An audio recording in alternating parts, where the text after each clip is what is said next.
We got 6 picks. YouTube/@TheNatureDC. Subscribe today.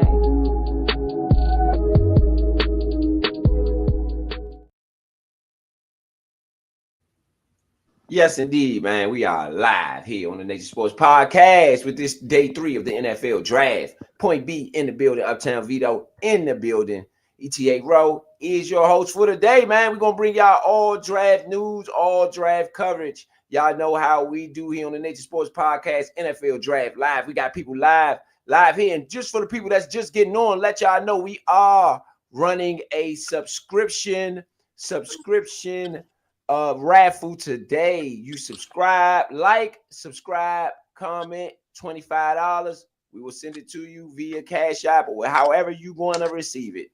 We'll find a way to get it to you. So don't forget to go ahead and hit that like, subscribe, share button, all 3, and you are in it. Nobody even did it yesterday. One person would have done it. They would have won the money. It's the easy money.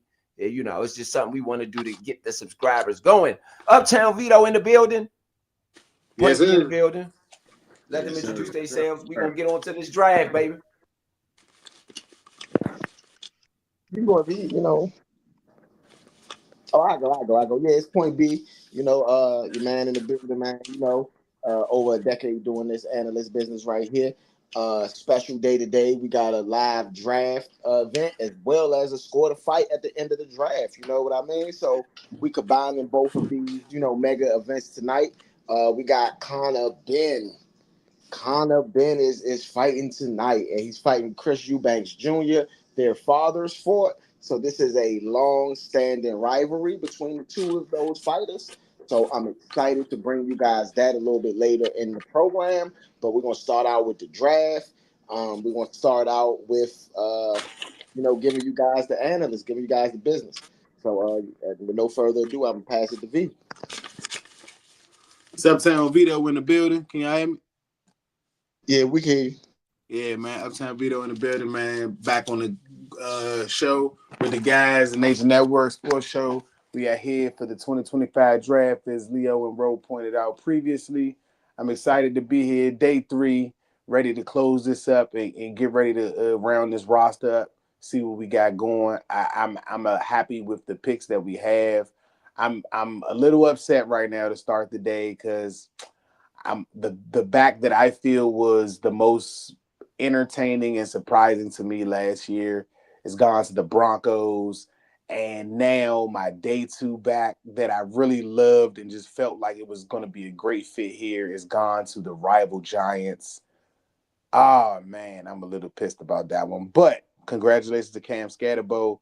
I hope that they wait to play you like everybody else is assuming. I really do, because I do not want to have to go through that.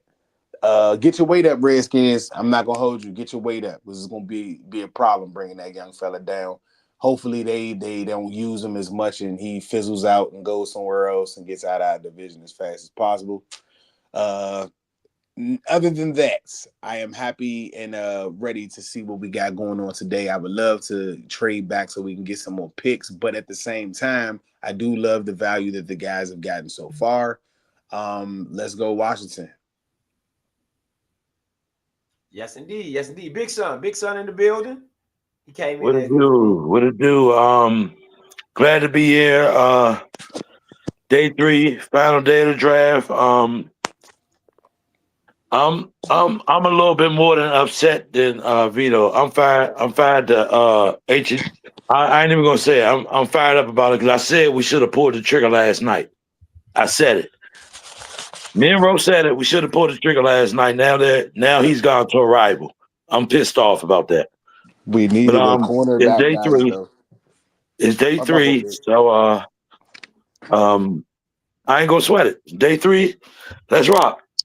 Let's go, Adam Peters. Still got a job to do.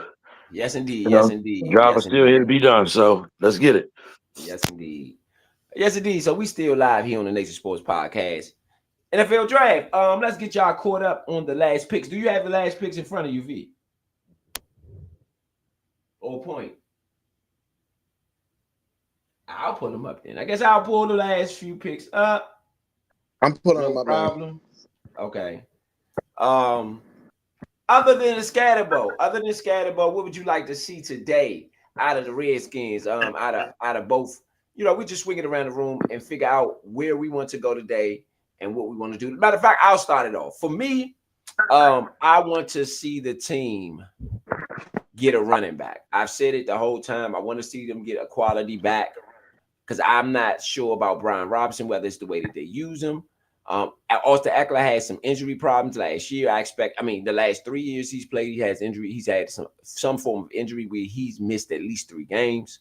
So I think that you really need another back. I like Jeremy Nichols, and I even like Rodriguez. However, for whatever reason you don't use them, or you didn't use them in the NFC Championship game, I thought you should have used them there. I even thought you should have used Brian Robinson a little bit more. So I would just like to see them get a back or do something in regards to the running game. That's the main thing I want in the draft. Okay, so with the first pick in the 4th round, the Tennessee Titans select Shamir Dyke, wide receiver, Florida. With the second pick, the Jacksonville Jaguars select Bashul Tutton from Virginia Tech, running back. The third pick, the New York Giants select Cam Scatterbo, running back, Arizona State. Wow, that's different. The New England Patriots select Craig Woodson. He's a SAF. I don't even know what would that be? I don't know. SAF. That's the first time I've seen that. I'm lost on that one. Yeah, I'm clicking on his prospect grade. He ran a 4.45, 40. He played 4 games on reserves on special teams. He's a special teams guy, but he's going to play as safety. So he's relatively a safety, okay? And then you have with the 5th pick, the Jacksonville Jaguars select Jack Kaiser, linebacker, Notre Dame. The 6th pick, the Las Vegas Raiders select Deontay Thornton Jr., wide receiver, Tennessee. Right now, the 7th pick is in, which is the Buffalo Bills. Bruh, what? And the Jets are on the clock right now. The 9th pick actually was a trade. So it went from Carolina to Denver to Philly. So Philly has the 9th pick in this 4th round. Where Thornton go at again, bro? Thornton went to the Raiders. Bro, they are kicking tail. Yeah, they are. Shawty is Randy Moss, bro. I don't know if he balls, real live Randy Moss, but bro. How we running everything, bro. The Raiders having fun, boy, right now. Pete Carroll back. Mm-hmm. Pete Carroll is back. Hey, I'll vouch that Thornton is a monster. I played him last season. I think, I played him last season. Yeah, 205, 2 touchdowns, 8 receptions on me. Shawty's Randy Moss, bro. He run he runs fast with ease. It's like a no effort, you know what I'm saying, in his routes and all of it. That's a good look. That's a good look, especially for a team that lost a lot of speed when they lost Ruggs. The Bills are having a good draft too. The Bills. Man. Hairston, T.J. Sanders, Landon Jackson, and the other defensive tackle from Kentucky. They just got him just now. Deon Walker. Yeah, they eating right now, bro. Those are good. Those are really good picks for the Bills. Quality players. Yeah. Man, I want to see what I don't know, man. The one thing I will say, even though I'm disappointed in some way about players going other places, I am happy.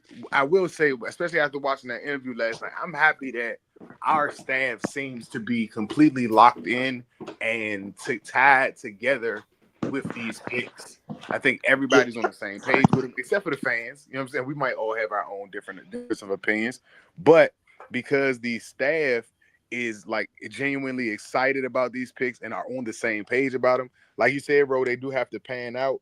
But I do believe that when your staff is on the same page about what they're doing and feel like they've reached their guys or got their guys, I'm at least happy about what they're trying to build. This should fall in line to that.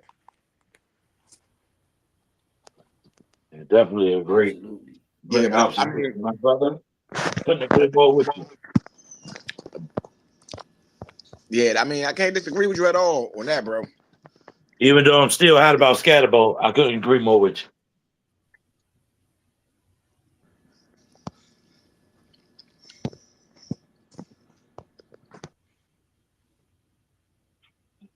Yes, indeed. Yes, indeed. Yes, indeed. So, again, we got some analysis on some of the players. Whenever y'all, I could chime on in. We did it yesterday. We featured ESPN's analysis yesterday. We're gonna do CBS today.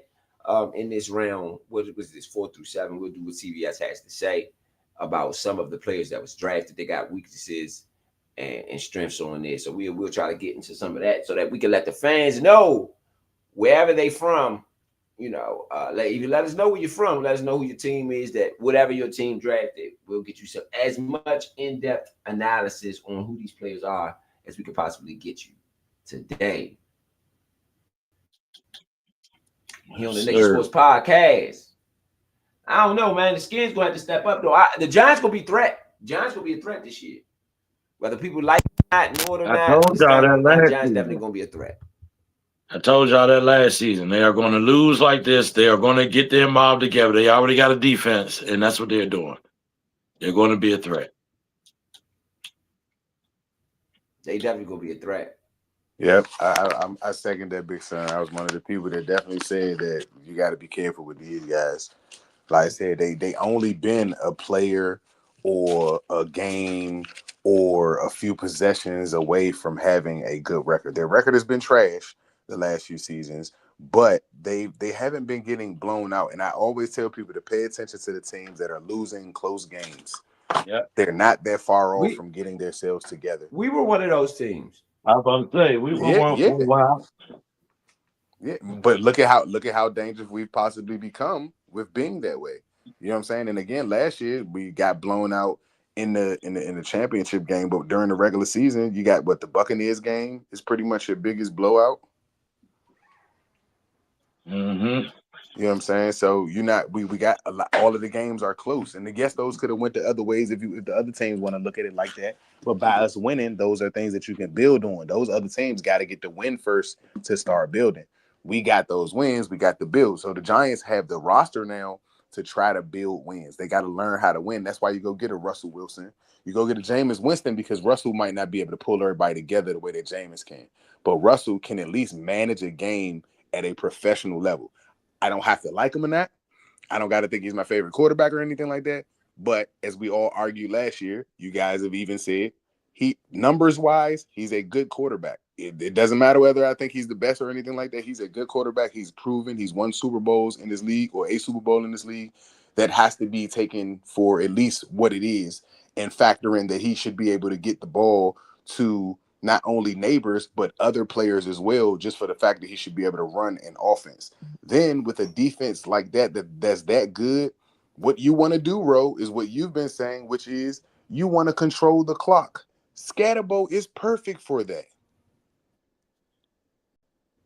Mm-hmm. He's perfect for that. And neighbors can get you those 5 and outs or those 10 and outs and get you that quick first down. You can go back to running the ball.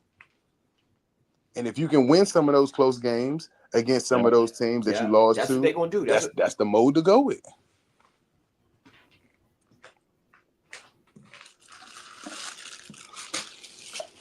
They saw what the Eagles did, and they're going to combat the Eagles with a defense and a run game, which is the smart play.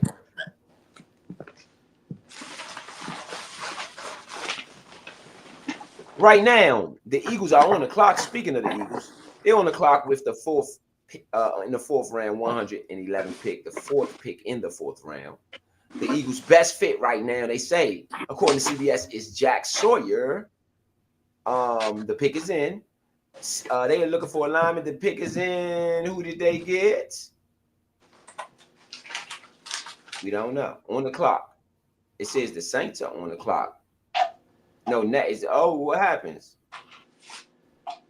with the Saints? Saints on the clock. Oh, San Who the Eagles get? Francisco on is Saints on the clock now. Who did the Eagles get? Oh, it just says the pick is in. They haven't picked yet. Ty Robinson, defensive lineman from Nebraska. Ty Roberson. Is he say Roberson? Ty Roberson. No, that's a Nebraska. defensive tackle. That's for Milton Williams. Yep.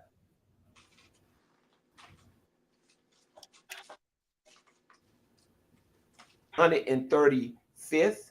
His position rank is 19th. He is 6'5", 288 pounds. Saints on the clock with in the 4th round, 112th pick.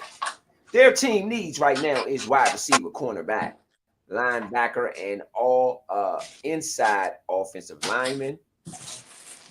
The best fit for them, according to CBS, is Isaiah Bond, wide receiver from Texas, Jalen Royals, wide receiver from Utah State, and also Balil Khan, cornerback from Western Michigan.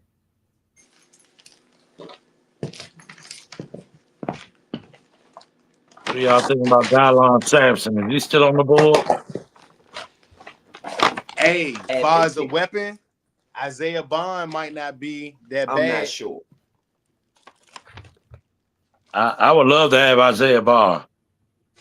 I would love to have him. He's one of the fastest wide receivers in the draft. His 40 wasn't that good, but I'm not sure if it was because he didn't. I mean, I think it was because he just didn't run well. I don't think it was because he's slowed down, or is any slower. Mm-hmm. I just think he didn't run well at the combine. Me and Ro was watching that jump, and like a lot of players had bad starts, and they didn't like stop to start over. They would just keep the time. So it's possible that he could have ran a faster 40 than he did. Yeah, he's really fast. Carolina's on the clock. The pick is in for San Francisco. We're just waiting for it to drop.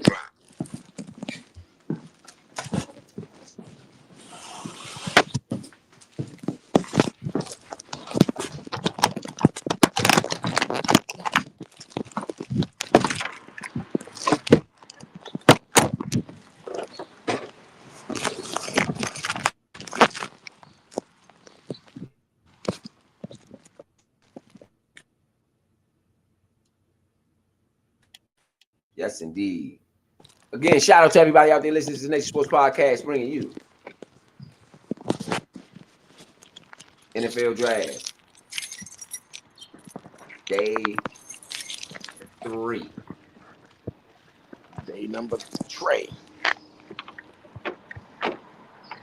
So, prospect list real quick, so I can name off all of the prospects that are left. Okay, got Billy Bowman Jr., another special teams guy out of Oklahoma. We got Dylan Sampson, running back. That's what I just asked about. I just asked about him. What y'all think about him? He's a junior. I like him. I like Dylan Sampson. He's had a good career too. You know.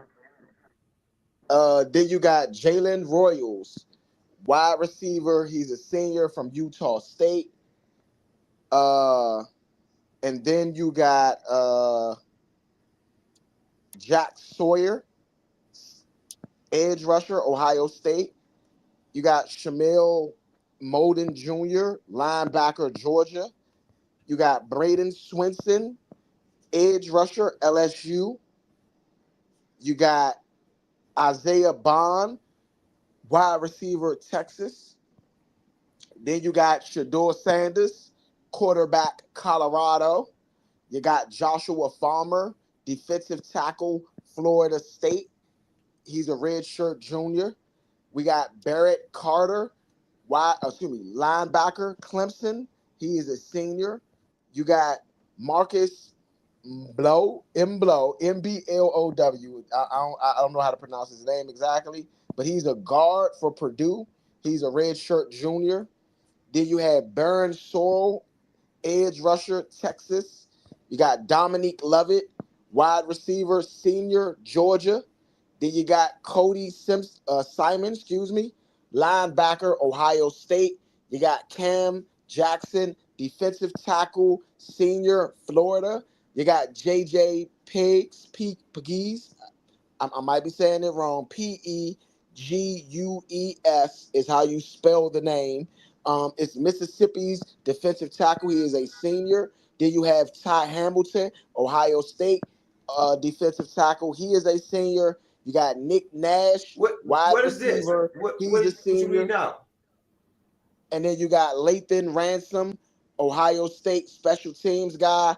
And last on the top of this list is Alec Iomore, wide receiver, Stanford. He's a redshirt sophomore. What was that? And those were the prospects that is still on the board right now. Okay. Top prospects that is still currently on the board. Vito back in. I like Samson if he make it to us. Don't look like it though. You like who?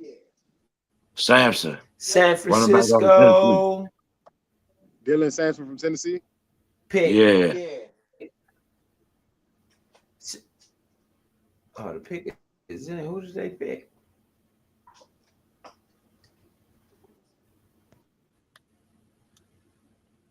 Who did San Francisco pick?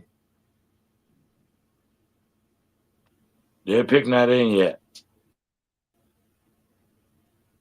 Yes, it is. It is CJ West, defensive CJ tackle, West. Indiana. CJ West, defensive lineman out of Indiana. No, it is CJ West. CJ West, defensive lineman out of Indiana. I think they got him as a tackle.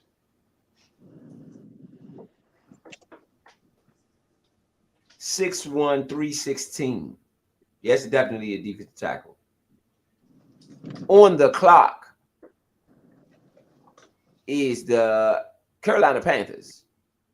What do y'all feel about Carolina? Their team needs cornerback, tight end, linebacker, and safety. I mean, they need to. If you're Carolina, where do you go? Their secondary was really bad last year. After Chin leaving, and so I think that's something that they didn't get a chance to really correct. So I would like them to address that. It was a little bit better in the second half. Once Shawty got his money, once their cornerback got his bread.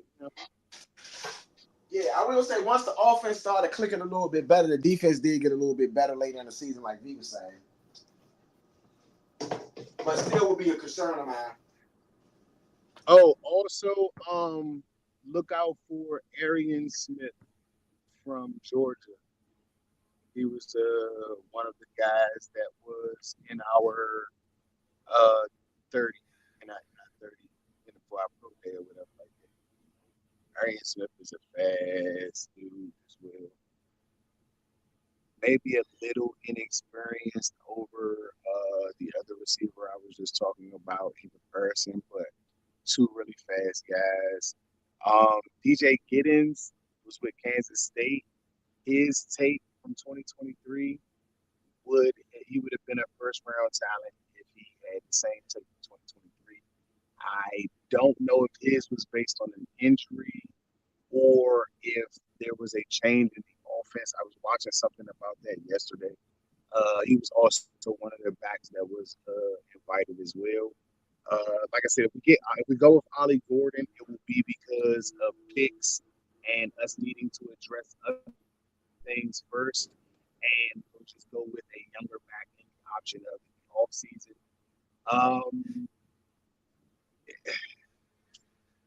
Give or take, that could be detrimental to you in some way, but I do think that there's a strong improvement or strong focus to improving the offensive line. And with that, I believe the offensive line is better.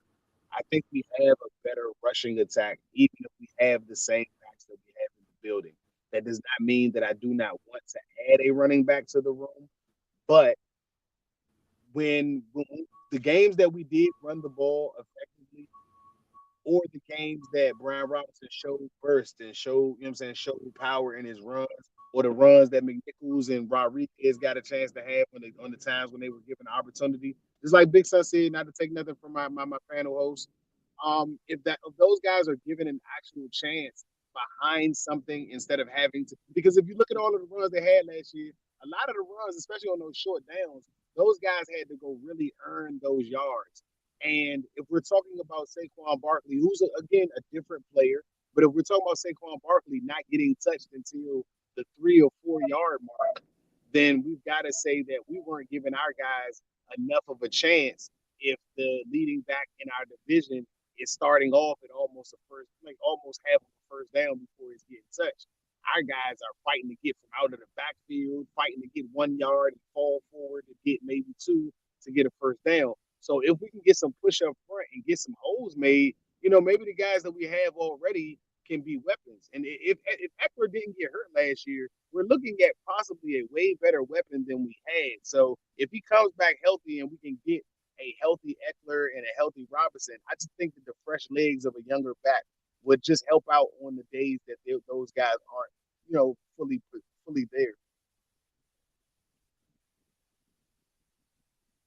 Yeah, I agree, brother.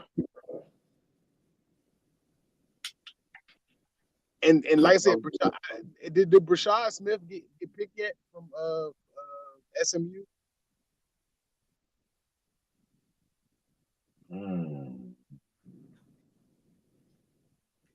Because with as fast as Jaden Daniels is, that's why I did wish we got Scatterbo, because Scatterbo is like an Alpha Morris to me. You know what I'm saying? Like those two combine with each other very well, speed and power. But if you add speed with the speed, I think that's a dangerous combination too. So if we can find us a back like Jaden Blue with Texas. Jaden Blue ran a fast 40. With the 114th pick, the Carolina Panthers select Trevor Etienne, running back, Georgia. Oh my gosh. Him and Chuba up. And don't they got Jonathan Brooks? Didn't they pick up the running back from Texas last year? I'm not sure. We could definitely pull that roster up. I believe so. I think Johnny Brooks or something Brooks or something like that.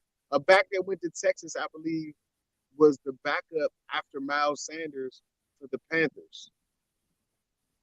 I could be wrong, but I thought so. Carolina, there's Arizona Cardinals back on the clock.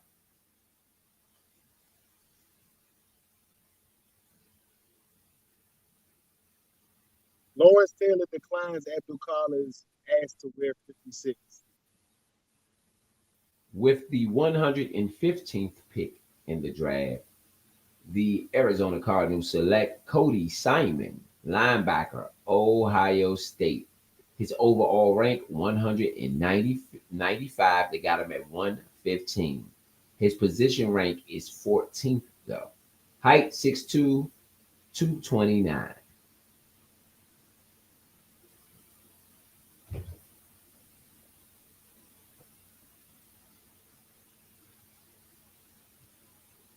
Cardinal selection is in. I just read it out. I ain't hear you. Must have been my sister. I just read it out.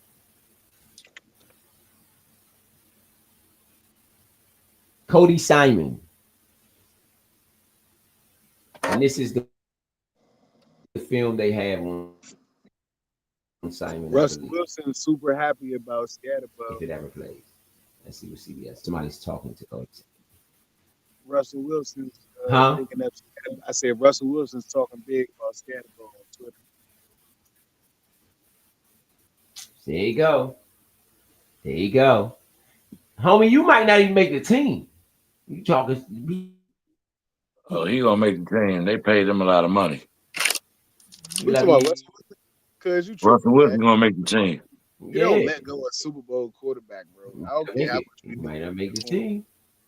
He gonna make it, bro. Good shit. He's not He Carson might Wentz, not bro. make the team. He's not Carson. He might not. They got him to start, bro. They ain't get He him to might start on not the make bench. the team. Bro, they signed him after Wentz. Winston. Winston didn't get picked first. I mean, didn't get picked second. They They signed James first, then signed Russell Wilson.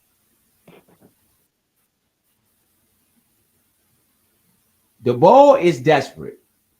And that's why he went to go get Wilson, because he's desperate. That was a move of desperation. And desperation never works.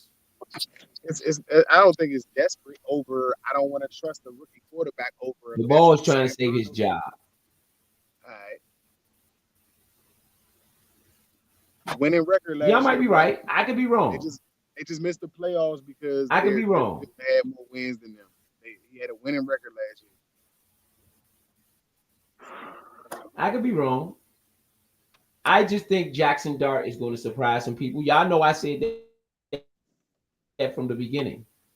That I Hold felt on. like Jackson I Dart don't think was they're really gonna rush good. that though. I remember I I said think they're that. I said it. Well, y'all didn't see, but Vito, I said I like Jackson Dart, and so I just think Jackson Dart is going Jackson to end Dollar up make the the team, starter. but he's not going to start. Yeah, I don't think they're gonna force that start because you got to think about what their franchise has done. And Dable is trying to keep his job. He's not going to start Jackson Dart unless Jackson Dart is better than Russell Wilson and James Winston coming in the door. If he's not better than I them, think Jackson Dart starts. you can think I'm that, predicting but right he's not now going Jackson Dart will be the starter. That's a bad prediction, Brody. unless they start out 0-5. He's not going to play this year, bro. If you don't think that the Giants will all remember what they just went through with Daniel Jones and Danny DeVito, they're not starting a rookie quarterback over two veterans unless he's better than them coming in the door. Not playing in preseason. I'm talking about in OTAs. He's not better than a Super Bowl winning quarterback coming out of college, bro. I don't believe in Russell Wilson anymore. You don't have to believe. That's where I just don't think he's good anymore. You're making me argue something that I don't even agree with. I literally argue with y'all about him being a Hall of Fame player, and now you're making me defend the fact that we're talking about a Hall of Fame caliber player that we're sitting here saying that a rookie quarterback who's never played a snap and who wasn't even suggested to be the number 2 quarterback selection. And we're sitting here to say that he's better than a Super Bowl winning quarterback. That's a high. I just don't believe in Russell Wilson. I just think when it's all said and done, and maybe it's a wild prediction. Y'all can put it in the wild prediction category. I don't mind if you that. say you don't believe in Matt Ryan or believe in Carson Wentz, I could back you on that. You know why? Because they don't have Super Bowls. Wentz has one via being on the team, not winning it himself. All right. Nick Foles, I give Nick Foles his credit because he's a Super Bowl winning quarterback. And when he came in, he was projected to be a really, really, really good quarterback. That 27-2 season was crazy. 27 touchdowns, 2 picks. Right. That's a crazy season for a rookie, especially on not making mistakes. Now, did he turn out to be what he started as? No. But he's a Super Bowl winning quarterback. I'm not going to put a rookie quarterback over him that hasn't touched the field yet. Now, with some gameplay or something like that, that's fine. But you also got to think that the Giants Dable's not a great coach. So you also got him being up there with a not great coach. And a quarterback can only go as far as what he's kind of coached to do. You see what Caleb did last year. And everybody already dogged him, but without having help from your coach, it's going to look a certain way. I think Russell Wilson is regressing though. And that's what I just think he's regressing. And I think this year, you remember the cliff that they talked about with Tom Brady? The cliff, the great cliff. I believe this is Russell Wilson's 45. I get it, but I don't think that's Russell. I think Russell Wilson's cliff has already begun, and we saw it last year where he couldn't even outplay Justin Fields. And I just think. What do you mean? I get it. They won. But most of the Pittsburgh fans, but he got released for a reason.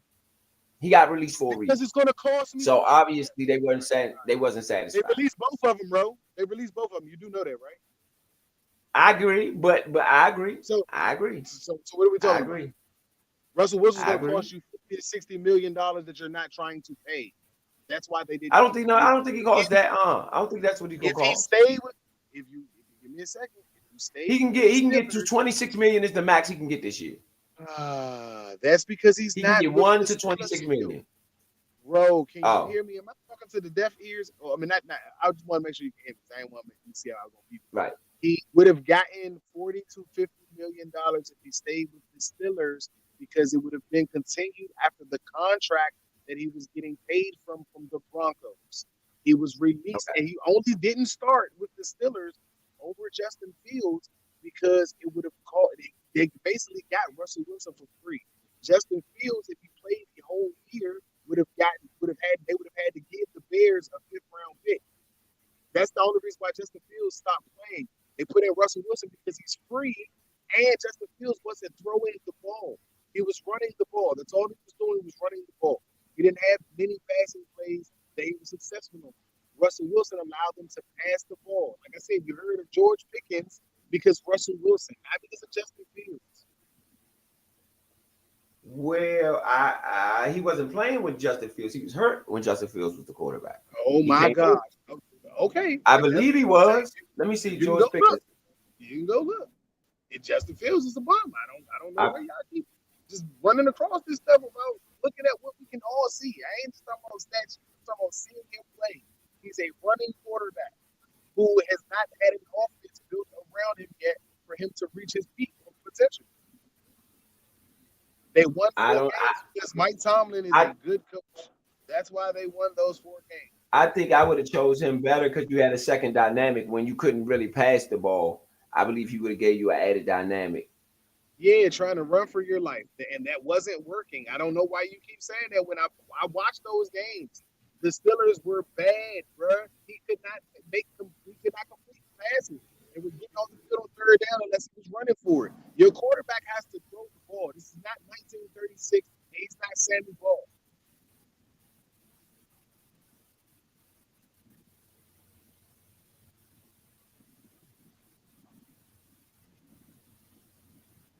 60% is low in completion percentage in the NFL, and you got to be able to hit that George mark. Pickens with Justin Fields has a 100-yard game.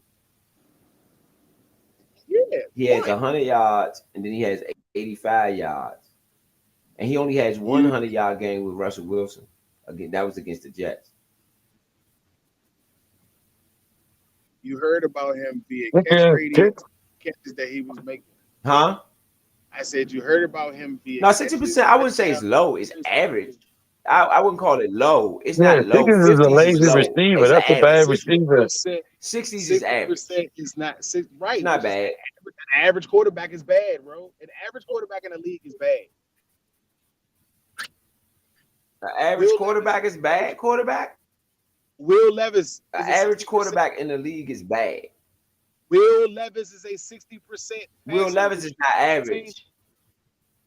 What do you mean he's not average? He's a first-round draft pick, and he's a 60%. You said 60% was average. He throws 60%. Would you put him on your team? Over his career, he throws for 60% of his passes. Let me see. He must be doing it against bums because in the games that he played, the game he played us, he didn't throw against those 60% of his passes. He might have. Yeah, he did. He threw like 63, I think. I don't know. I could be wrong. 63.1%.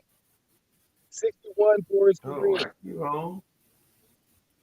Okay, so Will Levis against Washington completion percentage was 48.7. 75% against the Texans, whose defense was better than ours. But 54, 59 against the Bears. That's 60. That's 50, 59 is bad. I say 60 is average. 50, anything in the 50s is bad. 60 is average. You kind of in there. He averages 63%. He averaged 63 because he had 78. He threw for 78. Bro, his passes against the Chargers. You're trying to. And then he threw for 76 against the Packers. Hold on, how am I reaching? I'm gonna see where the Chargers defense was. 60. You don't go 60% game to game for quarterbacks. You go over the average. That's the only thing that we can be talking about right now. You can only be talking about the average. I go because you. Individual games. You cannot be. How do you not go game for game? Because a season is. Come on, bro. Y'all making me yell, bro. A season is accompanied by the. A season is accompanied by the games that are played. There's 16 to 17 games. You can't go one game individually because a player could throw for 30% in that one game. So again, the game that J5 had 60%. He's a 70 to 80% passer every other game of it in that game. Is that one game make him a 60% passer? No, it's based on the average, bro. It's all of the games in combined, bro. You can go look at individual games all you want to. And again, even I asked that question. Do you think that our defense was better than the Texans last year? Statistically, no. I don't got to wait for you to answer that. Statistically, the Texans? No, yes, it statistically was not better than the Texans in any area. Stopping the run, stopping the pass, or anything like that. So he had 75% against them. 47% against us. You can't go game to game because every game gives you an average. So I said averaging 60% is average. I'm just saying. There's not a 60% quarterback in the league that's at 60%, and that's good. Average is not good in the NFL, sir. I'm sorry. You can go look up any other quarterback you want to at 60%. And I'm going to show you a team that doesn't have a winner.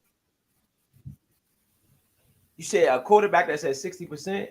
I think Patrick Mahomes. Oh, no, I ain't gonna say. Hold up. Let me see. Hold up. Let's go. No, let's go. Patrick is over. He's over 60% for his career. He's over. No question about that. I ain't say Mahomes. I ain't say Mahomes. You did just say Patrick, sir. We are all listening to you. No, I just said the name. Hold up. I just said the name. I know in some games he wasn't at 60%. I know a lot of games this season he wasn't. Yeah, again, you're going with he wasn't 60% in the Super Bowl. Just So Patrick Mahomes is a bad quarterback because he wasn't 60% in the Super Bowl. All right. So I'm not saying that. Y'all said I said it was average.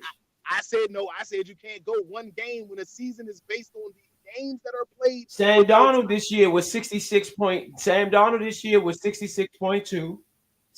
Lamar Jackson was 66.7. That's over 65%. Aaron Rodgers. 63 is going towards 60%. 60% is average. 65 is going towards 65. I said it's low, but it's average. 60%. Bro, please listen to me because maybe I think you think I'm saying something else. 60%, 60 to 63. 63, if you're using going up in measurables, is going to put you down to 60. All right, 60% is average. There's nobody with 60 to 63% that's a winning caliber quarterback. 65% and higher is where you start to get to above average. CJ Stroud was 63. CJ Stroud was 63. And Josh Allen was 63. CJ Stroud was 63. CJ Stroud didn't have a good year this year. And Josh Allen, unfortunately, had to throw the ball a hell of a fucking lot. No excuses, but that's probably one of his worst averages of his career. So CJ Stroud didn't have a good year this year. No, he didn't. You can go back and look at it. He did not. Okay. His wide receivers were all hurt. 20 touchdowns, 12 interceptions, 3,700 yards. That's not good. We're not about to sit here. Okay, Josh Allen. Josh Allen was the MVP. Josh Allen was 63%. He was the MVP. Look at his attempts. Look at how many attempts he got. 483. CJ Stroud had 532 in comparison. Jaden Davis had 480 in comparison. Caleb Williams had 562 in comparison. And he was 63%. Right. Josh Allen, 63%. 3,700 yards, 63%. Josh Allen. He won MVP. That was because of rushing yards. I'm just saying. My fault, not rushing yards, but rushing touchdowns. Remember, he had double-digit rushing touchdowns. Added to the 20-something passing touchdowns, 30-something passing. I'm just saying. Russell Wilson was 63%, if that's the case. And you said he good. He only played Russell Wilson and winning record. Russell Wilson and Justin Fields have the same throwing percentage. They have the same passing percentage, completion percentage, the same exact completion percentage. And both of them got a winning record. But neither one of them are on the team because average is not good in the NFL. You're helping my point out. You can keep going.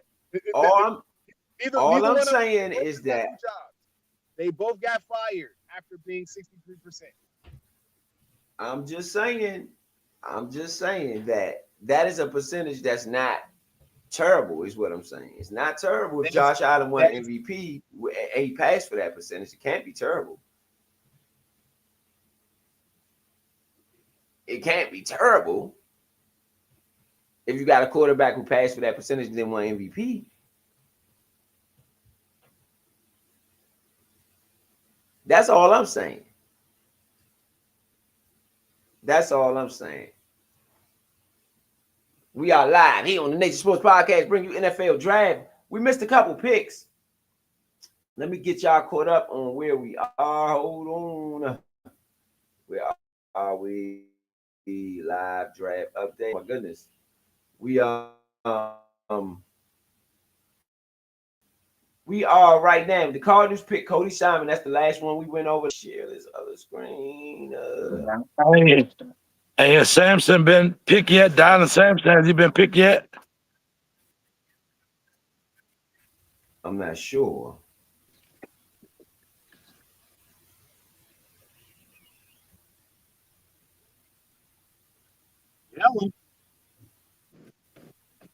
Okay, so we got the Cardinals, Cody Simon. They picked Cody Simon.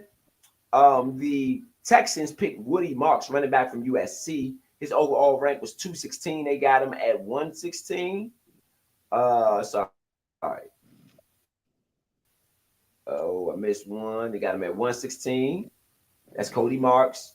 They say head scratcher. Marks isn't a brutal running back, but he was a sizable overpayment on the draft. They just said that was a head scratcher for the Texans. They didn't like the pick.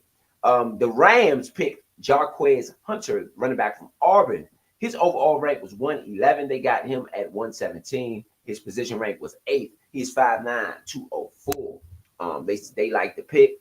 CBS did. The Falcons then turned around and got at 118, got Billy Bowman Jr., safety out of Oklahoma State. His overall rank was 189. His position rank was 10. So it seems like they overpaid a little bit for him. After that, the Cincinnati Bengals at 119 got Barrett Carter, the linebacker out of Clemson. His overall rank is 152. His position rank is 9. He's 6 feet 231. And moving right along. After that, at 120, the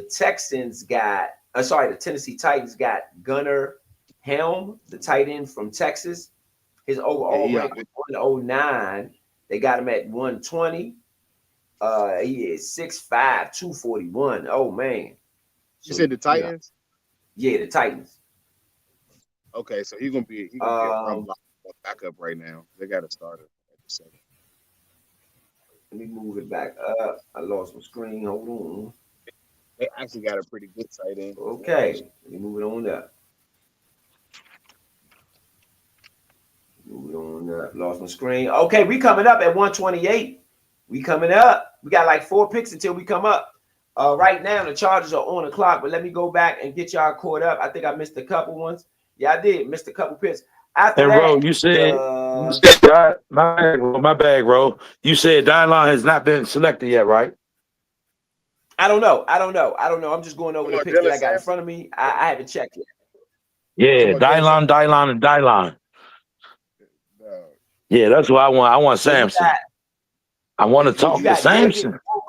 He go down too easy after contact, in my opinion. From my film watching.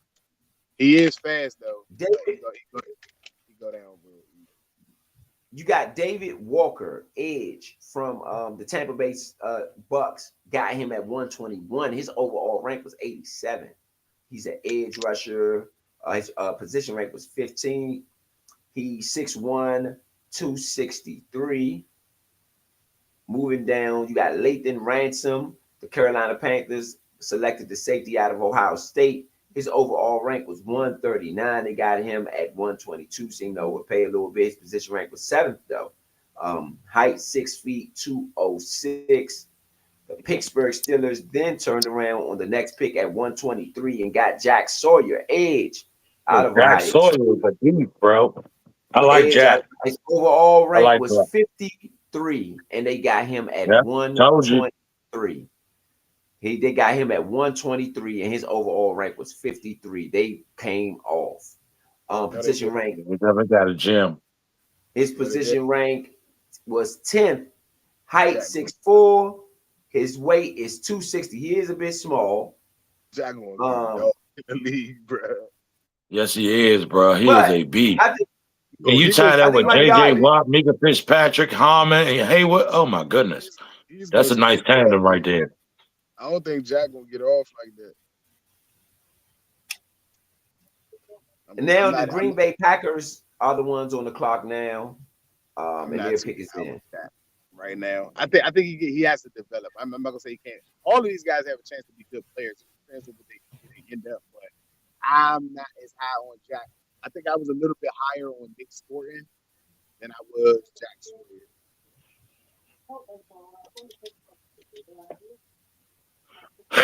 Yeah, he's definitely gonna be a good addition next to Haywood and them. Like, think about that. Like, the guys he With the got next to Steelers, him going to require double team, so it's gonna he leave with him the in a lot of Steelers, team coverage. he with the Steelers, Huh? he with the Yeah, Steelers. He was yeah. playing defensive end. Uh-huh. Where do you see him getting time at though? T.J. Watt or Highsmith? Who spot he take? He's gonna be on the other side. He's not on TJ Watt's side. The Highsmith. I don't think they didn't even have Highsmith up there. What are you talking about? Highsmith is on their team. They didn't trade I'm Highsmith. talking about like when they just show like who's gonna be in the lineup. They didn't have Highsmith there. They had Hayward, Hayward, Mika Fitzpatrick, TJ Watt, and the other dude that's on the line. They didn't have Mika him there. Fitzpatrick is not on the line, sir. Mika No, Fitzpatrick is I'm a safety. saying the guy. I'm talking about the defensive guys that they don't. You know how they show the starters who's going to play. They had Yeah, them in the line. They didn't have. They didn't have they the show. other guy you talking about in there. I got what you're saying. I'm saying to you, if they show Mika Fitzpatrick, then they're just showing superstars on the defense. Highsmith is a starter and a double-digit sack guy from last year, if I'm not mistaken. He's not starting over him. When T.J. Watt got hurt, that was who was helping them continue to get their plays off. He's not starting over him. It's a good pick, but Jack is light.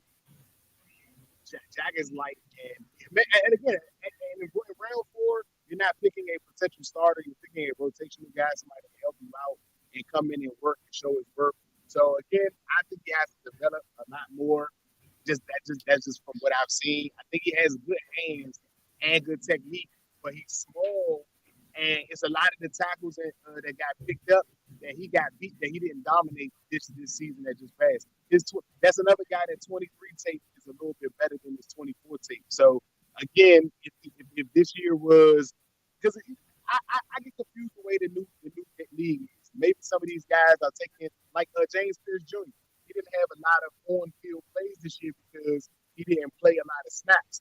That may not have been a character issue more so, because it might have been like David Clowney, where it's like, I'm not going to play this last year like that because I'm not trying to mess up my chances of getting drafted. I don't care where I get drafted at. I'm not about to blow that money on playing and getting an injury coming out of college. So we have to consider that some guys may think like that. These NILs and stuff like that may, cause some guys to do some different things. I'm not even sure if guys go to the combine and don't maybe give a little bit less of the effort than they may really supposed to, just so that they end up on better teams later in the draft. I know you want more money, but it's also about being in a good environment too.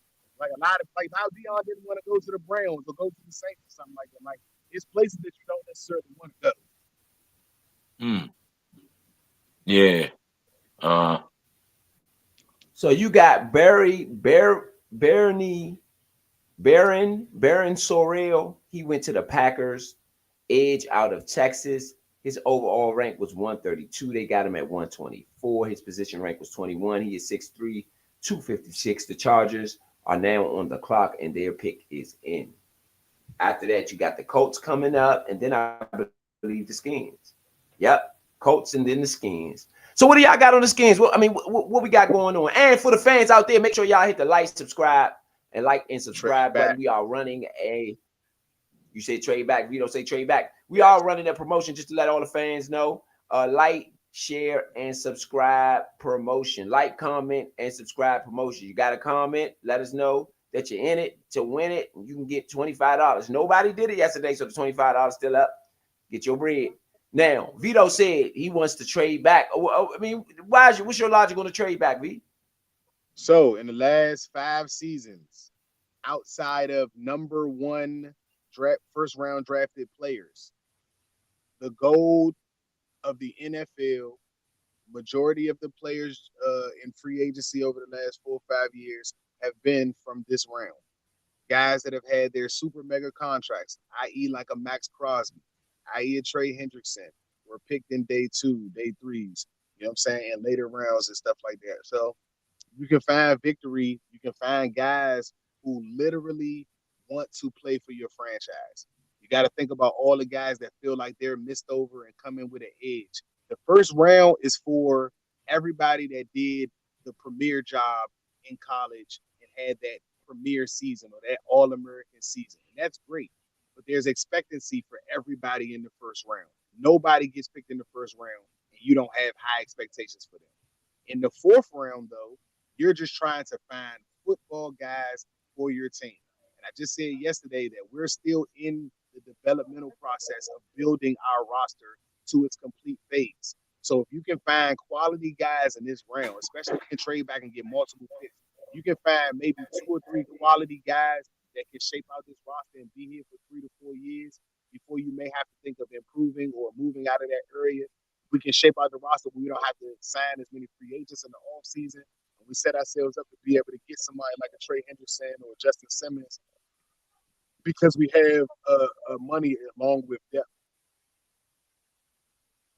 Okay, Big Son, what you got, Big Son? What you got on this round here? What you want to see happen? I mean, I wanna see that running back. Me personally, I like his progression.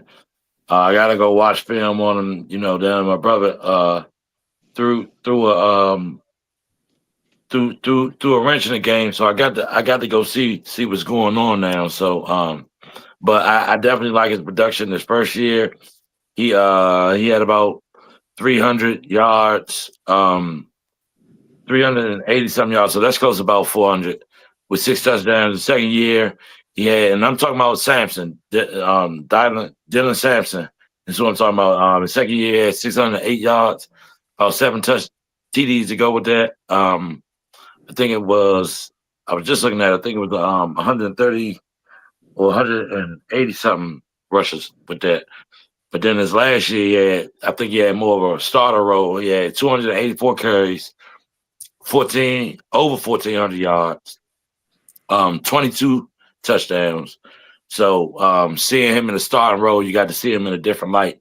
So I would like to have a guy like that. He's not only scored on touchdown, he's very shifty, but I think him going down easy on runs will be something that he could work on in the off season, and getting a guy like that is still a shifty running back, and I think he can be that electric light that we need to come on in our backfield, to be honest. Okay. For me, the team needs, at least for CBS, and I'm gonna go down here and see what CBS got on us right now. Let's see what they got on us. Oh my goodness, let's see what they got on us right now. If they got anything. All right, they don't right now. They don't have nothing to pick right now from what I'm seeing. Okay, so basically saying team needs is an edge, a safety, a inside offensive lineman, and a running back. Those are the team needs. I've been advocating. Those are the team needs, right? I've been advocating. Can y'all hear me? Yeah, y'all can hear me. Okay, yeah. So based on the Washington, based on what CBS have right here, they have our team needs is an edge, safety, running back, and inside offensive lineman. Do y'all agree with that? Yeah, I agree. Safety. If we talking safety right now, if they were to grab a safety, I like that safety out of Penn State if he's still on the board. Um, but other than that, I want Dylon. I want Dylon. Dylan, I think is his name, but yeah, I want to talk to Sampson. I want to talk to Sampson, and if we can't talk to Sampson, we need to trade back so we can get capital. Yeah, I want to back. I want to back. So That's gonna be my vote. You know, we split on it. So because we all want different things. I want to run it back. That's what I want. I want to just get it out the way, figure out who it's gonna be, and just go from there. You know what I'm saying? Again, shout out to everybody out there listening. This is the Nature Sports Podcast. Bring you NFL draft. Washington on the clock. Washington on the clock. Well, next. Sorry, not next. On the clock is What the about Washington? Washington is way Indianapolis behind. If Colts. that's the case. The Browns pick is in. The Colts are on the clock, and Washington is next. Yeah, I All gotta right. get to a bit more work. See what we're gonna do. See what we're gonna do. Adam Peters. Come on, Adam Peters. That got daggone Adam Peters. Come on now. Don't be jacking wreck out there. Y'all let Scatterbo get away. They didn't let nobody get away. Yeah, they should have pulled that trigger. They should have pulled that trigger last night. Got Don't some more have picks nothing somehow. to do that with, bro.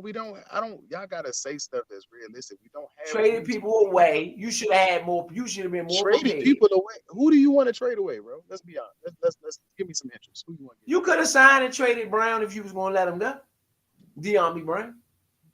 You didn't want to give him $10 million. You gotta pay the money. We didn't. That's a waste of $10 million for a pick that you don't know which one you're getting. You don't know what pick he's gonna allot you. Okay, so the pick is in. Dylan Sampson running back, goes to the Cleveland Browns. What? Wow. Hey, bro, that doesn't He make is any ranked sense. 146. They get him at 126. His position rank is 13. 5'8", 200 pounds. Sense. This doesn't make any sense, Young. They just picked up Quishon Johnson with the second pick. Why do you pick up another running back and you got Nick Chubb? That doesn't make any sense, bro. Come on, man. That's just a pick to prevent somebody else from getting the player, bro. I really don't understand that. Jalen Travis. The Colts then picked Jalen Travis right after Dylan Sampson. The Colts then picked Jalen Travis, offensive tackle. Washington's pick is in. They picked him. They got him. He's ranked 91. Jalen Travis is ranked 91. His position is 14th. He is 6'8", 339. Great pick for the Colts, in my opinion. Guy from Iowa State. Washington pick is in. Let's see who we gonna get. Penn State. Safety out of Penn State. 128. Washington picking 128. Wide receiver. Jalen Lane, wide receiver, Virginia Tech. 5'10", 191 pounds. I don't know about that. His overall rank is 142. Position rank 17. Height 5'10", 191. I hate the pick. I don't like that pick. That's a replacement for Zacchaeus or Crowder in the slot. You got Wes Welker is our wide receiver coach. That might be a Wes Welker pick right there, fellas. I'm gonna go look at tape before I make a complete judgment. I don't like it, but at the same time, we did say that we needed a player with some level. You did say we needed a playmaker. So does he have the speed? Let's go look at some stuff. All right, let's pull the speed. Let's go live and pull the tape up. They about to show some work of him right now. They about to show some work. We can see some live action work right here. Let's see what he got. Jalen Lane. All right. Y'all wanted to get him. Y'all wanted to put him under the microscope. I don't know. He took a little slow out the box. Oh, nah. I don't like the pick. I don't like it. I don't like the pick.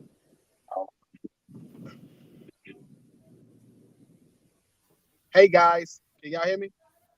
Yeah, we can hear you. Yeah. Okay, so Jalen Lane, to Rose Point. We spoke about this as far as the Redskins picking someone that was a playmaker, all right, or somebody that had a specialty. His athletic score is He's ranked fifth with his athletic score of a 90 grade in the combine draft results. His total score is a 75, and he's 14th via NFL.com's draft results from the combine. His production score is what's low, and that's kind of because Virginia Tech's offense was bad. Tootin definitely helped out a lot. I'm not really sure who the quarterback was, but blazing speed. He runs the 40 at a 4.34, 10-yard split at 1.5 seconds. His vertical jump at 5'10", fellas, keep this, 40-inch vertical. 3-cone drill, 6.75 seconds, and his 20-yard shuttle is 4.12 seconds. And surprisingly, at that 5'10", 180 something or 190, he had 14 bench reps on the bench press, which is higher than my man from Penn State that we had a couple years ago.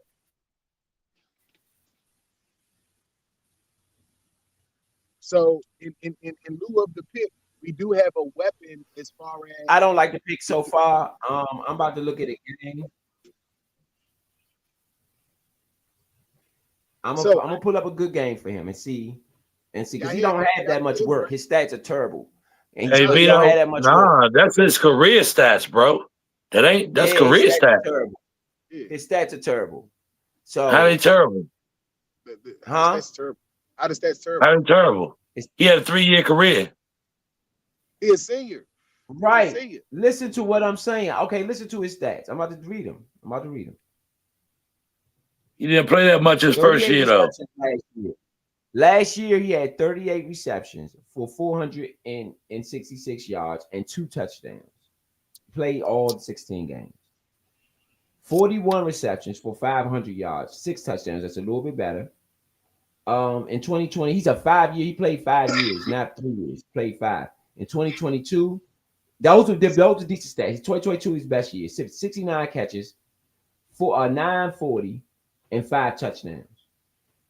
2021, 42 catches, 66, 466 and 4 touchdowns. In 2020, 13 catches, 122 and 1 touchdown. He's a 5-year player.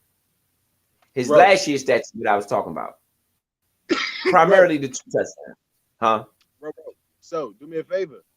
I just did it. Do me a favor and go look at their quarterbacks and look at the fact that they're similar to Michigan and they don't pass the ball a lot. Their quarterback, Drones last year had 1,562 yards, 10 touchdowns, 6 picks. You can't get a lot of yards if y'all not throwing the ball. Was he the full-time starter, though? Give me a second.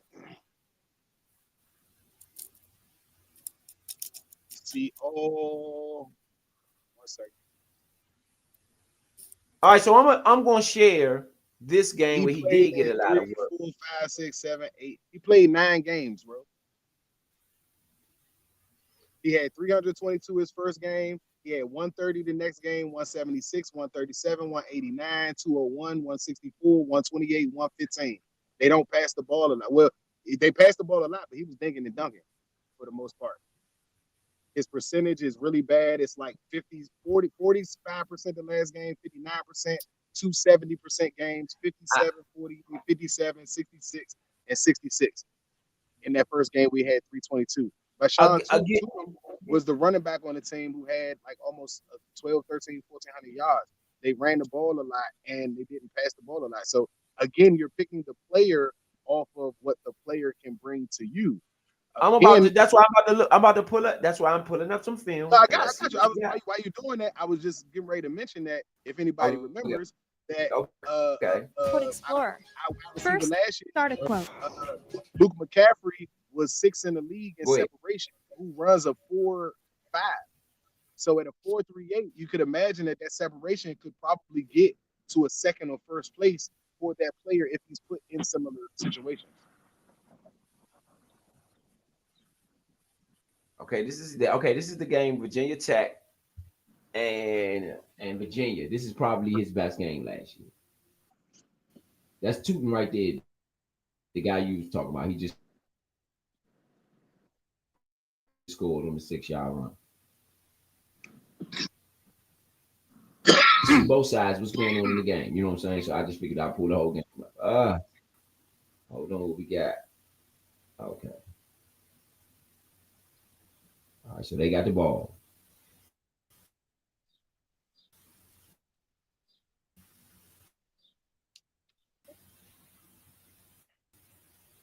And guy fumbles. Okay.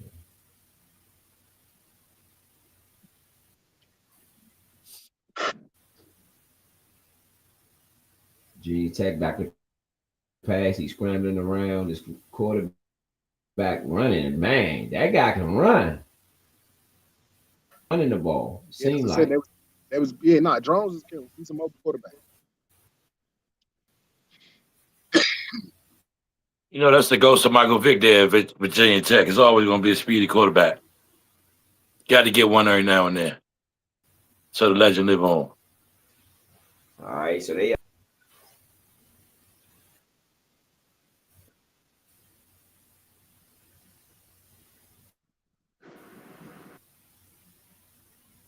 He ain't go nowhere. Virginia Tech defense.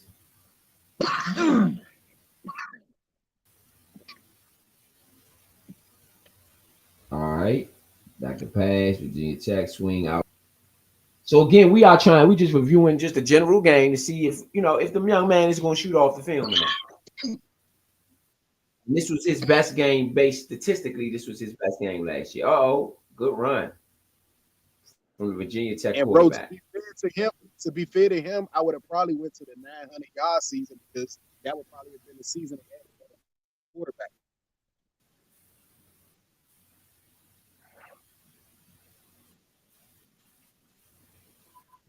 Oh yeah, right. That's true. All right, well let's go there. That's a good point, V. Let's go there. With the limited amount of stats for this year, I would have probably pulled up the 2024 highlight tape because it probably wouldn't have been that long. All right. Let's see.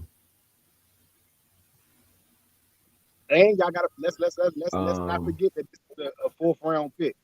So in the 4th round, if you could possibly replace those 40 or 50 catches from Zacchaeus, that's not a bad pick. I do still think that we need to figure out what we're gonna do with McCaffrey, but at the same time, a 4th round wide receiver just add some speed, which we all said we didn't have last year. I don't even think De'Ami Brown ran a 4.38.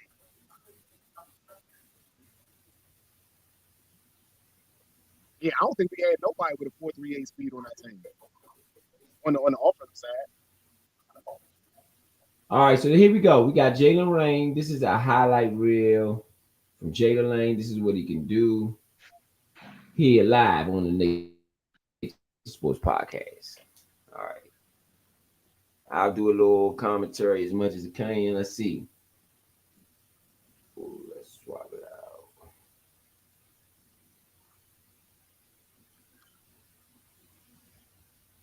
All right, that's Lane for the catch. It's a little dark right there. Throws it over the middle. Let me get the full screen going.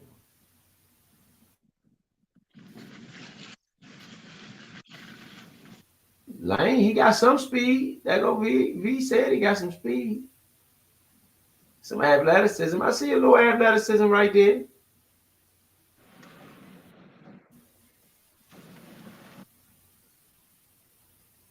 This is Washington's 3rd round pick. This is him returning a punt. And he returns it up the middle. He might be a punt returner, bro. Yeah. Throws it, he catches it short, and he's tackled at the 1-yard line.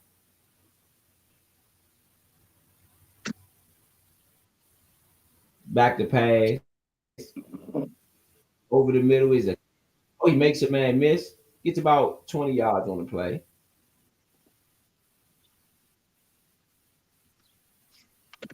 Back to pass, throws it over the middle. Is a catch wide open. So he's wearing 25 right there. So he was a former running back, I believe. Because he's wearing 25 right there.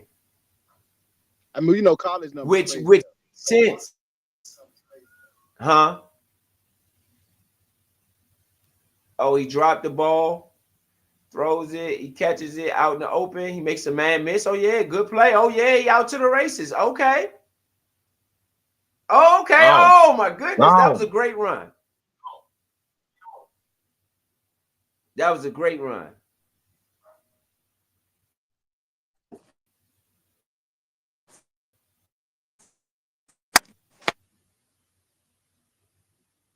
Yeah, that was a great run right there. Look at that. That's a great run on the sideline. Great run. All right. Jump into that spot that Debo Samuels feels with He that back. catches. Yeah, basically another Debo. That's what I'm seeing. A smaller, slower Debo, though. He's a bigger, if you're going to use him in the Zacchaeus role, he is bigger than Zacchaeus, though. You heard what I Up said, the middle. bro? Yeah. Huh? He faster. He faster than Debo. Debo not. I don't know. Debo got that football speed, though. You see what I'm saying? Like, even if it don't count on the clock, when Debo it's certain plays that Debo make, man. I mean, he's the fastest player on the field. And that's to be honest, Bro, like that. Oh, like that crease. My keys. Huh? Nah, I'm talking about my brother. Oh, yeah. We got to reverse. Oh, yeah, he ran a reverse. Okay, and he scored. I think it can be valuable, but I'm not sure that you passed up a running back for him. That's my only. I don't think I would have passed up a running back there for him. You don't have to get a running back when you have a way better off the push with that line. Brandon Coleman was doing good, but Brandon Coleman is a guard, not a tackle. Cosme was blocking real well. Allegretti. Yep. Remember how we first got Cosme? You might be right to a certain degree. Not to cut y'all off. Vito is right. Remember when we first got Cosme? I said Cosme a dog, and we put him at right tackle. I said, but he plays very good at guard. So we move him to guard. What is he now? A Pro Bowler. Pro Bowler. Yeah, our coaching staff was trash, brothers. Yeah, they put him in the right spot now. Now Coleman going to be in the right spot. Watch what Coleman do. Coleman is a way better player at guard than Allegretti is. Way better. Way better than Allegretti at guard. Right, but my thing is this: you don't get rewarded for doing things that are not smart. And you didn't have a 1,000-yard rusher last year. One, because of injury. Both Brian Robinson and Austin Eckler were hurt throughout the season. I just think that you should have brought a running back in for insurance, just in case they don't make it through the season, if nothing else. We did have running backs for insurance. Rodriguez ain't do good. McNichols ain't do good. We did have running backs for insurance. And they didn't have great lines. They had a decent line. Remember last year, we all questioned what Adam Peters was thinking about when he said, we got Cornelius Lucas, we're good. We're not really worried about the line like that. Look at what our starting line was last year. Brandon Coleman at left tackle. To start the season, it was Cornelius Lucas at left tackle, Allegretti at left guard, Biades at center, Cosme at right guard, Wiley at tackle. We now have Laramie Tunsil at left tackle, possibly Allegretti or Brandon Coleman at left guard. We have Biades at center. We got probably Wiley at right guard, or Allegretti at left guard, Brandon Coleman at right guard, and Josh Connolly at right tackle. Looking at Lane's, sorry to cut you off, Vito. Sorry to cut you off, V. Looking at Lane's film, I believe that Lane is there for punt returner because he's a really good punt returner. That I'm not gonna take that. He's a really, I ain't forget the offensive stuff. He's a really, really good punt returner. Really good punt returner. So I believe he's here for punt returner. Dude, that's what I said, bro. I said they probably got him for returner. He's gonna be returner replacement for Crowder and Zacchaeus.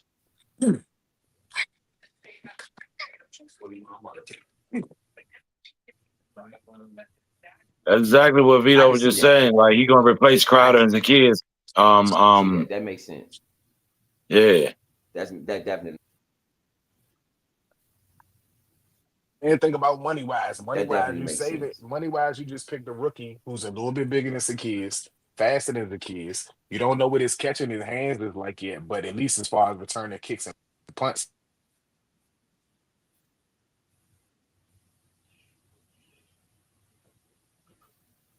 Right. No, absolutely, absolutely, absolutely. All right, so that was just the race. We wanted to make sure that we got full coverage on this guy. This guy probably going to be a kick returner or a punt returner. That's what we think we're seeing here. I don't mind. It's a special teams pick. I don't mind it. I don't know if I pick that early on special teams though. I'm just to critique the pick. I don't know if I go that early with that. But if they feel like that's their guy, then maybe they was just Where did about you to get pick? the guy Where that did you they pick wanted. McCaffrey last year? Where they pick McCaffrey last year? Third or fourth round. And he was a Well, kick right. returner. And he was a kick returner. Right. That's why I say I don't mind this pick if that's your guy, right? I don't know what they're doing. If that's their guy, fine. I Bro, want a bro, running back. bro, I want bro, a bro. running back. Four, So 3, 8. It was only a few running backs that was even that speed. 4-3-8. I'm gonna go and quote you from last season via after the last playoff game. We need a playmaker. Not to mention that all eyes are going to start every play on 5. The second set of eyes is going to be on I don't think McLaurin. he's going to be used that much on offense. I think he's going You, to play primarily special you, teams. oh my goodness. Do you That's remember me. Chalk? I'm just giving you people that used to play with Cliff Kingsbury in Arizona. He had speedy receivers. Chalk. Chalk was speedy. He had Christian What's the Kirk. He other had dude? Christian Kirk. Christian Kirk. Yeah, Christian Kirk. That's I'm not disputing that. The guy can run. Look at that. Look at the separation he got in this play right here. There's no That's what doubt I'm he can saying, run. bro. He's gonna be dangerous. Think I about don't when we know. done worn a team down and they bring him in the second I and don't let him actually know if run they'll get. plays. That's dangerous. Yeah, Oh my I goodness. think he'll. Oh my Yeah, goodness. I think Mm. he'll be primarily. I just don't. I mean, maybe y'all saying he's going to be, off the top, take the top off the defense. Fine. yeah. So We needed a guy again, like my that fault. though. I I'm just sorry I don't got cut know off. if But that's what I I asked can you, see bro. that. I'm quoting you from last year when you said that we needed a playmaker. Now, that Right. playmaker, again, look, I was giving an example of Luke McCaffrey's role last year. He was number 6 in the entire NFL, not our team, the entire NFL on separation, meaning that he was beating the top off the defense already, and he doesn't run a 4-3-8. Imagine having a player that you're going to use now or that has to get looked at because now you got to imagine that McCaffrey's role is going to grow, if not exponentially, a little bit. And again, if you have separation skills, we need to get you the ball so that eyes aren't so much on McLaurin or Debo. Now, with J5, you still got to remember that our quarterback is extremely good and everybody's going to be looking at what he's doing.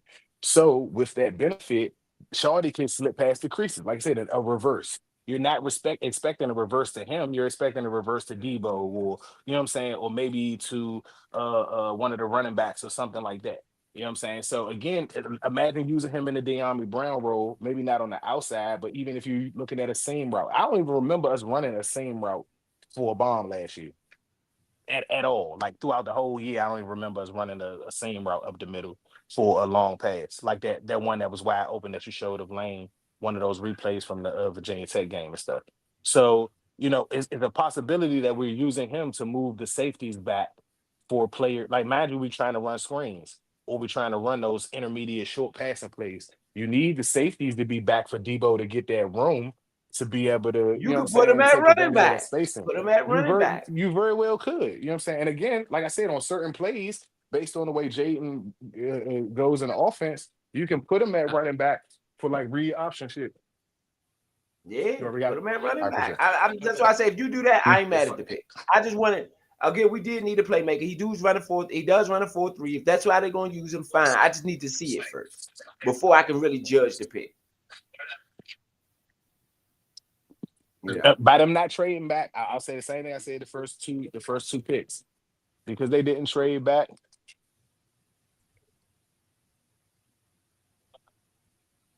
We got a mask on or something? My fault, y'all. I said with the first two picks, I said that earlier. If we didn't trade back, then that means that their guy is on the board or their guy is available, and they don't feel like they're going to be able to get him if they trade out of their spot.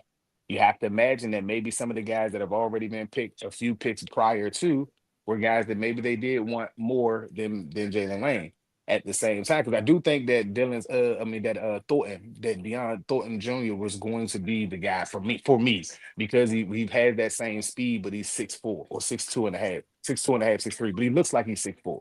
If he's not 6'4", if I'm not mistaken. At the same token, you got to put him on the outside. You can't really use him at the slot the same way unless you like running a bunch situation, because he'll get jammed a lot easier in that slot part than he would on the outside. He's got more room on the outside.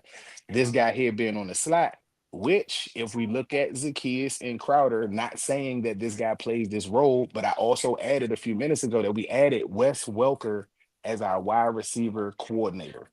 Not the coach, but just like the coordinator or just the talent evaluator, the help, the route technician expert, whatever you would like to call it.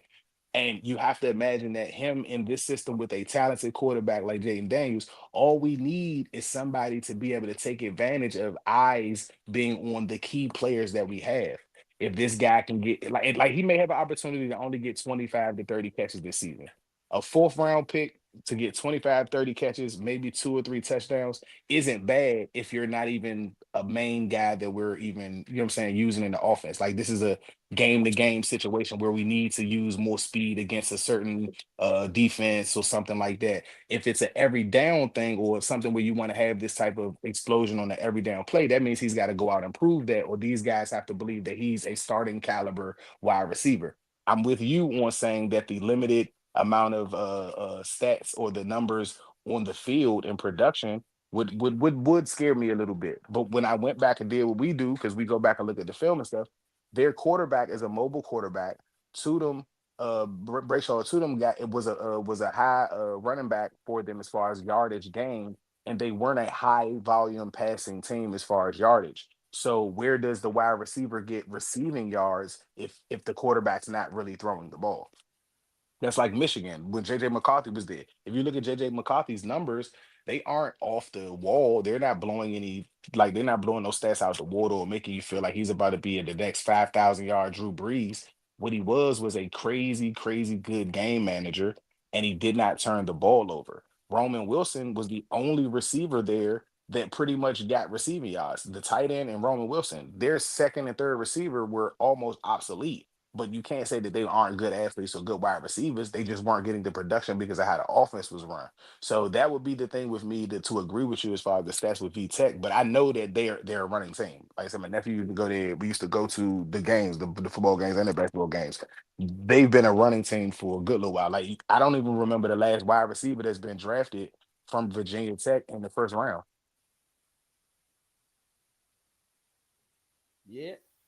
No, I agree. I agree. You know what I'm saying? I definitely agree, you know.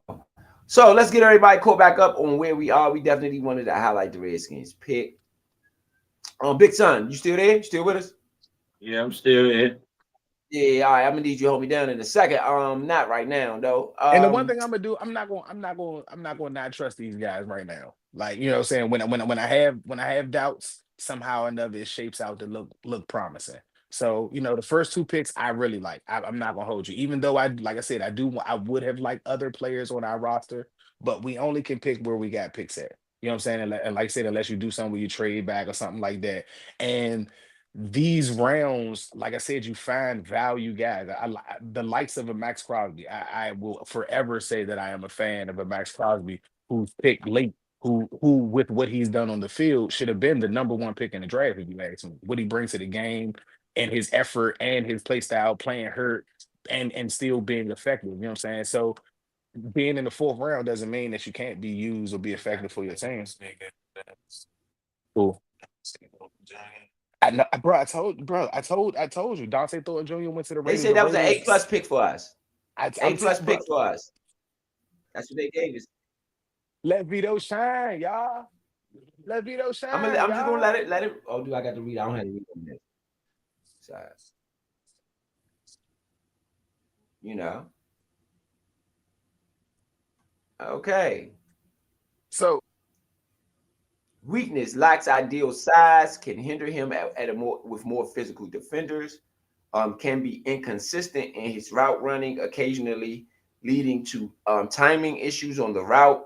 Needs to develop more strength against pass coverage. Okay, afterwards, Teddy Buchanan from the linebacker from Cal, overall 237. The Ravens reach and get him at 129. After that, you had Malachi Moore, cornerback from Alabama. His overall rank was 198, position ranked 30th. They got him at 130. They reached a bit on him. Quincy Riley, cornerback from Louisville. He went to the Saints at 131. His overall rank was 136. That's around even. Ruben Hypolit, the second linebacker from Maryland, his overall rank 369. They got him at 132. The Bears. The Chiefs then get Jalen Royal at 133. His rank was 66. Wide receiver from Utah State. That looks like that could be a steal for the Chiefs. Quentin Robinson was then picked by the Broncos right after that. Quay Robinson. His overall rank was 119. The Broncos get him at 139. After that, Tonka Hemingway, defensive lineman from South Carolina. His overall rank was 152. The Raiders get him at 135. They reach a bit. Then you had Elick. I'm not going to even try to butcher that man's name. He's good though. His overall rank, he's top 100. Overall rank 85. The Titans get him at 136. That seems to be a prize pick. He is the wide receiver from Stanford at 137. The Patriots then they're on the clock now. In fact, and their pick is in. Just to get you guys caught on up. Hey, Big Son, take over for me here on Nature Sports Podcast. Did you say Eric E. Maynard or A. Maynard from Stanford? Maynard, yeah, that's his name. Yep. Oh yeah, he's a pretty good guy. I'm hoping that the Titans get Restrepo for Cam Ward. I think that'd be a good pairing to get a rookie quarterback as top target. That I wasn't going to agree. be a high I draft pick. agree. You know what I'm saying? I feel like you can always work that in. All right. Thank y'all for tuning in here on the Nature Sports Podcast. We are You already following the NFL draft.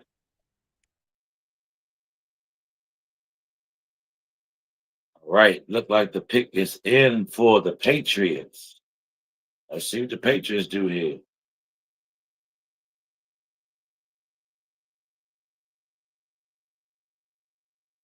So Drake May got himself a running back there now, and they run the ball. So what are they going to do here? They also got a tackle. They got Will Campbell protect them. Got Trayvon Henderson run the ball out there. You know, so they are on the clock right now.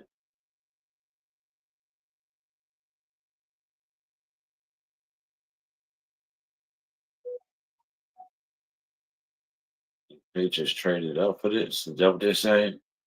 Was that a trade? All right, look like the Patriots have made a trade, and they're saying that the Patriots have missed the playoffs for four of the last 5 seasons. Ranks outside the top 20 in scoring defense for the first time since 1995. That's a long time. Wow. What you think about what y'all fellas think about Mike Brable being the head coach for the Patriots? How y'all think that's gonna turn out for him? Uh, He didn't do well in Tennessee, but Yeah. there's a different heritage in New England, and maybe guys are willing to do the things the Patriot way there in comparison to Tennessee. So again, they did have a decent defense while he was there. Maybe Drake May's the difference than the quarterbacks that he had in Tennessee because he did not develop the quarterbacks there. Will actually, Will Tannehill wasn't bad. Tannehill wasn't bad.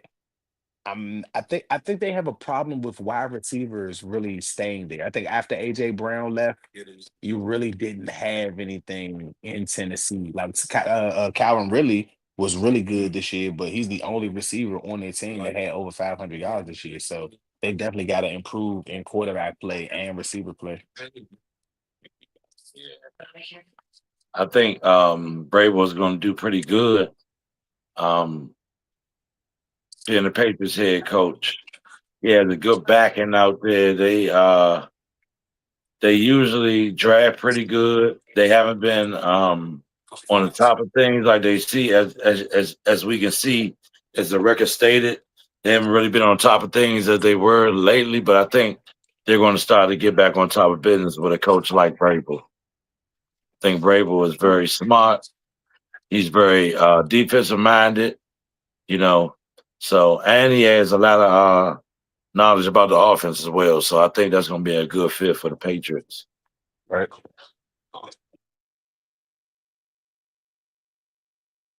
Okay, they select the D tackle, Joshua Farmer, out of Florida State.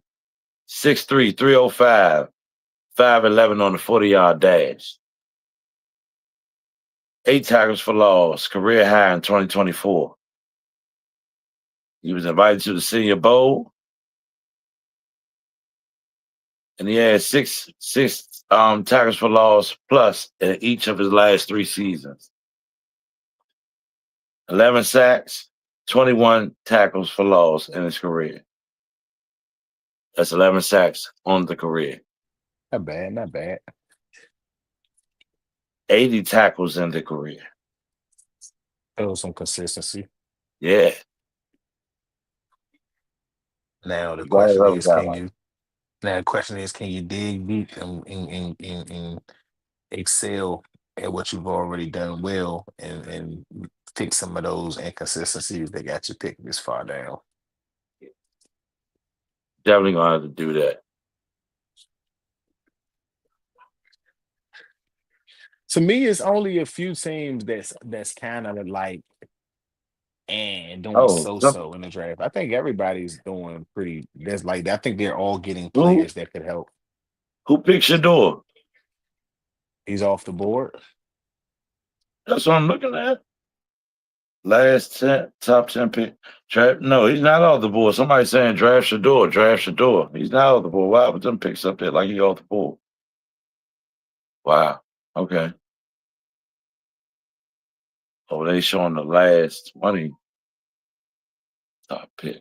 Okay. That's a little alarming, him not getting picked yet, though. Yeah. At this point in the junction, it's very alarming. What Let's y'all answer the think question about while we that? got a break. That's all. Let's answer. Shiloh came out too, right? Yeah, but he didn't go to the combine. So again, not going to the combine. I don't know what was the reason Shiloh didn't go to the combine. I agree. Shiloh should got picked though. Shiloh, man, It's not it's not y'all. I'm talking to the fans here. It's not the NBA. It's a real sport. This is a real blood sport. It's a car collision every single play happening. Okay? It's serious. You cannot take this game for granted. I'm not saying that Shiloh has, I'm not saying that Shador has, but some of the steps up into this process that I even questioned Leo about that he said was okay or it was okay at the moment. And again, everybody as a parent speaking about being a parent and speaking up for your child and everything, that's cool. But we also understand that being a man is about being able to take criticism or handle criticism or having someone talk down about you and you being able to stand up for yourself and defend that. When your father, who's known and a veteran and a Hall of Famer, is defending you at every point, then now sometimes it turns as in a professional manner, it turns from being a father to you babying your child. You got to let them go through the tough parts. By him playing under his father, can anybody prove that Shador was supposed to be in the Division 1 program and playing for another program or anyone else? Because of what we all saw based on an offense that his father designed around him, his son, and Travis Hunter.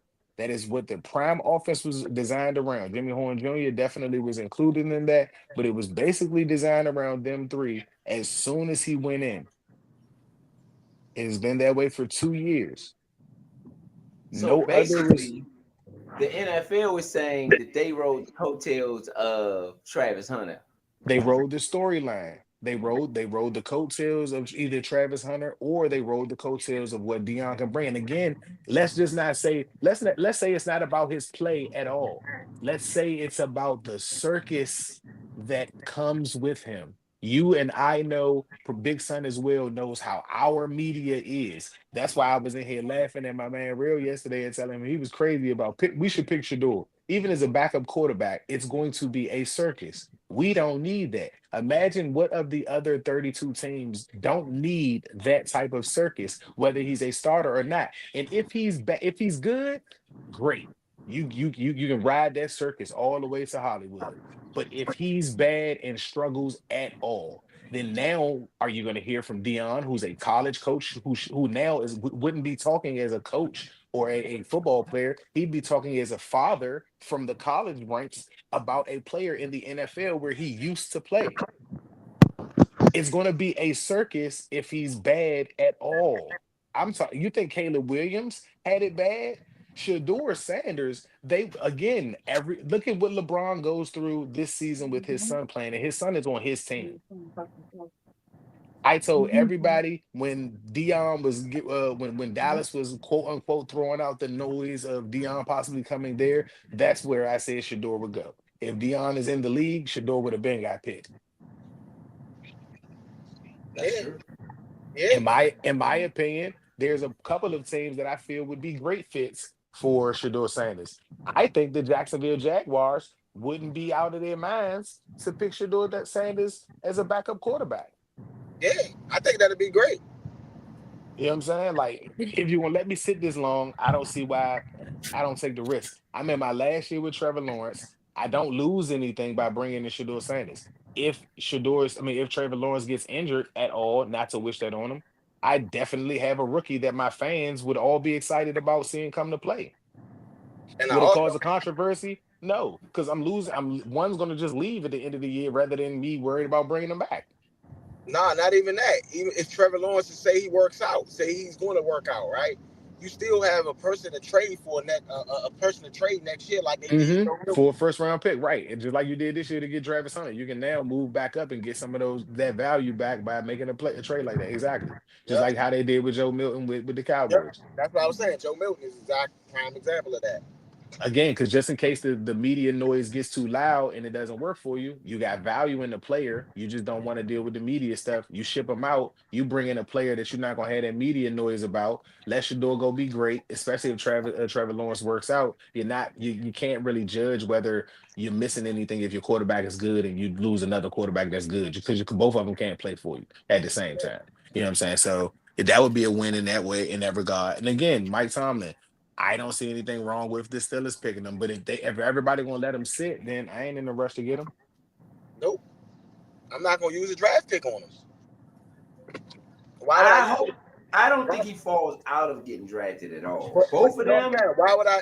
Why would I use a early draft pick I on don't somebody? know. It's looking like that. To But be think honest, about it. Why would I use that on somebody that I can get at any time? Yeah, that's what I Cam said. Jackson. And especially Cam when you know, Jackson. Pickens in for the Panthers.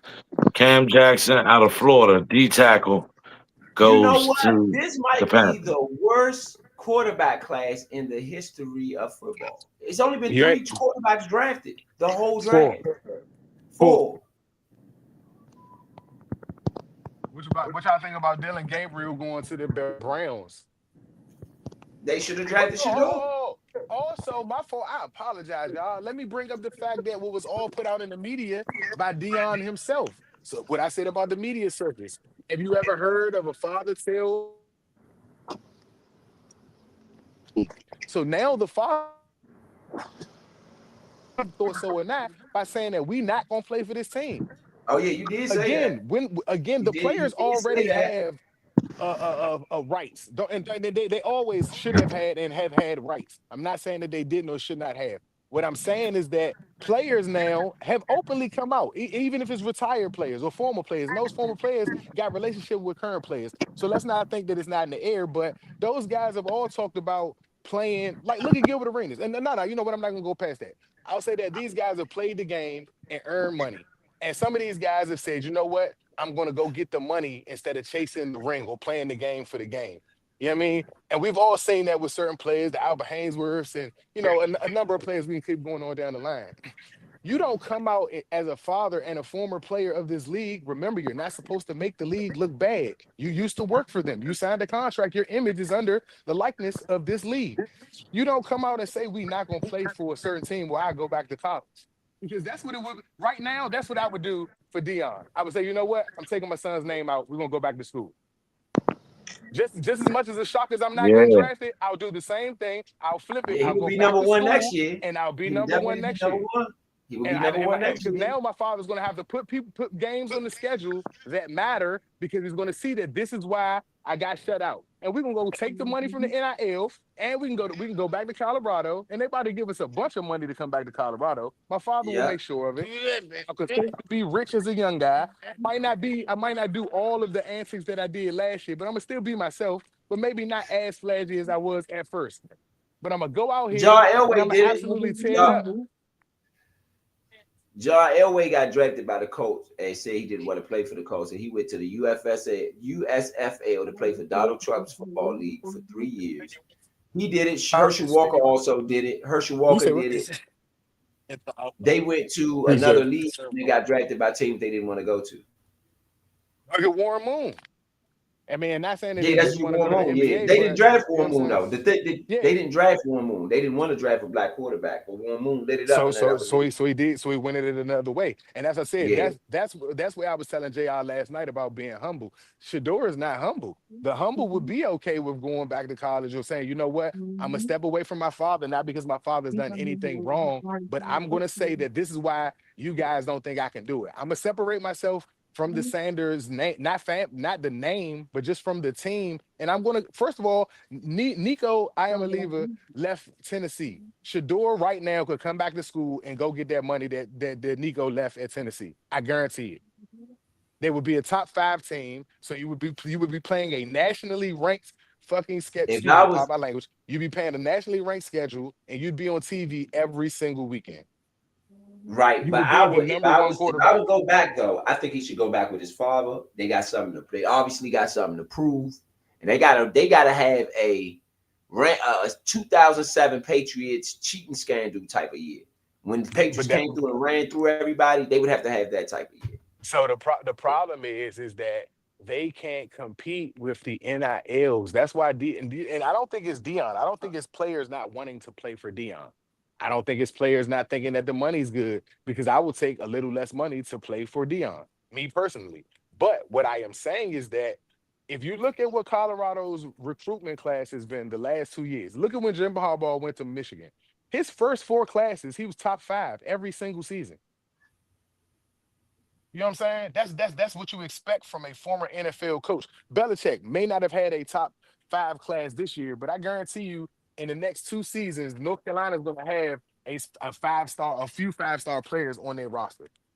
You know what I'm saying? Because of the lineage and what I know that this coach is going to allow me to do, what I'm gonna play like. First of all, let's not even skip and say I'm gonna automatically go to the NFL, but I'm gonna play at another type of level than I ever have by Belichick being here My than thing I is, ever if, did if with any other Belichick can go coach. back to college, anybody should not be opposed to going back to college. Let me say that No, now. no, no. Yeah, of course, of course. But I'm saying that the way that the NILs and stuff is set up in Now I know what you the said. No, no, division no. that I know that was Dion a is different in, point. yeah, That was a different point. My bad. Dion's just not getting the love really that you would expect the Deion Sanders to get. And that's what I was trying to make the point with JR last night about Shador. I I don't think Shador was going to be accepted to Florida State.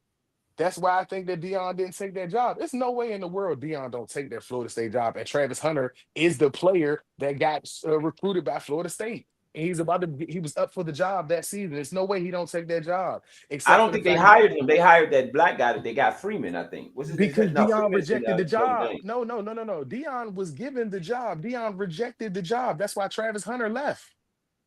That's why Travis Hunter went to Jackson State. Travis Hunter was supposed to go to Florida State since the 10th grade, bro. I Dion thought he literally plucked Florida State. I thought he plucked him from Florida State.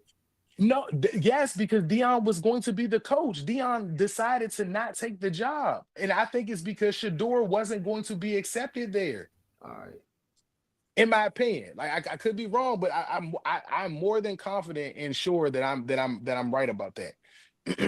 Is no way in the world that you go take the job at Colorado instead of taking the job at Florida State. You don't take a job at a No, he HBCU to interviewed. Okay, here it is, right here. Here it is. Deion Sanders did not snub a coaching job at Florida State in 2019. He interviewed for the head coaching position at Florida State, but the job ultimately went to Mike Norvell. That's what I was saying.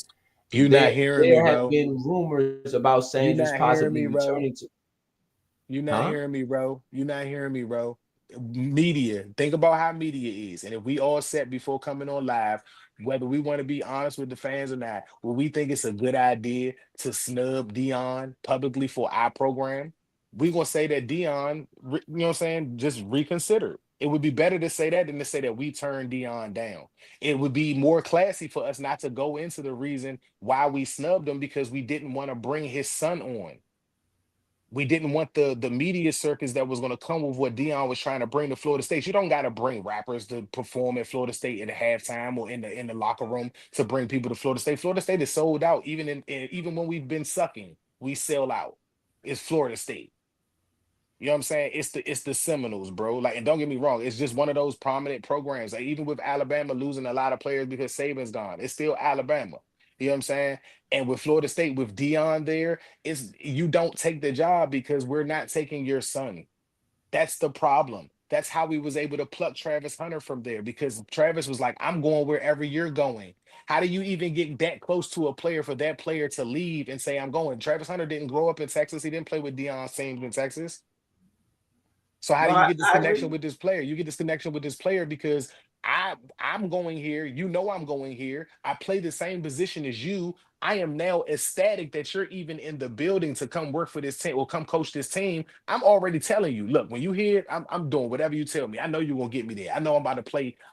My dream of whatever Florida State promised him since he was in 10th grade is now coming true as a football player. When Dion says I'm gonna go to this HBCU, I'm going to leave Florida State as Travis Hunter to go with Dion for a HBCU, bruh. Not just to set history for myself. I don't belong in this league. It's like Jay-Z coming to a open mic at an underground show. He don't belong in there, bruh. Yeah, I'm not disputing that. I don't know. I don't know. Again, again, I I don't know. I don't know if I'm Shador again. Maybe going back to school. However it works. I just think that if he does stick with the league, which I think maybe he will, he probably will. I believe that he'll eventually get a shot. That's all I'm saying. Hey, Big Son, take it over for 1 second though. Go ahead, Big. If you can, The if you still Browns with pick us. is in right now at Oh, go ahead, V. You take it over. 144. Quinshawn Junkins, Harold Fannin Jr., the tight end from Bowling Green. I like Shardy. He went to the Browns as well. Third round, they also picked up Dylan Gabriel, Dylan Sampson, the running back in the fourth round. I'm not sure why they picked up Dylan Sampson and Quinshawn Junkins with Chubb. That's going to be a head scratcher for me. That was a wasted pick when they need a wide receiver to help Jerry Judy out. Chubb not, Um, I don't think Chubb there no more. Chubb is there. No, and oh no, he's a departure. Yes, he did leave. My apologies. Where's Nick Chubb at then? Uh, Let me check on that. He might be a free agent, Mo. He's a free agent. Zero. You don't gotta get a running back when people like that on the board. I mean, when they still out there. I mean, but that injury was significant because I don't think he's kind of got back since then yet. Yeah, no. Nick Chubb is not. Yeah, he's not with the Browns no more. He's a free agent still. Uh, bro, it's still like I'm missing bang.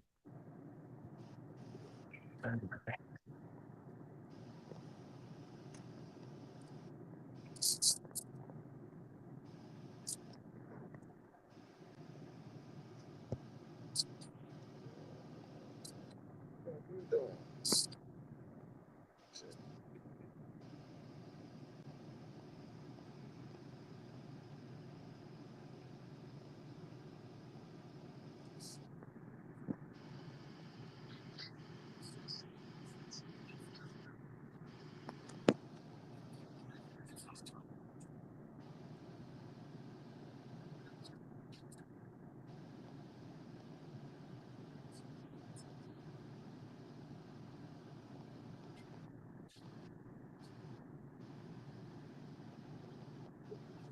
It's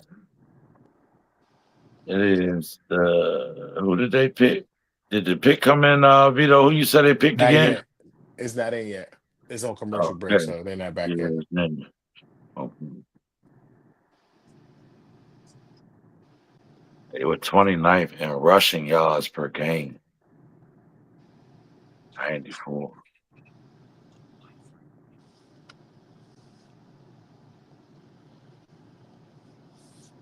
So with Scatterbo coming to our division, as dangerous as that sounds, um, I still think we can win games against the Giants.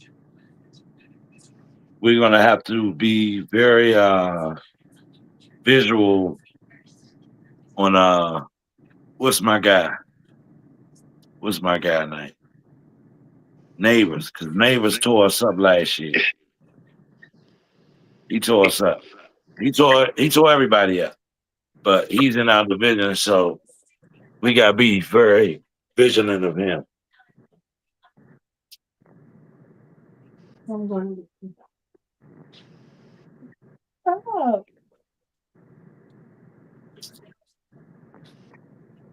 The Neighbors really got on our line in a couple of games. So I'm saying, man, it's we got to be vigilant, especially with a back like Scatterbo out there that can create long drives for you. He's not gonna be there every down back, but we got to watch him when he get in there. Ooh, yeah.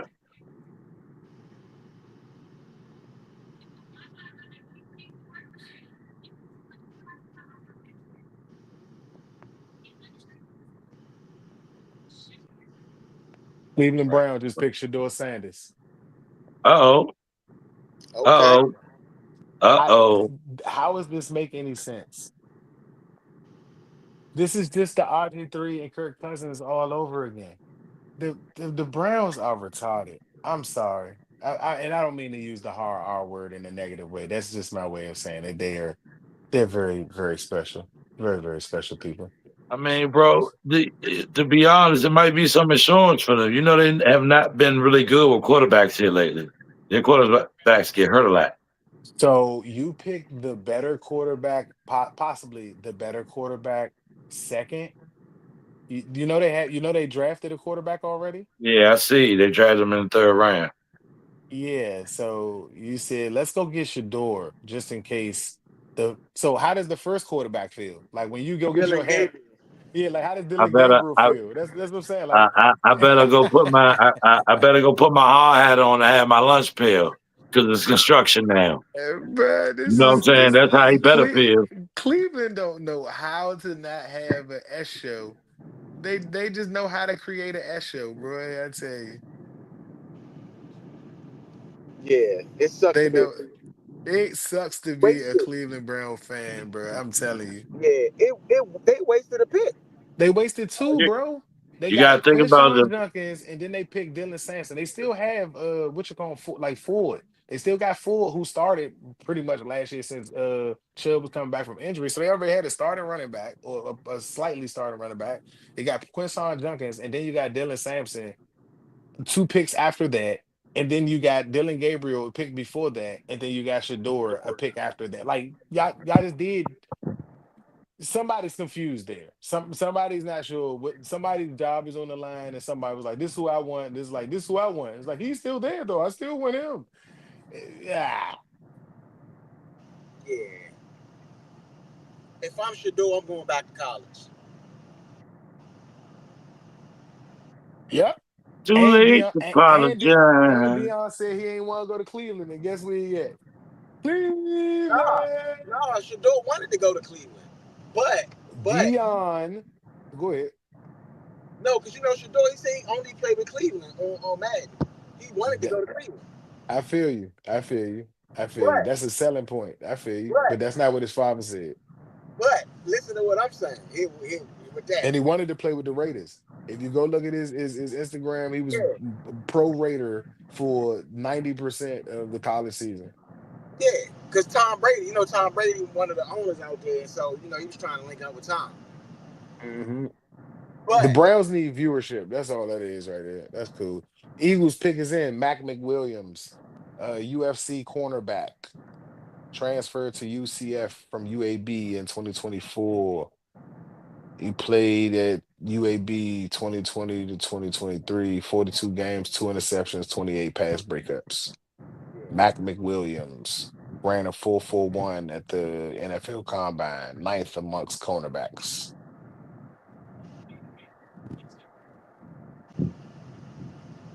yeah, if I'm Shador though, I don't want to go into a situation where they drafted 2 running backs and 2 quarterbacks in the same draft. He's Jameis Winston all over. Jameis Winston is in New York with Russell Wilson. No. I just said he's Jameis Winston all over. Like looking at them couple of plays they just showed, like his load up and all of that looked like Jameis Winston. Who you talking about, Shador? Yeah, Well, he got a quicker release, but his load up is they got the same throwing style in a sense. I mean, don't get me wrong. Mm. Jameis Winston The has really good games in the NFL. Phila- Philadelphia Hmm. pick is Hmm. in. I already Philadelphia called it. pick is in. I called it, Big Son. Oh, you did my bag, bro. Yeah, Mac McWilliams. Mac McWilliams. Patriots pick is in. That should be coming up as well.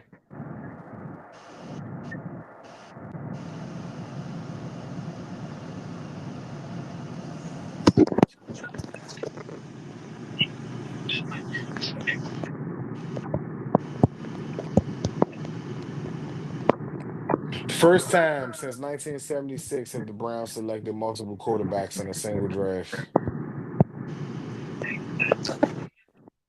All right. People don't do that because it's stupid. I'm Yep. gonna just tell you. Thank you, Point. I was just waiting for somebody else to say it. It didn't work with us. It did not work with us. It cost us 2 quarterbacks and over $100 million. Good luck, Browns. Good luck. See, this is what happened when you They're can't gonna choose need that between. quarterback. I'm telling y'all, them boys had a quarterback carousel just about every year. They have Yeah. quarterback carousel going on. So it's gonna go on again and again and again and again. I mean, maybe one of those quarterbacks can win out the job, and now maybe. And then I mean, and then you build around that quarterback if they win out the job. and then Who's the veteran though? The veteran is Jameis Winston. No, it's not. I He's mean, not there. I mean Deshaun Watson. He's injured. What ended. veteranship are you gonna get from him to be in rehab? He's gonna be in rehab, not on the field. Nah, I think he's gonna start week 1. He's got he did you remember the tear that he had in his ACL? He's not gonna play in week 1, boy. And not boy to you. You a grown man. No, my apologies. But I'm just saying that in the are you crazy? He ain't about to play week 1. That injury was after they played us. That was later on in the year. Not late in the Nah, year, nah, but nah. It was only like week 4, week 5. It was still early in the year. It was definitely early in the year. yeah, but he didn't get hurt against us. Nah, we played him in like week 3 or something like that. So he got We hurt like played them in got, week 6. did We we? was 4-1. That's week. Dang. So yeah, he probably got hurt like week 7 then a week. Let me see. Stop speculating. Deshaun Watson got injured in the first half against the Bengals. And there's uncertainty for 2025.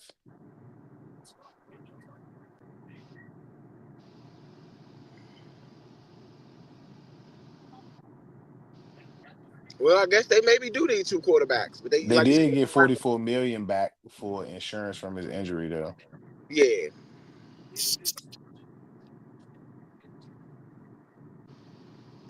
Yeah, he had a ruptured Achilles. Like it's gonna take some time, buddy. He got injured in week 7. Okay. Yeah, So that's the why I week was after saying. us, yeah, the week after us. Yeah, that's why I was saying I knew it wasn't like late in the year, but it is week 7. That's kind of mid year.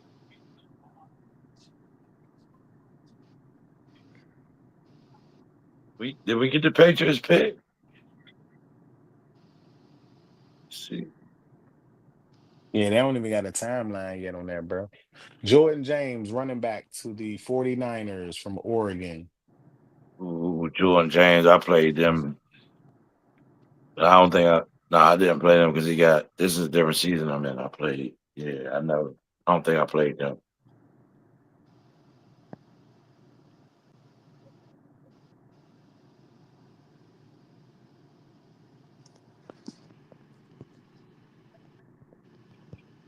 The Patriots got Braden Swinson, edge rusher from LSU. Damn. Braden Swenson. Yeah, I like Braden Swenson.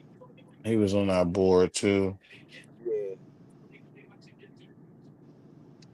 So we don't pick until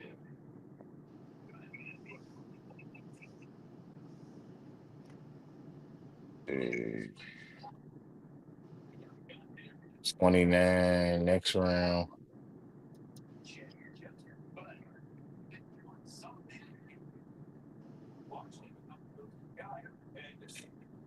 Rams are on the clock. On the clock. On the clock. On the clock. On the clock.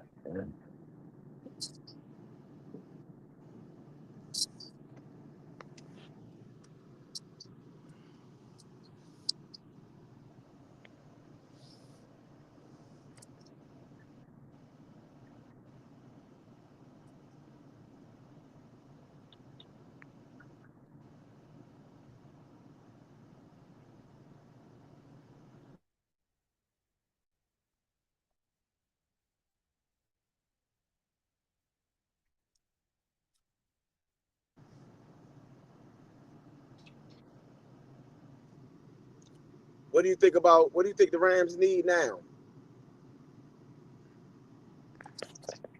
Say again, one more time. What do you think the Rams need now? Like, what do you think that their team, biggest team, need? Mm. Uh, Another receiver could help. I don't know what they've picked though. I gotta look at what they drafted so far. I know they got Devontae Adams, they're Puka Nakua. They do have a couple of slot guys. I don't know if they necessarily need that like that. They got a defensive tackle from Ohio State, Ty Hamilton.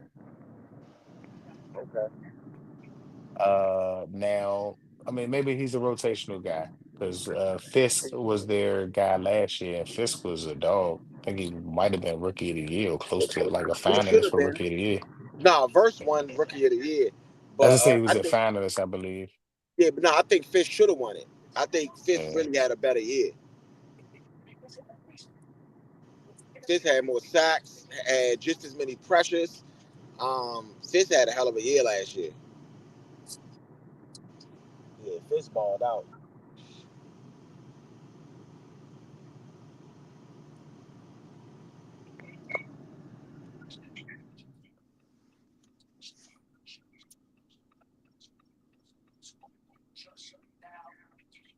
See, Adam Schefter just said the attention that was on Shador the last few days is only now just beginning. Now, again, I just said when I was saying that it's going to be a media S show. Cleveland doesn't have any coverage. So the S show is at least giving them some coverage on the Cleveland area. They didn't have LeBron for a long time now. They just finally got their basketball team in order. The football team was just getting themselves together with Baker Mayfield, and then they let him go. And then you've been back downhill after that. You was about to lose your best guy, Miles Garrett, was able to bring that back. So this now brings a set of eyes on you. Is it positive? I don't know, but it can't be bad. You know what I'm saying? It's a good pub, all pub is good pub, what they say. So Nah, Cowboys pick is in. No, I don't think it's good. I mean, again, just because you put him in a situation where now you're going to force the hand of Shador to play. If Dylan incompletes 3 passes in a row, people gonna be yelling for Shador, even if Shador is not the better prospect. You know what I'm saying? And not saying that he's not. I'm just saying like if Dylan starts, people are literally going to like. I almost feel like you just forced Shador to start, and you've just crushed your first pick as a quarterback. Like Yeah, Dylan Gabriel got to know that I was going to start the first game, and now you're building around me. And then now I don't understand what y'all just did by picking another quarterback. Even because my question to whoever picked me is, do you feel like he's a better prospect, or are you bringing him as a backup? And then now I know that your answer is going to be, well, it's going to be on you guys proving yourselves and showing us what you can do. Jaden Blue to the Cowboys, God damn it, Running back, Texas, 730 rushing yards last year, 368 receiving, and 14 touchdowns from scrimmage. I think Jaden Blue was one of like the second or third fastest in the draft combine. He had 6 rushing touchdowns last year, led the SEC in all running backs with 6 TDs receiving. 2 receiving touchdowns in the college football semifinal against Ohio State. 2 notes. That is Jaden Blue, Texas, to the Cowboys. So he stays in the state of Texas. Career 1,600 yards from scrimmage, 11 touchdowns, 7 receiving touchdowns. He is now a Dallas Cowboy. He ran a 4.38 at the 40 in the combine, which is second amongst running backs behind Deshaun Tudor. Dang it, the Cowboys know what was in our room, bro. We got a spy. Who used to yeah. who used to play with Nah, yeah, Peters or Quinn. I don't think they gonna give him any information. Nah. Dorrance Armstrong Yeah, and doing Armstrong. Cleveland Farrell, because we let Cleveland Farrell mention go. Him or Fowler. Maybe Yeah, Fowler. doing Armstrong. Fowler for sure, but Fowler, Fowler ain't probably in our Fowler. room. Fowler ain't in the room. I don't know, bro. Like he got connections with people on the team. He might be sneak dissing. Oh man, they got a Might be bug in sneak the room, dissing. huh? Cause didn't Fowler go back to the Cowboys? Yep. Yeah, bro. Cold sneak dissing, bro. Hey man, sneak dissing, bro. Dolphins on the clock. Dolphins on the clock. I just want to remind everybody that Vito said it was going to be a media show. I just want y'all to know that I named y'all the next 2 or 3 picks since Shador has been picked, and all that they've been talking about is Shador Sanders for the last 5 minutes. Yeah. What else would they be talking about right now? He was supposed to be a first round draft pick. He slipped to what's this, the fourth round, fifth round? Yes, but again, so this is this not also creating what I just said the Cleveland fans are going to do about Dylan Gabriel probably not even getting a shot at playing quarterback? I mean that's true. Unfairly, like what I'm saying, like without proof, what I'm saying, like again, even if he outperforms Shador in the preseason, I promise you, the first 2, 3 incompletions in a row, the fans is gonna want for Shador. Jason Marshall Jr., Florida, so he stays in the state of Florida to play for the Dolphins. Jason Marshall Jr., 17 tackles, 13 solo, missed 6 games with an upper body injury in 2024.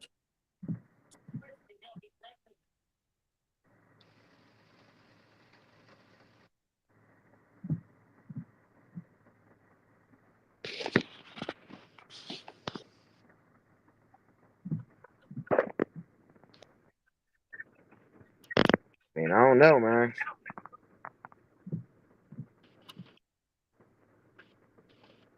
What do y'all think we should be picking? I know it's a far along, but Uh, I don't know, man.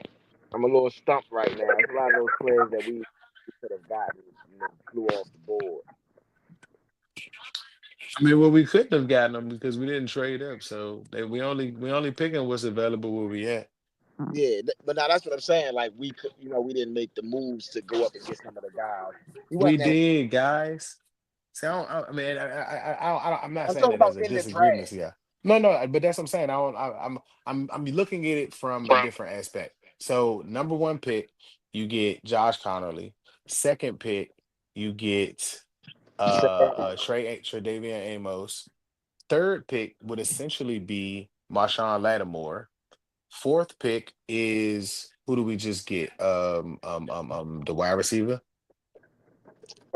Dang, man. Jalen Yeah, Lane, and the fifth pick would be for Laramie Tunsil. No, excuse me. The fifth pick would be for Debo Samuels. yeah. The Oh, second pick, because we had two second round picks, the second pick would be for Laramie Tunsil. The the third round pick was for Lattimore. The fourth round pick for next year was for Tunsil, and then we got a fourth round pick this year, which was Jalen Lane. The fifth round pick was for Debo Samuel, and we don't have a fifth round pick because of the Debo Samuel Jones. So we pick in the sixth round. So if you take if you take the players that we missed on the board and say that we got Laramie Tunsil with a second round pick that we traded off, and we had a second round pick. So we got a cornerback and got a left tackle. We got two left tackles and a cornerback.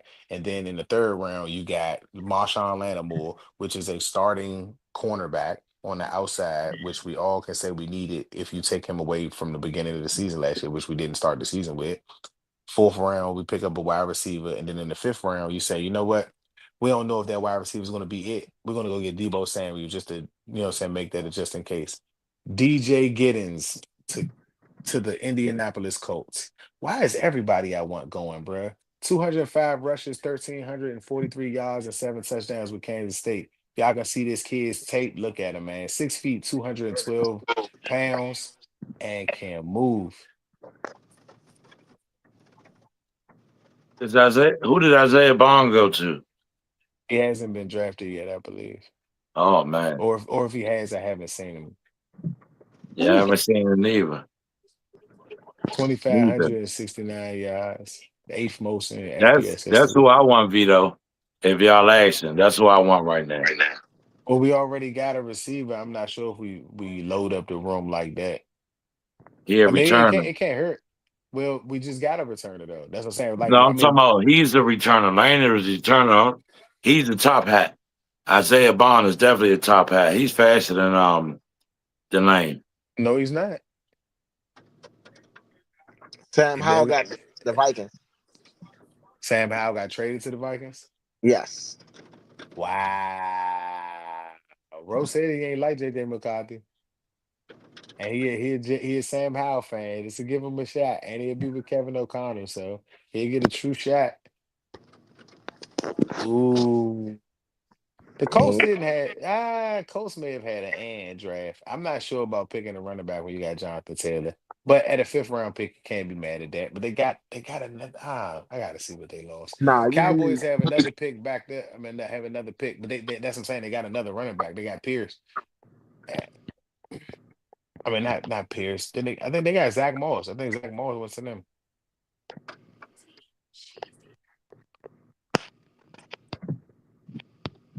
Shamar James, linebacker, Florida, career high 68 tackles last season, 2 sacks and 5 tackles for loss to the Dallas Cowboys. Had a dislocated left kneecap and missed 4 games in 2023.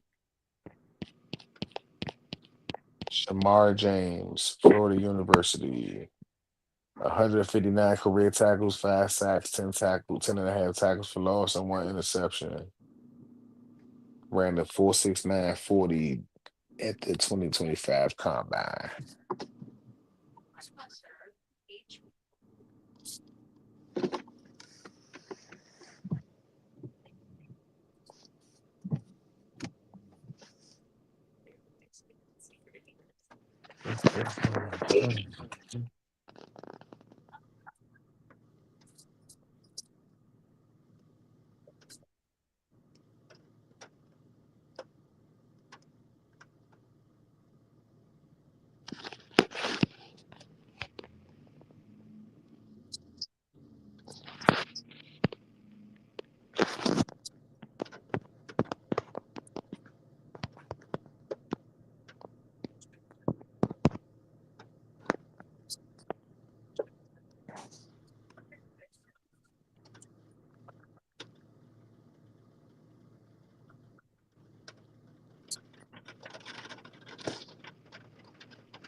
Uh, the Bengals are on the clock.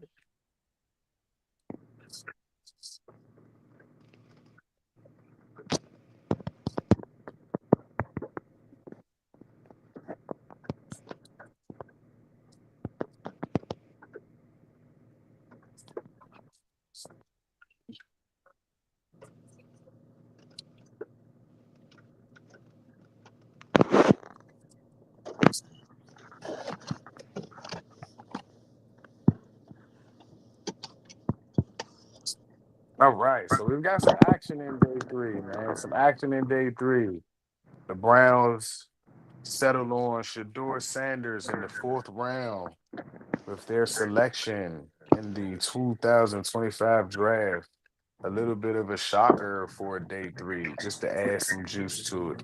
A couple of trades now we've just seen or heard about a trade between the Minnesota Vikings and the Seattle Seahawks for Sam Howell. When we get Leo back, he'll bring us the details on that trade, possibly how that was moved around. Now I'm here. I'm gonna go look for it. I'm looking for the details Was now. that a Matthew, surprising trade to you, Vito? Yes, yes, yes. I thought that when Sam Darnold went to the Seahawks, I kind of, gave a little shade to Sam Howell because I was like, he got traded from us and didn't get a shot behind Geno Smith. And then you go to you know what I'm saying, you have them bring Sam Darnold in, who just had an amazing year last year, and you don't even give him a shot again. I mean, you got to go through training camp and everything like that, but it would be assumed with the money that he got that he wasn't gonna get the start, at least not immediately. So JJ McCarthy's young and he's coming off of an injury. So if you feel like he's not ready yet, or you don't want to rush him into that situation, I think Sam Howell's got the perfect opportunity to pull a Sam Darnold and actually be a younger quarterback to do it for them. It gives him an opportunity to, maybe get a year or two in, or even again get himself a good year in, get settled, and get a trade to another team that may need a quarterback after this season, if that's possible. So interesting to see. I think it was an interesting pickup, though, for sure. I say I was surprised. Like Sam Donald is out there. You got McCartney out there, and They then just you picked up a got wide receiver in the draft, didn't they? Yeah, I think they just picked up a um, wide receiver in the draft to go with Jet. Marcus Membo just went to the Giants. Ooh, Marcus Membo. He's a good guard, bro. He's a good lineman. The Giants are kicking tail, bro. I'm not gonna lie. I don't got no arguments with Ned picks or free agency right now, bro. They having a draft like we did last year, low key. They got to perform on the field. You know what I'm saying? Dable got to be a good coach, but if he don't get this right, he gonna get fired fast, and somebody gonna jump on that yeah, job. yeah, Somebody gonna jump on that job, bro. I ain't gonna hold you right now. You got Jackson Dart for next year, just in case they don't want to use him this year, so he can just train and work out and learn the yeah. game. I mean, Russell Wilson's going to start, and then Jameis Winston more than likely going to be the backup. Yeah, Jackson that's what I'm Dart. saying. So Jackson Dart is for whoever comes in as the next coach if Dable doesn't get it right. If Dable gets it Yeah, right, then now you got a prospect that you can develop on and work with. yeah. Dable trying to save his job. I don't So, disagree with it. It's what you got to do. so I'm gonna give you the details on the trade. So the trade was a pick swap. So Minnesota sent the 142nd overall pick, which ended up being a defensive lineman, Riley Mills, and then to Seattle for the 172nd pick and Sam Howell. Oh wow. Yeah, So you still got to shout out AP because AP still got more value for the guy. No, because you already running yeah, back. You know what I'm saying? We got a third round pick for him. yeah. I mean, nah, hey, I ain't gonna hold you. He's been working magic with the trades, especially when it came to draft capital. But realistically, last year's draft, we was very excited off almost every pick. This year's draft, we are satisfied but not excited. Well, I don't think people understand what we're trying to build, and it was like that last year. Like I said, I personally was one who questioned the Luke McCaffrey pick. That was the one that I was a little upset about because I felt like it was made out of familiarity and out of having a relationship with Christian McCaffrey. You know what I'm Yeah, saying? The family. You know what I'm saying? Which doesn't have anything to do with football, in my opinion. Right, at least right away. Did it work out in its own way? In some way, yes. I wasn't disappointed with McCaffrey's performance. I do think that he needed more targets, but it's yeah, a new team trying to find its way into winning, and we did what we had to do what we did last year. Can we grow and mature from that to something that we can't? Like again, remember last year, I think one of my quotes was, "This is something I've never seen," and I don't think I've even ever said that about our team It may be outside of RG3 season. Like that probably was the only other time I saw my team look different than anybody else in the league. This year we brought an aspect to the league that everybody couldn't necessarily match, and that was just something that was exciting to watch. I can't even imagine what this looks like, bro. Like I would like if we look at who we have on offense, even if we don't have the players that we probably would have loved to be in certain positions, if we just look at what we have on offense, assuming that our offensive line is better run blocking than we were a year ago, even if you just say for J5, let's say that our running backs got to run by committee. We got to use all four guys and we run by committee. You're still talking about having way more holes and way better run options than we did a year ago. Then passing the ball, J5 made miracles with McLaurin and a bunch of posse guys. We actually got some players that can make some things happen. And like I said, if we can take advantage of those mismatches, because the eyes will now be focused on, like all last year, the eyes was focused on McLaurin, J5. That's it. Dante Trader Jr., safety from Maryland, is the pick for the Dolphins. And the crowd went quiet or something like that. I'm not sure why, but nobody made any noise. I'm not sure what was happening. Right, I'm talking about he made that pick and they just all got silent. I'm not sure what happened right there, Oh my but Dante God. Schrader Jr. from Maryland, 182 tackles, 5 interceptions, 12 pass breakups in his career, 12 reps on the bench press. Ooh, maybe that's it.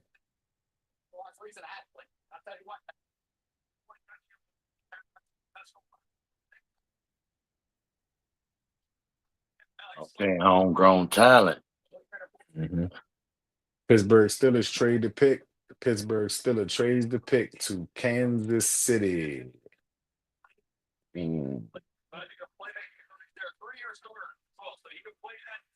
Kansas City is now on the clock. Kansas City is now on the clock.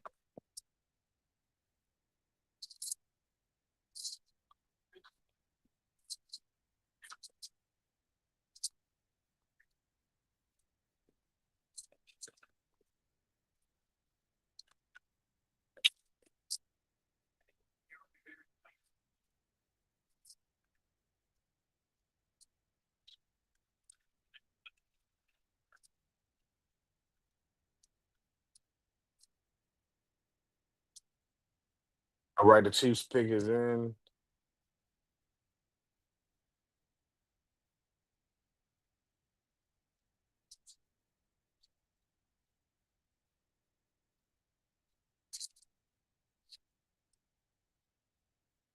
Kansas City Chiefs select Jeffrey Bossa, linebacker from Oregon.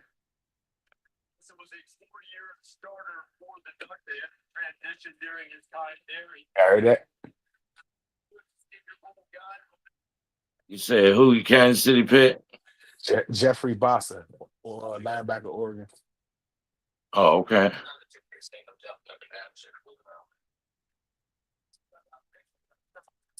Let's see what this man's stat line look like.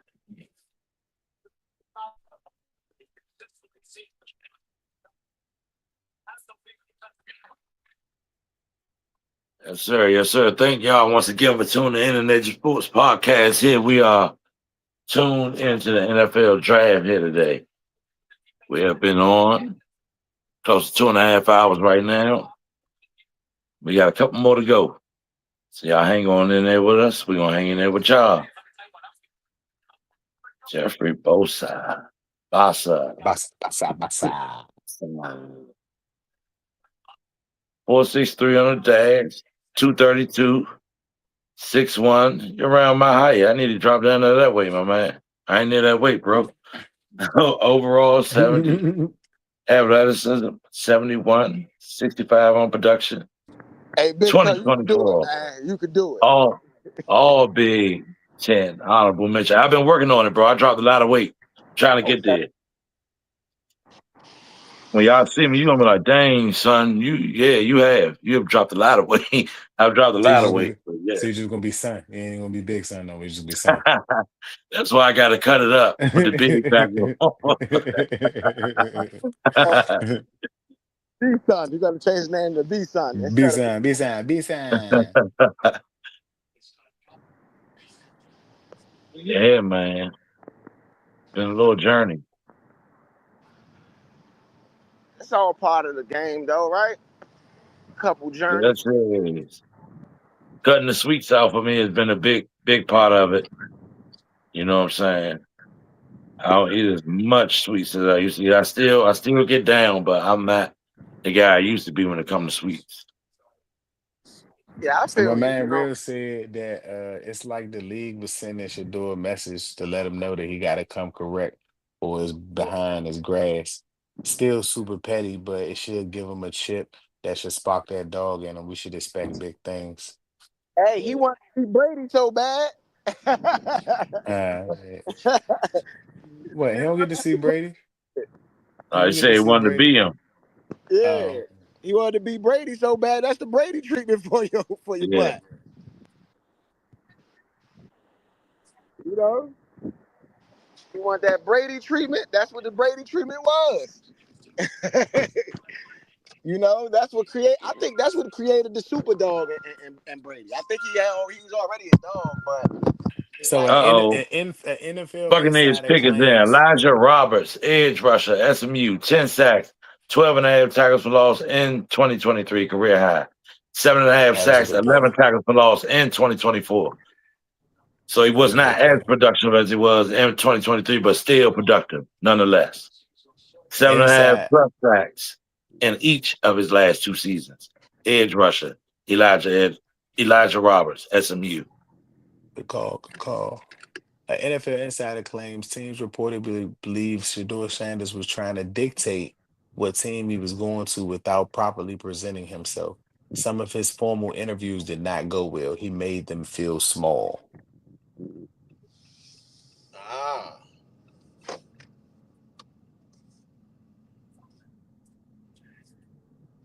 Okay, okay. So what remember what I said a second ago when I was saying that Pops basically, you know what I'm saying, saying we're not playing for this team or that team. So then you went in to second what Pops was saying by basically giving those teams your butt to kiss or basically not really presenting yourself to your best of your ability. You got to be your best self at all times. You know what I'm saying? Especially when you're interviewing for a dream job. It's your dream. It's something you want to do. You know what I'm saying? So even if you don't want to go to that team, I don't like the color brown on my wear. Like, you know what I'm saying? I love my skin color and all that, but I'm not trying to wear brown. You know what I'm saying? Like that per se. It's just me, you know what I'm saying? And not really my I thing. don't know. I don't know about that. I wanna see. I'm not, and I know no team is gonna come out and say Shador, was horrible or anything like that. But you know how the media get, man, especially when it come to people that got darker skin tone, man. They This is didn't do that. They didn't do that with Eli Manning. They didn't do that with John Elway. They didn't do Eli. that. You talking about when they said that they didn't want to play for a team? Yes, They didn't want to play for one team, not every team, bro. I get you, bro. I get you, but That's different. That's different. Dion literally said he wasn't gonna play for like 5 or 6 organizations. The first 3 or 4, 5 teams that had draft picks, he was like, "Yeah, nah, we're not doing that. We're not going there." You started off bad. It started off bad. Then I said that for someone of Shador's stature, I'm sorry that your father's Dion, but you should have went to the combine. You would have yeah, literally I you agree could with have that. possibly been a you possibly could have been the number 1 pick over Cam Ward if you went to the combine. I agree with that. I agree You with know what I'm that. saying? So not doing that and not and all of those things added up to people basically assuming that you have an attitude or you have a sly way about how you do business in this particular or go about your business, and that could rub some teams the wrong way because you still got to coach this player when things are not going right. We watched interviews where he's not being accountable for mistakes that is happening, and that's what you have to do as the leader of a team. You know what I'm saying? So I some of think he's this is been not pretty. I don't think he's been 100% accountable, but I think that the young man been pretty accountable throughout his college career, Keandre as far as Lambert his Smith mistakes. has been picked from the Auburn Tigers as a wide receiver, runs a 4.37 40-yard dash, is now with the Chargers. Keandre Lambert Smith. So they Yeah, picked up 2 wide receivers this draft, Trey Harris and Keandre Lambert Smith. Yeah, nah, I think that he's been accountable for a lot of the mistakes he's had. Not 100% accountable. And don't get me wrong, I do think that, in times where he wasn't accountable, the media kind of tore him to pieces. So he had to learn, okay, I can't say these things, or I can't, have that mindset sometimes. But think I about what think you he just got that. said. What you just said, literally, it's just to me, and I could be overlooking or overthinking things, but what you just said to me says that I gotta fix what I'm saying. I don't feel like this for real. I just gotta fix how I'm saying this because this how they gonna look at me. And that's Well, that's what I'm trying to I'm kind of getting at. Like it gives the Caleb Williams vibe. Like you don't come out and tell a team that if you draft me, I want a part of your franchise. You never played it down in this professional business. That's not something you come out your mouth and that's just not something you say out in public. If you want to have this conversation with the owners yourself, all good. Maybe even on your second contract, a conversation like this, all good. But you don't come out of college saying like that's why I didn't like that. That's me personally. That's why I don't like the NIL money because now we're creating conversations that never happened, entitlement that was never there. Like imagine you having your own business, big son. I'm pretty sure you do some work for yourself and stuff like that. Even if you got a job with somebody else, but imagine you working for yourself and you're doing some plumbing work, and the person that you're getting ready to do the work for tells you that what you're trying to charge is too much, but they don't have any idea about the work that you are doing, and they need you to do the work. Exactly. How does that? How I does have that that work? problem all the Like, time, V. like you know I what I'm have saying? that problem all the time, and but I say the same thing. I get Make it you. make sense. I get you. I get you. But but with NIL money, right? Like I look Real at quick, real quick, real quick. And my what? fault to cut you off. Packers pick Colin Oliver, a linebacker from Oklahoma State. Yeah, What? close this joke. Goddamn ambulance. So look, I think that the NIL is a bittersweet thing. I do think that those kids deserve money. After watching the Johnny Manziel documentary, that changed my. I'm not gonna lie, that changed my mind completely on NIL money because when you was listening to Johnny Manziel talk, and this is just his side of the story. Of course, it's always two sides. He's like, I made this school, hundreds of millions of dollars from my likeness. And I couldn't even barely afford like a soda at lunchtime. Like you're a broke, like he made up the fact that he was a rich kid. Johnny Manziel was like, I was never rich. I just, man, basically I was making money off of signing. He basically was making money off of signing autographs. So he had to make up a persona to make it seem like he had money because otherwise it's like, where are you getting all this money from? That's cap though, bro. That's cap Uh though, bro. Without no NIL money, what players were getting in college were stipends after every game. Even if they yeah. weren't getting hold on, even if they weren't getting NIL money. John Manziel was a full ride player. There Yeah. are restaurants on campus. There are clubs and restaurants outside of campus that are associated with colleges. These Yes. players can get room. They have free room and board, meaning that Yes. anytime they go to the hall, at those restaurants, they have tickets that they can eat as long as Yeah. they're open.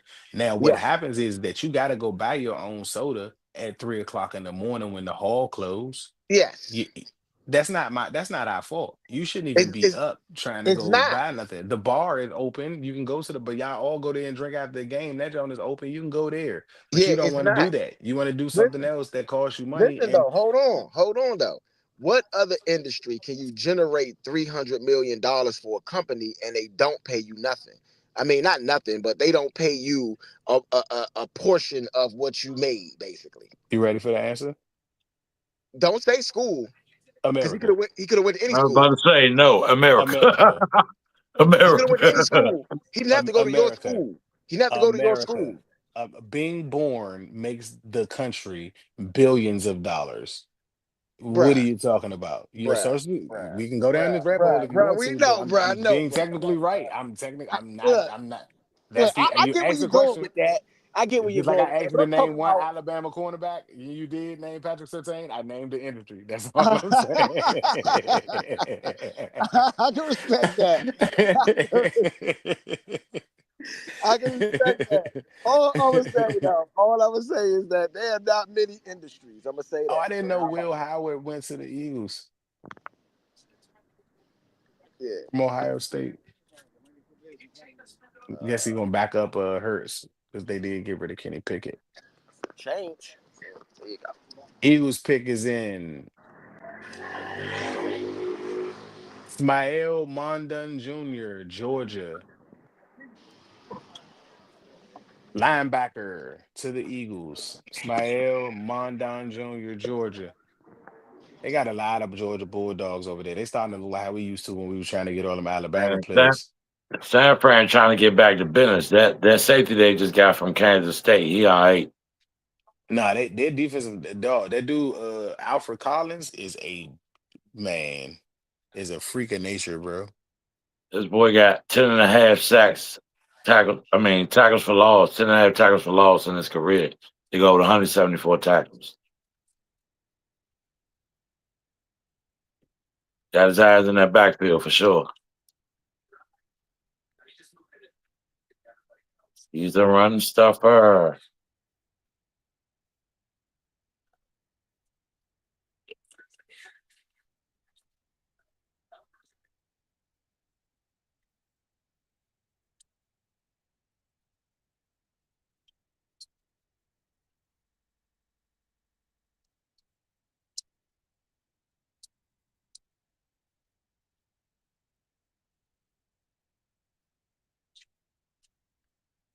Them boys acting like fools when Shador got drafted.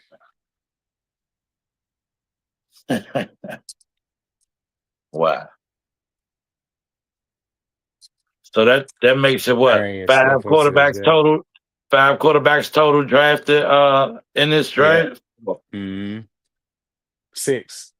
Six total. Will Howard went to the Eagles. Dylan Gabriel and Shador went to the Browns. Cam Ward to the Titans. Tyler Shaw to the Shuck to the Saints. And the Giants got Carson Dart or yeah, Jackson Dart. No, seven. 'Cause I think somebody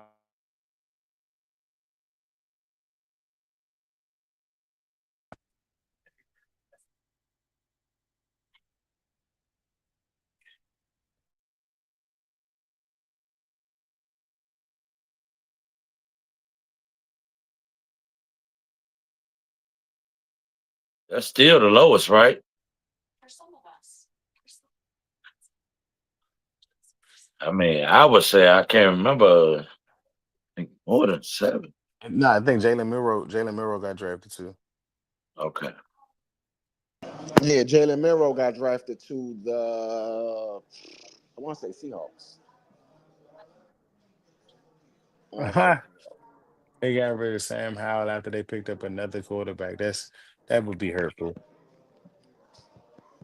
And I would say that he's probably better than Jalen Milrow, passing wise right now. And I don't know though. Sam Yeah, Howell yeah, can run yeah, the ball yeah. too. He went to the Seahawks. Hmm.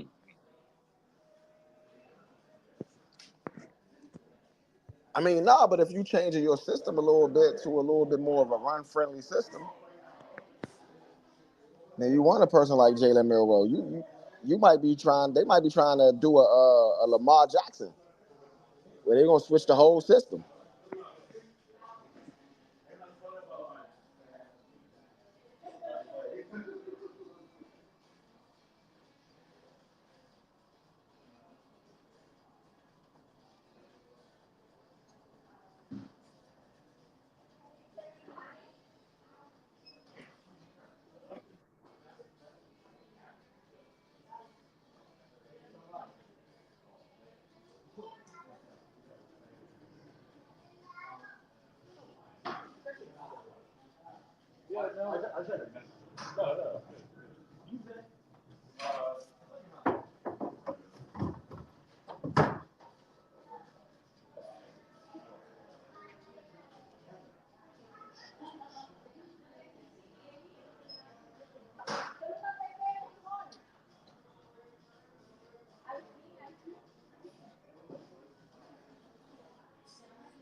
All right, the Panthers pick is in. They have not announced it yet.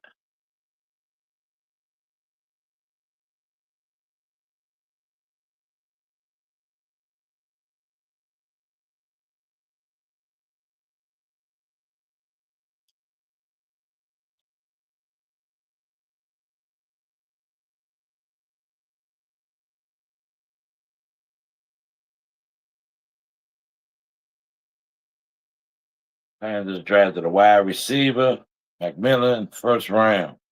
They got an edge rusher the third round. Princely out of Miss. They grabbed the safety. Jumping their secondary up. Got a D tackle out of Florida, fifth round. Got another fifth round pick coming up. Panthers not doing too shabby themselves over there.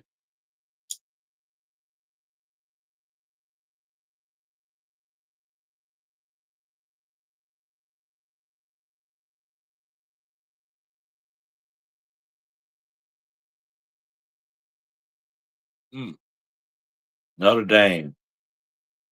Tight end, Mitchell Evans out of Notre Dame, drafted by the Panthers. 163 overall in the fifth round. He's 6'5".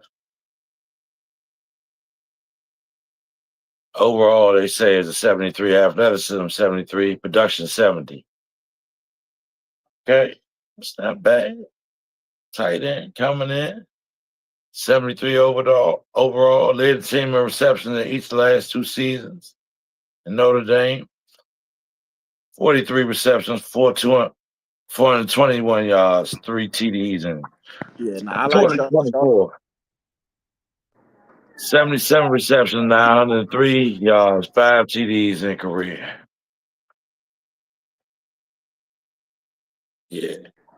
I mean, it's the reason why he was why Notre Dame was throwing him the ball so much. You get what I'm saying? Yeah. It's the reason. It's the reason. You know, when you a number one receiver on the college team, I think that you know, especially if you're getting a lot of passes thrown your way, I think that shows that you know potentially you could be you know one of those guys in the NFL.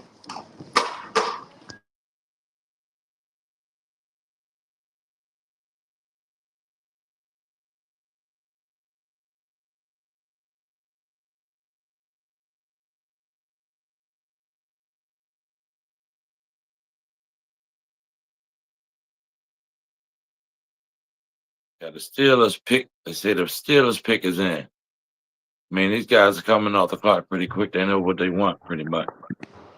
You know, at this stage in the game. And you should.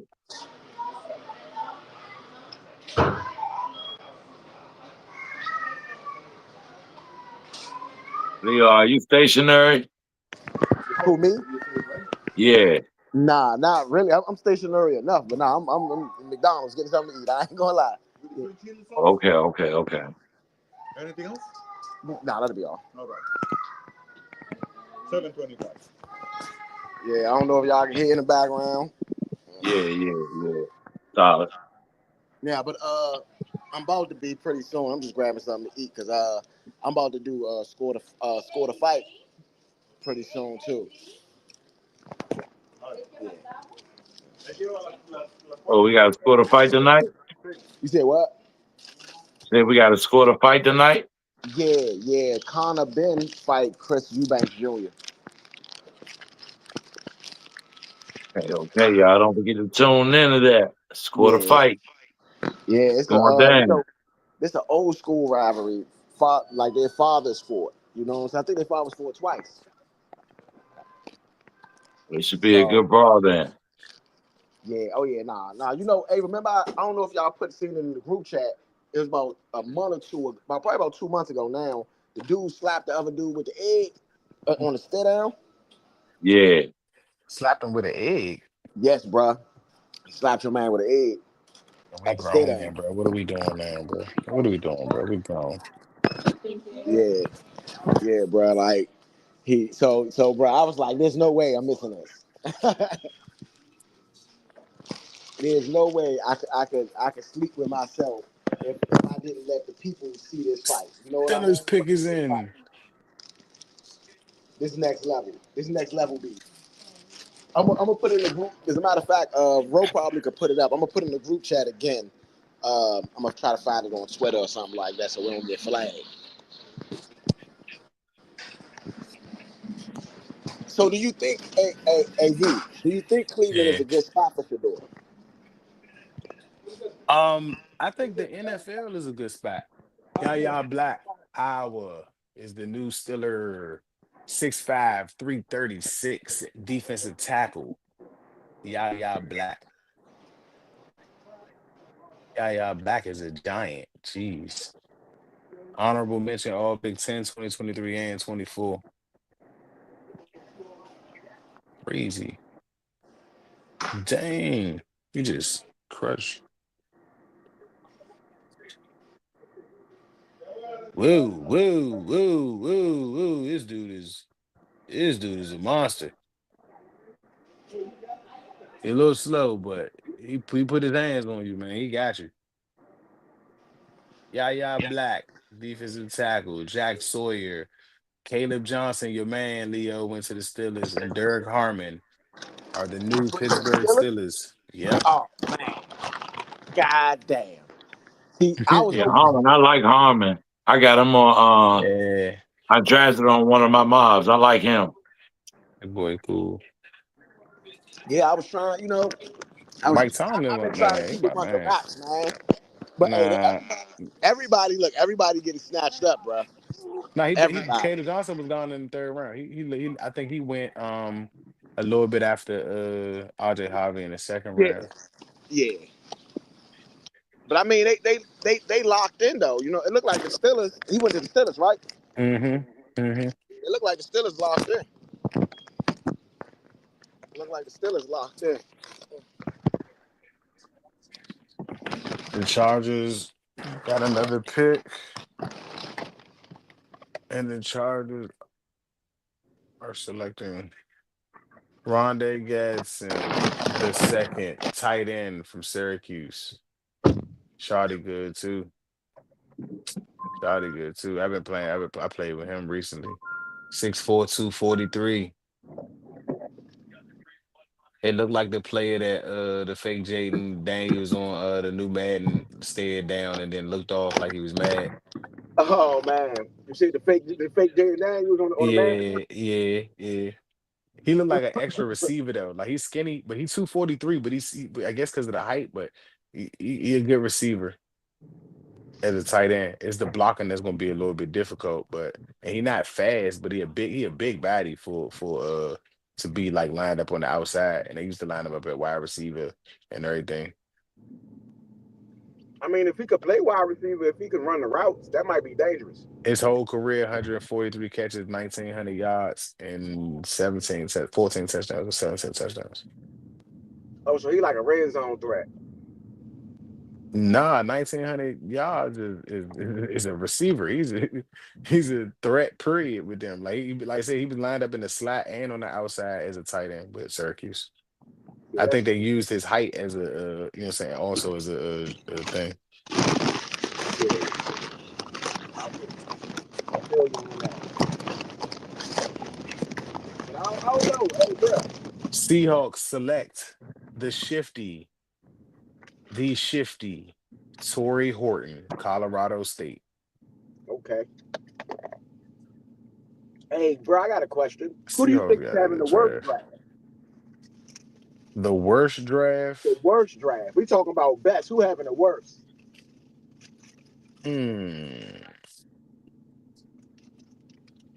I just seen them too because I was questioning what they was really doing. Let me see. Cleveland. Yeah, I think that would be one of them. I like the Mason Graham pick. I said that day one, but after that, where did you get a wide receiver? I just got Jerry Judy. I don't have a receiver. Yes, you lost Nick Chubb, but you have, I believe, Kenny Pickett is there as well right now. So they should have 4 quarterbacks on roster. Deshaun Watson, Kenny Pickett, Shador Sanders and Dylan Gabriel. Excuse me, Dylan Gabriel and Shador Sanders. So then you pick Quashawn Junkins, which is a fine pick for your replacement as a starter. But then you pick Dylan Sampson right after that. I'm just not sure what you guys are trying to do. Again, maybe one of those teams where you're trying to run the ball more than you're trying to pass it because you have a dominant defense to set up. You have a possibility of setting up a strong defense. I just don't know, bro. Jackson Slater, guard to the Titans, was the second amongst guards on the bench press. So he's one of the strongest linemen out there, helping to build up that line for Cam Ward in Tennessee. The Eagles, I think, who have 6 picks today or 5 picks today, are on the clock again in the fourth round. I mean, fifth round, excuse me. Sickening, man. Sickening. You should The get less Philad- picks. You should get less picks when you win the Super Bowl. Nah, man. The Eagles select Drew Kendall, Boston College. Drew Kendall, Boston College. Drew Kendall was a center. And so, what's my man name? Howie Roseman for the Eagles. Not my man, but Howie Roseman for the Eagles has stuck to his draft analysis and stated that the Eagles were down 3 linemen this year, and they wanted to make sure that they were 7 or 8 deep in that room. And they have definitely picked up 2 offensive linemen this year. So he is sticking to his word. I mean, really, what else do they need? N'Kobe Dean was down. They did pick up Campbell, but then they just picked up Smile Monda Jr. because they just said that Campbell is coming back from injury. Mm-hmm. So they had to fix that spot right there. They let go Milton Williams. They got was it Ojuraju or Araju or Olajari. Olojari. They Yeah. got him, but he's not a 3-4 defensive end. He's more like a linebacker.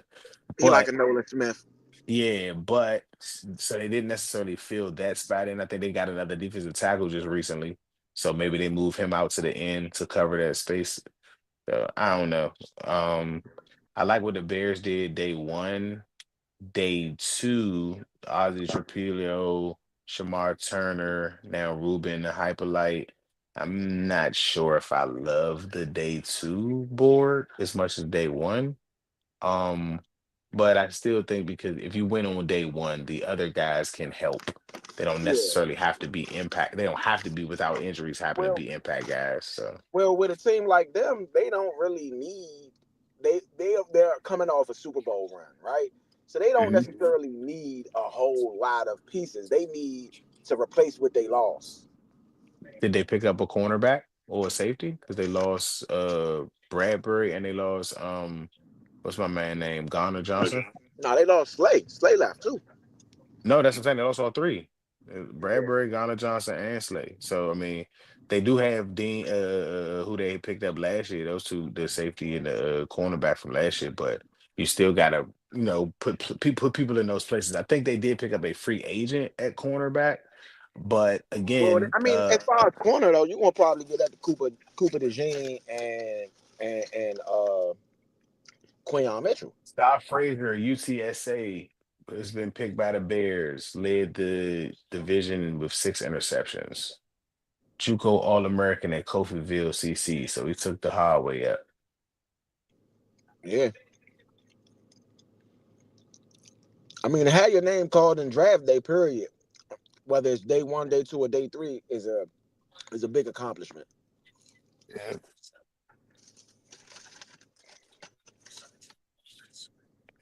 Especially when you take the hard way.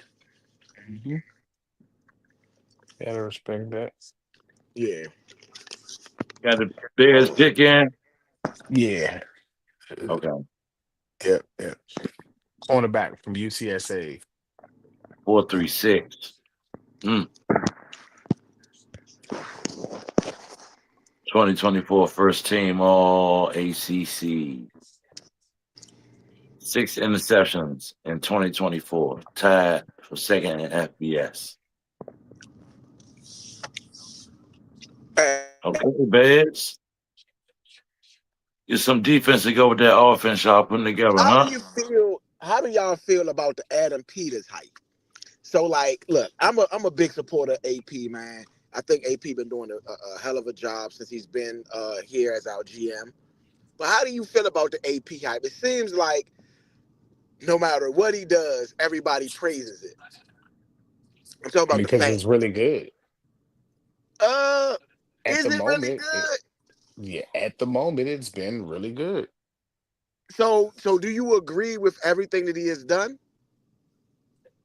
When it's done, at the moment it's done, no, because I don't, because again, because we're such a personal and quiet kept organization right now, which is odd for me. We don't really know like. I only can go off of what they're developing based on interviews and what they've said, and trying to see if they're keeping their word at certain things. Again, what they were building was just trying to build a tone and set a foundation for the franchise in year one. All right, they did that. They set precedence and they saw how where they could go and what they could do. So now you're almost starting that over again, technically. You know what Yeah, I'm you saying? are. Now You are. it not completely, but at least half of it. And again, to think about what we had 2 years ago, to last year, to how we finished the year as far as the roster, to where the roster is now. We only made about 11 to 12 new additions that are going to be direct impacts to what the season is going to do. And then the other players that we got are fillers into making sure that our roster has some stability. If that's what we're asking, I'd have to say I'd have to praise them because we still have money to be able to sign a superstar or two, depending on how the contracts is written and what where that position of that player is. We still are set up where we can still draft well and have some capital next year, just in case if there's something interesting or available or a position that doesn't perform as well as we like to. I think that you're setting yourself up to be able to fill in the roles of the likes of a Bobby Wagner next year because I don't know if you I get don't know if more it's than me one or year if after it's that. you, but I'm. Now I was about to say I don't know if it's you or it's me, but it broke up a little bit at the end of that. Can you repeat that for me? Because I missed the end of it. That I don't know if you are looking forward to replacing Bobby Wagner with McGee or with another player, but with the picks that we have, you're set up right now that if the players that you pick this year align with staying on your team and we have a roster that's really built and you maybe lose 3 or 4 players, then now you can afford to trade your first pick to move up or trade your second pick to move up or something like that to get a higher skilled player to replace like a Bobby Wagner or Okay. upgrade at another position if you need to. Tight end for that matter, since Ertz will probably be retired next year. There's a trade between the Lions and someone else. Uh, but the Lions pick is in. Tyler Loop was picked up. Oh no, he's not picked up yet. My bad.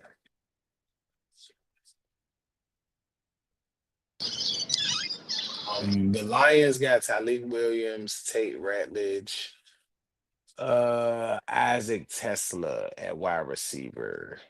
Not sure if the Lions are winning per se with that one this year, but they only got they got a little bit of picks. And with all of those injuries last year, I can't really judge the draft on anything because I don't know how many of these players they're picking that are going to start once all of those returning players come back from injury. Now I think the Lions is going to be going to take a little bit of a downturn this year. Mm, I believe in their head coach. And I think they might get better not having Ben Johnson because when Ben Johnson ran into trouble, he used trick plays. Yeah, but listen though, bro. Not only did you lose your offensive coordinator, you lost your defensive coordinator too. Yeah, I get that, but I don't know if I'm as worried because I think, like I said, I think they have a lot of talent there. And if that guy Hutchinson plays and doesn't get injured, he's different on that side, bro. He bring a different level of energy with them. Like they a different team with him. I agree, but Now, I'm don't get me wrong. I mean, yes, and yes, they take a step back because yeah, 14 wins is not something you get every year. yeah. That's what I was saying. And Like, my do I apologies. think I thought Will Howard was drafted. Will Howard was not drafted. nah? But what I was saying is, do I think that they're going to be able to? They're going to be like trash? Probably not trash. But are they going to take a step back? Do I think that they're going to be more of a 10, 11 win team potentially? Well, I'm gonna say 9 to 11 win team. More like what No, I that see for makes sense. Yeah, them. they was 15-2 last year. That's not happening again. Yeah, it's not happening again. They're going to take a step back. I don't I think don't think. nobody in that division do that next year. I don't even think Ben Johnson and them win 12. But Ben Johnson and them low key might could win 10 games next year if They, their offense improve. Like if I'm Caleb, gonna tell you who the it's sleeper going to is start with in that With division. Caleb Williams. You The said who? Packers, bro. The Packers is a sleeper in that division, bro. They're not a sleeper, bro. They're a playoff team every year. You can't be a sleeper if you're always in the playoffs. LaFleur I don't have a losing season there. I get you, bro. But the reason why they're asleep because nobody's paying them attention. When you talk about that division, Bro, they bro, have it's Josh. not. Go ahead. Go ahead. Okay. Bro, we're talking about that division right now. You've been talking about the Detroit Lions, and you've been talking about what the Chicago Bears potentially have. No, we talked about the Lions because for 2 years out of the 50 years they've been around, they were actually good and people noticed it. The Packers were a 13 win team, what, 3 years in a row when LaFleur first got there, or 12 win year, a 12 win team for 3, 4 years in a row with LaFleur getting there. They were the number one seed for 2, 3 years in a row when he first got there. I don't But I'm think gonna they're say, slept on. I just their division, the Lions and the Vikings just had so many more wins last year. But I don't think you overlook the fact that both of those teams lost their first game. And the Packers lost their first game too? Yeah, all three of them lost their first yeah. game. But that's what I'm saying. Think about it right now, right? When you hear CJ Stroud, right? You think top guy, right? When you hear Jordan Love, he's not getting the same type of love. Yes, he was, bruh. He, Last he, year he he was, but was. he didn't have no weapons. I get it. No, that's what I'm When saying. Jalen Reed is your weapon, that's you don't got no weapons. Dobbs was Yeah, supposed to nah, be a I get it. weapon. I get it. Christian Watson was supposed to be a weapon. They went out and picked receivers again this year. They looking like the old Lions trying to find Calvin Johnson right now. I mean, no, they need to continue to get receivers though, in my opinion. Lions select Miles Frazier, 6'5", 317 guard out of LSU. Yeah, I think they do need to keep picking wide receivers. Not like say pick one every single goddamn year, but they need to continue to, Oh, just Frazier shoot just at got that picked. shot. Huh? Frazier just now getting picked. Yes, sir. Wow, he's a steal. Yeah, I mean, hey, look, some people honestly, after looking at Shador slip so far in the draft, anybody in this draft got to look at it and say, you know what, I could be called really, really late. And Yeah, I think he was. not saying that Shador was that much like that great of a player, but just saying that the type of coverage that he's had this whole time, you know how going up into this draft, we were saying he would be the number 2 quarterback off the board. He might be the number 1 quarterback off the board. And for him to go into the 5th round, like if you somebody that didn't get that type of coverage, you can't really even expect to be close to that. Well, I think guys that wasn't covered like that got picked sooner. Huh? I said I think people that didn't get coverage like they got picked sooner, Yeah, everybody that didn't get coverage like that. Because Like this Gray the thing though. Zabel. Anybody You watching any of critique his games this year? you critique his game so much more than the other quarterbacks. Man, I didn't Think know some about of how them many other quarterbacks was breakdowns. coming out. Huh? I didn't know some of them other quarterbacks was coming out. My point. You didn't even know they was coming out. Like the Saints quarterback, I ain't gonna lie. I, I ain't never heard of that Who? dude. Who that? Right. Who that That's said they gonna exactly who beat them they got. They Saints? got a who that. For Right. real. Like, I don't know, man. I'm not, but this is the thing. For Shador, he better take this and create some fuel for himself. You know what The I'm saying? Rams just select Chris Paul Jr. from Ole Miss linebacker. Six He better feet, fuel 222. It's kind of small. he better fuel himself up off of this.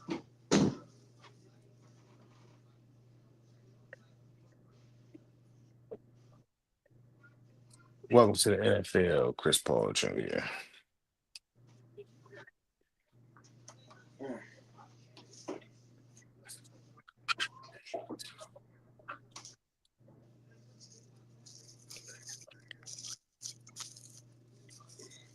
Bro, he got the Buckets Award for the nation's best linebacker. Okay, that's an accomplishment right there. Career high 84 tackles, led the team. 4.63 40 at the combine. Rams select Terrence Ferguson with the second pick, Josiah Stewart, third pick, Jaquez Hunter, Ty Hamilton, and Chris Paul Jr. Yeah, I can say the Rams draft suck.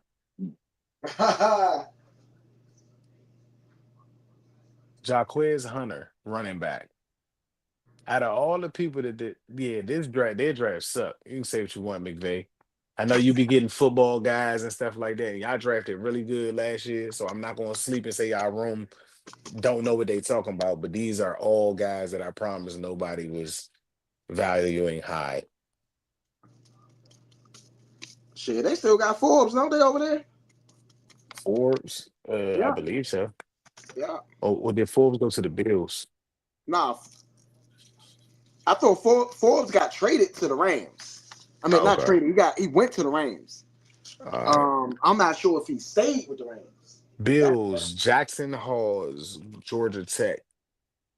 Jackson Hall is tight end, Georgia Tech. 2023 transfer from Georgia Tech went to Georgia Tech, transfer from Yale. 16 catches, 195 yards could get you drafted in the NFL. So that's just what happened for Jackson Halls. 35 catches, 371 receiving yards, and 6 touchdowns while he was at Yale. They got 14 catches in Division One, and he is now a Buffalo Bill. It's crazy work. I still went to college and played Hey, football. bro. Sometimes it's the combine, bro. Sometimes, Mhm. sometimes it's just the combine. If you could be good enough to make a college team and then go to the combine and show out, you could get drafted. Mm. You don't even have to play in college. You just gotta make it to be good Nah, enough. facts. You just gotta be good enough to make it to the combine. And Hey, I don't think we going. all you gotta do to be invited to the combine, to be real, is to show something extraordinary. Have one extraordinary play, have one extraordinary where you run somebody down or something like that, and you're gonna get an invite. Hmm. Hmm. Because no, I'm gonna say Show this, up, but show up in a I'm big not gonna game say it the way against I want to somebody. say it. They still got that old school mentality where they want to see their work come out and show their work. I don't know if y'all can read in between the lines of who I'm talking about, Uh-huh. but that's the reality of it. Mm-hmm. You know,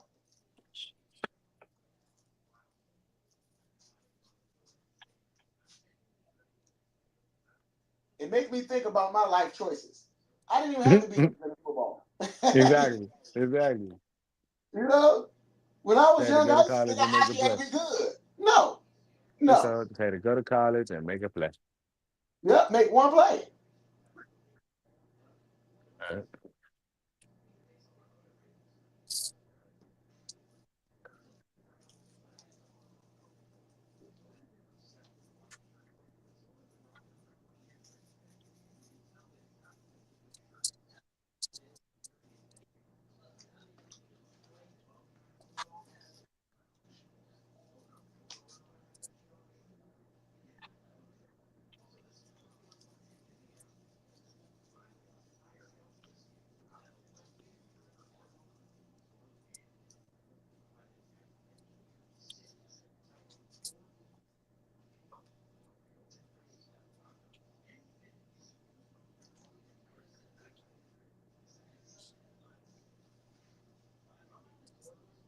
Do we have a 6th round pick?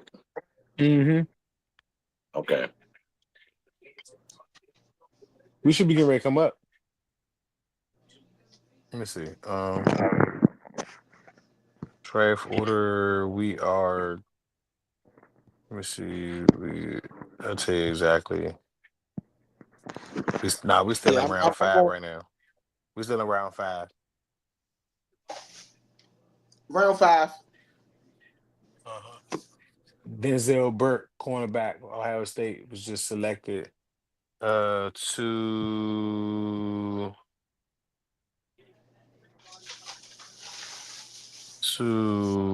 Arizona Cardinals.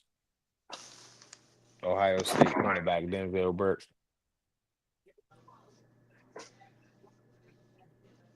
Jordan Hancock went to the Bills a few picks ago. I think that's the only one I missed. Yeah.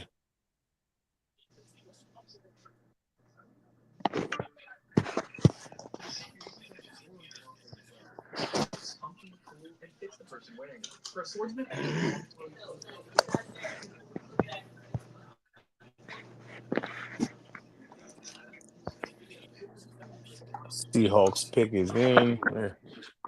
They're on their way to the podium. They're not Um, giving, they're the not giving me no Bills, they love had a on here. good pick. They had a good draft too. So far, so good for the Bills.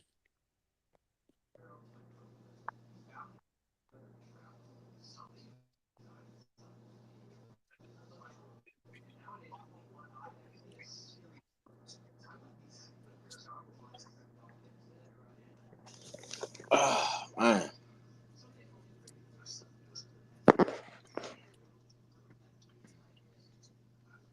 There we go. I had to use the good old laptop. No, this is still the. Fifth.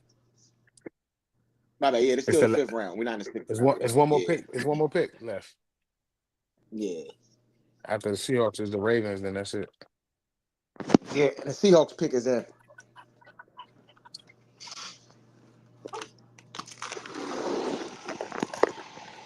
It's been a trade.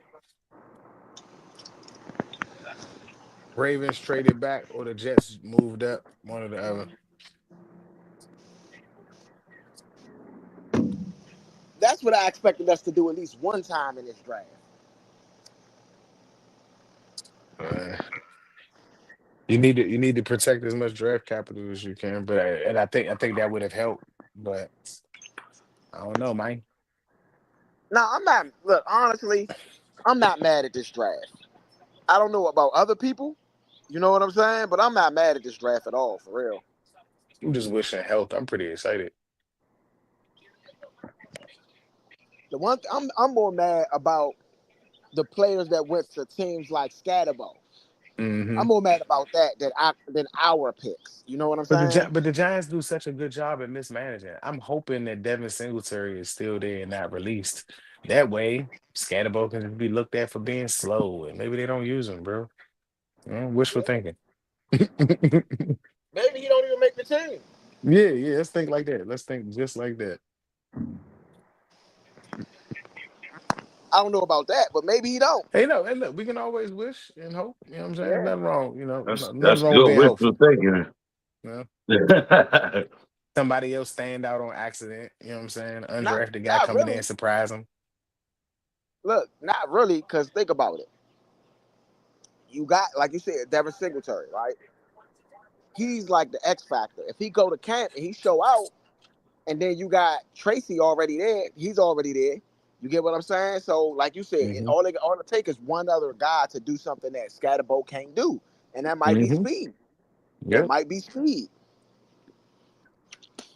You know what I'm saying? So, I mean, it's a chance. It's a chance they put him on the practice squad. You know, and another team come scoop him up. I doubt it. If he what pick was he, a fourth round pick? Yep. Yeah, I doubt it. More than likely he make the team, but 30 carries this season. That's all I need him to get. Just about 30. Some third and shorts, some fourth and shorts. yeah.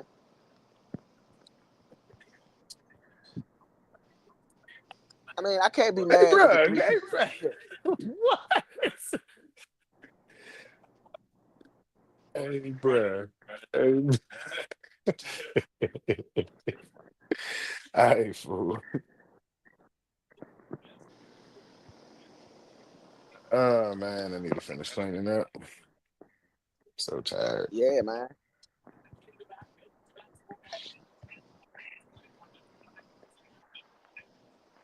I know I seen it. Robbie outs tight end. Alabama. Jets just picked Yeah. Tyler Barron, Miami. Hey, the fact that the Eagles won the Super Bowl and they already got 6 picks in already, and then they got 4 more. I don't even understand how this is even possible. Because they be trading back and still be getting good players. They just get extra draft capital, and then they traded player that Milton Williams trade. I mean, not trade, but like just trading players throughout the year. It's just different stuff. You get some extra pieces here and there. I think they got draft compensation for players like Mekhi Becton too. Like Yeah, they shouldn't get no they shouldn't get no compensation. They yeah, I won the don't Super Bowl. understand. I don't understand that draft compensation for me signing a player that you didn't want. Yeah, Like what? Why am I giving you a pick for that? Where did the pick come from? How did you take it from me without me trading this and like adding this into the pick? I mean, I didn't do a trade. You just signed a player that used to play with me. exactly. That chose your team over mine. Right. Like how do Most I likely. lose? How do I lose something? We need to investigate these things and mysteriously filling out rosters and stuff. Tyler Byrne has now joined the Jets. That's a Bills tight pick end. is in. They on the board. Now I think the Jets just picked back to back. I'll double check. So they just picked two tight end. If it is a tight end, they picked two of them. But I think Byrne is an edge. Yeah, Tyler Byrne is an edge rusher. Francisco Maiwaga and Tyler Byrne is who they have for the 5th round. And I believe after Baltimore picks should be the last pick of the 5th round. Maybe Miami. I mean, to be real though, to add Mason Graham to the Browns, to add Shador Sanders, and to add Quinshon Judkins, that might be, 3 good rookies right there. Oh, we're gonna skip over Dylan Gabriel. No, Man, I shout out to kids that get overlooked, man. Don't never give up, man. You know what I'm saying? Your accomplishments should never be overshadowed by someone else's. You know what I'm saying? As if you didn't have a better year than him as well. You know what I'm saying? Better year, better team. You don't get no credit for that, man. well, he had our left tackle protecting him, so I've seen some film on him, and to be honest, I don't necessarily love Dylan Gabriel's film, but I will say this: Dylan Gabriel to me is a sneaky guy like a Heineke. You get what I'm saying? Not saying that he's Heineke. I'm saying that you know how Heineke he'd get out the pocket and make a throw, and you'd be like, "Damn, Heineke!" You know what I'm saying? Dylan Gabriel will hmm give you that. He will give you that. You know what I mean? So I'm not trying to overlook him. I'm just looking at the variables of if I look at a 10-year career, I didn't necessarily scout Dylan Gabriel as being a starting quarterback for 5 or 10 years potentially. You get what I'm saying? So I'm not knocking him. I think that, getting drafted, period, is an accomplishment. Being drafted in the 3rd round, being a top 100 player, is another accomplishment. You know what I mean? That's something that Shador Sanders cannot say he did. So I'm not overlooking him, but I'm saying that Mason Graham is a really good pickup, especially you're gonna put him next to, Miles Garrett. hmm So that's gonna work out, I think. Quinshon Judkins, to me, he's not an every down first, second, third down back, Yes, he but is. hold on. Let me explain this. What I'm about to He's say, done it. but I think that I think he can do it, but I think that he's more effective if he do got somebody to be more of a bell cow with him a little bit. You get what I'm saying? As kind of how they had Henderson, kind of how Detroit been doing it with Gibbs. I think he could be like a Gibbs type of. Not saying he could be as good as Gibbs, maybe he can, but he could be that type of player in a system that can work for him like that. You know what I'm saying? Gotcha. Yeah, so not saying that he can't do the 3 downs, he can, but I think that he's more effective in being a Gibbs instead of being a all down back. Just as many yards when he was an early down back as he was when he wasn't. That's all I'm No, saying. I'm not taking that from him. I'm saying that in the NFL, I think he's going to be more effective. Like think about it. Reggie Bush was a beast. three down back in college for real. You know, Nope. when he got Lendale he White, was, man. huh? Lendale White was the third down back. No, but I'm saying he was a three down back guy. He's not saying that he played three down No, back every single time. it He didn't really played. get the third down like that. Uh, Reggie Bush was damn near scoring almost every time he got the ball, bro. no, I get what you're saying, but what like you if you go back to that Reggie Bush, he was dominant. He was taking it to the house a lot. But what I'm saying is that he was a three down back. You could give it to him first down and throw it to him on third if you wanted to. Yeah, You but know? they did sub him out. That's why he got used like that in the pros because he wasn't every down back. Yeah, but I was about to go to it. But when he got to the pros and he really had a bell cow with him, they won a Super Bowl. He had a bell cow with him. Mark At Henry. I mean, USC, they did Mark have Ingram. Lindell. They had Lindell at USC with him, but Bush Mark was the Ingram was Bush. small, but hey Uh, man, Mark Lindell, big Ingram. Lindell. They had Lindell. I forgot his first name. I think Mark Lindell. Ingram was Lendale White. Lendale White almost Lindell had a White. Yeah, thousand yeah. yards the year Reggie Bush got his Heisman, bro. That's what I'm saying. Like Lendale was toting that jump too. no, Reggie wasn't I getting the wasn't third down. listen. Like no, he had the ability. I'm with you. He had the ability to do to No, do every down, Bush was a Yeah, monster. that's but what he I'm Bush, was saying. almost going to the house every time he yeah, Yeah, got the Bush. ball. Bush was the best yeah, college but that's what I'm player. saying, bro. I'm not trying to say that he did three. He was a third. He was an every down back. He could do it. He what we didn't question when Reggie Bush got drafted. Could he carry the ball first, second, and third? I That did wasn't out. because I did because I knew he wasn't that type. He wasn't an inside the tackle back. Yeah, For me, Reggie Bush was the best. I'm gonna be honest. For but me, it's at least because he was more effective on the outside. I think in Junkins. our era, I think Junkins is the same way. Nah, Junkins is the inside. He can in between the tackle and his vision. I mean, that's just me though. I like I said, I'm watching the tape on Yeah, them two a lot.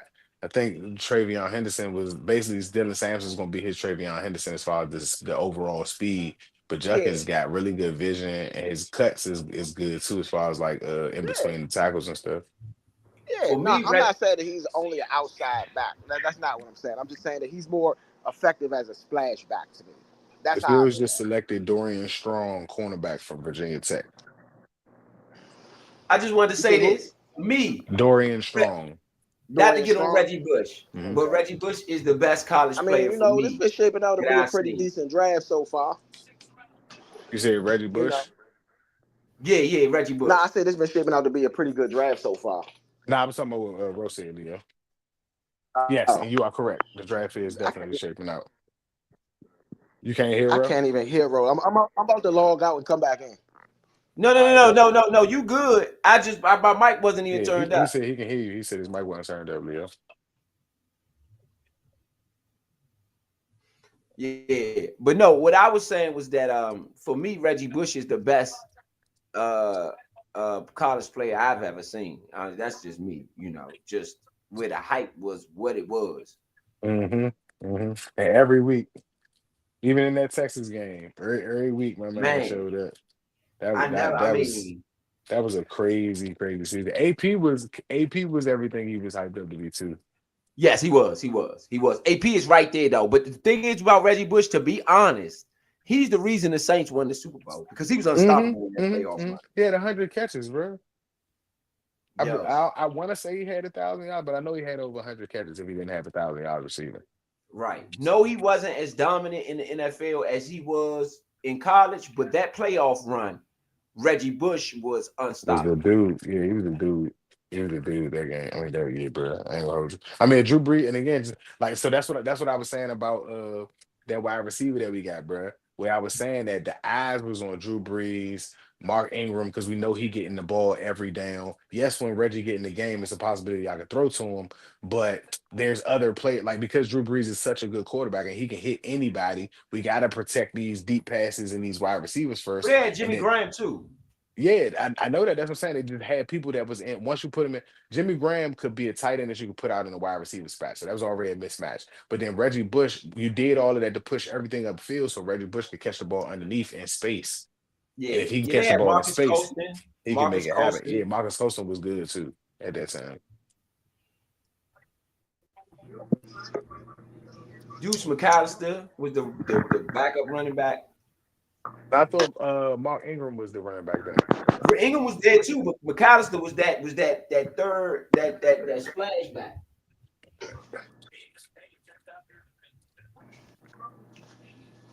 Yeah, I mean, that's a good running back by committee right there, though. And I think that maybe Cleveland trying to build something like that. Shador's in Cleveland, huh? I mean, I know y'all probably gave y'all thoughts on that. You know what I'm saying? Yeah, But we do was y'all waiting think on you to get he's back. for a starting job? No, bump that. Nah, don't nobody say nothing, please. I'm sorry, because I need Ro to answer the first question that I asked. So, did they not just pull what we did with RG3 and Kirk Cousins? You do not think that that's a media circus, the same one that I was talking about before you got off about the Who media did they get circus? first? Who did they Dylan get? Gabriel in the 3rd round. Then you pick Shador in the 5th round. That's an RG3 situation. Absolutely. It's even What worse. It's conversation? even worse. Thank you, because it's not a 1st round pick where you Because pick you one pick in the 1st Shador and one in the second. 5th. Exactly. That's even worse. Yeah, I agree. Like, how do you have that conversation? How do you go to Dylan, who got picked already? That conversation when you called him. When you called him, did you tell him we was going to pick Shador as well? Like, when I turn around and tell my family I got drafted by the Browns, I'm turning around and expecting to say that I'm about to have a chance to be a starting NFL quarterback. And then you turn right around and you go pick up another quarterback. A better quarterback for real. No offense to Dylan Gabriel. No, I'm not gonna say whether he's better or not. What I will say is that he was higher ranked than I was. Right. You know what I'm saying? He was ranked higher on every one single. He was a 1st round draft pick by everybody's board. I was not. So when you draft me, I don't feel like I'm being. Even if I feel like I'm drafted to be the backup, I'm drafted to be the backup, the second quarterback on the roster. But not to be funny, V.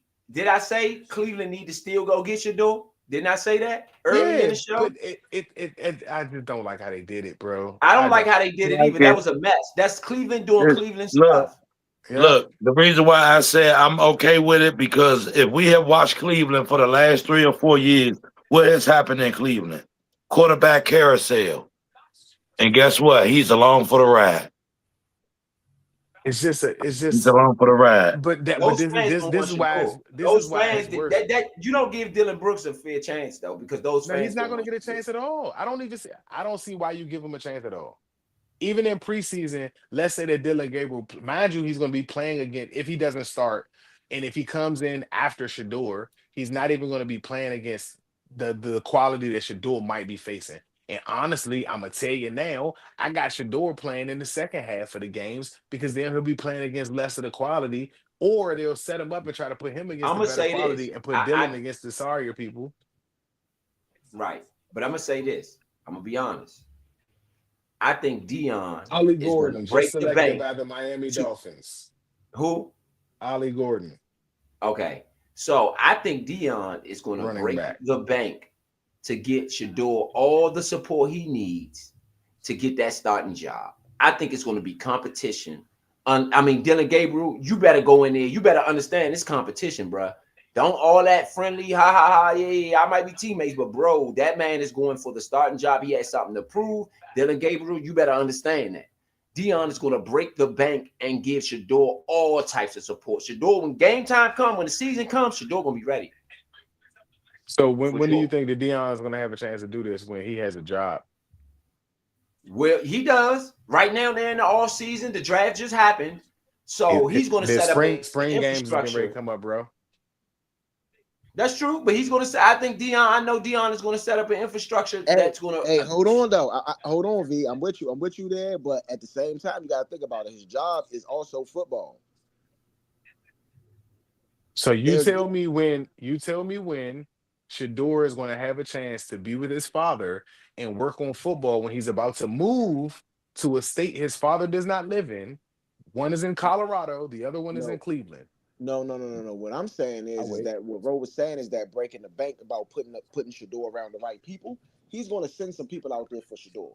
Now, even more people. So you think that the Cleveland go ahead.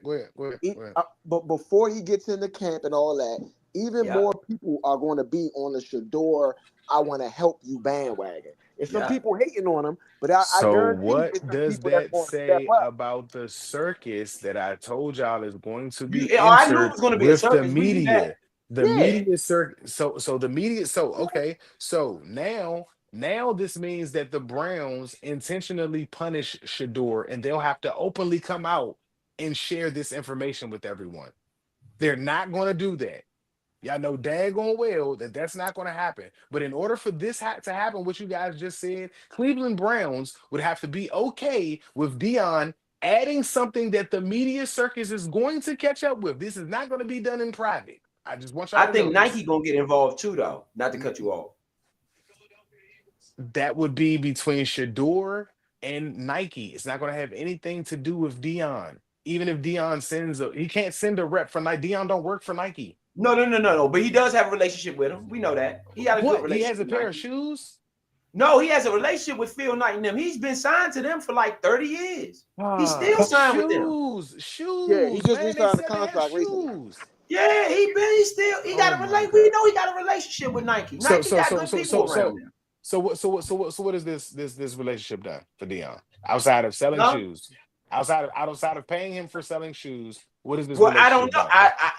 I don't know the logistics of what Now, I money mean, he no, has hold made. on, hold Now on. I know he's been I'm with stopping you Nike. because hold I'm on. a smart. I'm I do stopping you got because something I'm to a say smart about ass. that. I'm I, stopping I you because I'm a smart ass. The reason why I'm telling y'all that has nothing to do with anything outside of his shoe deal and what they pay him for that, because Oregon is in the same division and Phil Knight pays all of it. Literally, his gave up $10 million or almost $100 million he's willing to yeah, dedicate to Oregon to win a championship. He's not yeah. giving any money to Colorado. So what help are you talking about Dion's getting other than the money that they're paying him for the deal that they had with him? Our No, listen, relationship has listen to what I'm nothing to saying. do with helping your son out in football. Nike Listen, don't. listen. What I'm saying. I agree with you in that space, but also you got to think about it like this. Recently, there was just a Jordan brand basketball game, right? What happens is the networking that come from those events, that come from all of that Shador stuff, bro. Sanders is signed to You Nike. know, Shador Sanders is signed to Nike and got a shoe with Nike. Shador Sanders already signed to Nike. it is.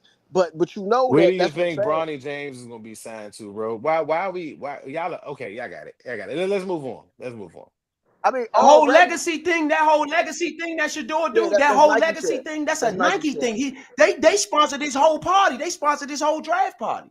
That Yeah, whole legacy thing, that's Nike. So it doesn't make it, legendary. y'all all It's are helping legendary. me. It does not make any Yeah. sense Yeah. for the About what? Browns to get Dylan Gabriel and then bring in this circus right It don't. after that. It That don't. does not make I agree any with you though. sense No, I'm for agreeing them with you to. there. I agree I'm with you. not finished. It doesn't make any sense for them to allow Dion and the outside circus to play more into this before It they don't. find out who is even the actual player that can play for them. They have to do their own evaluation and all that first. Any help Dion is going to send is advice to my son because the Cleveland Browns should have been or should be on the way to pick him up for him to go to Cleveland. You're going to be far away from your father, and your father has to be at Colorado because spring training is already happening.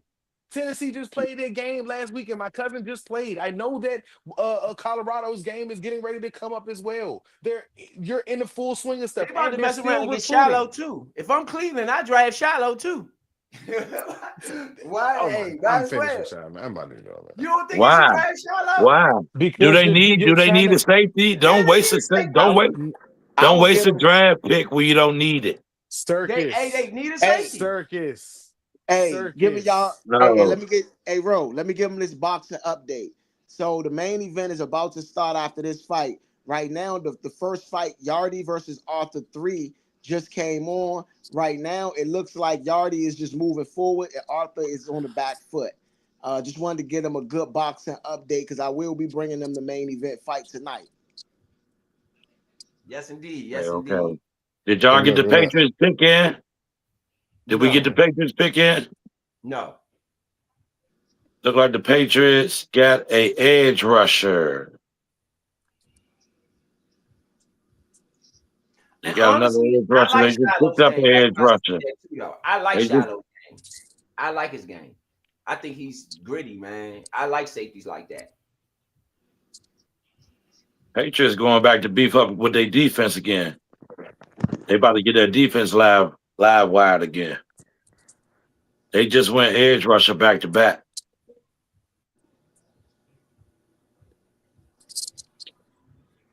Yeah, I agree with you, V.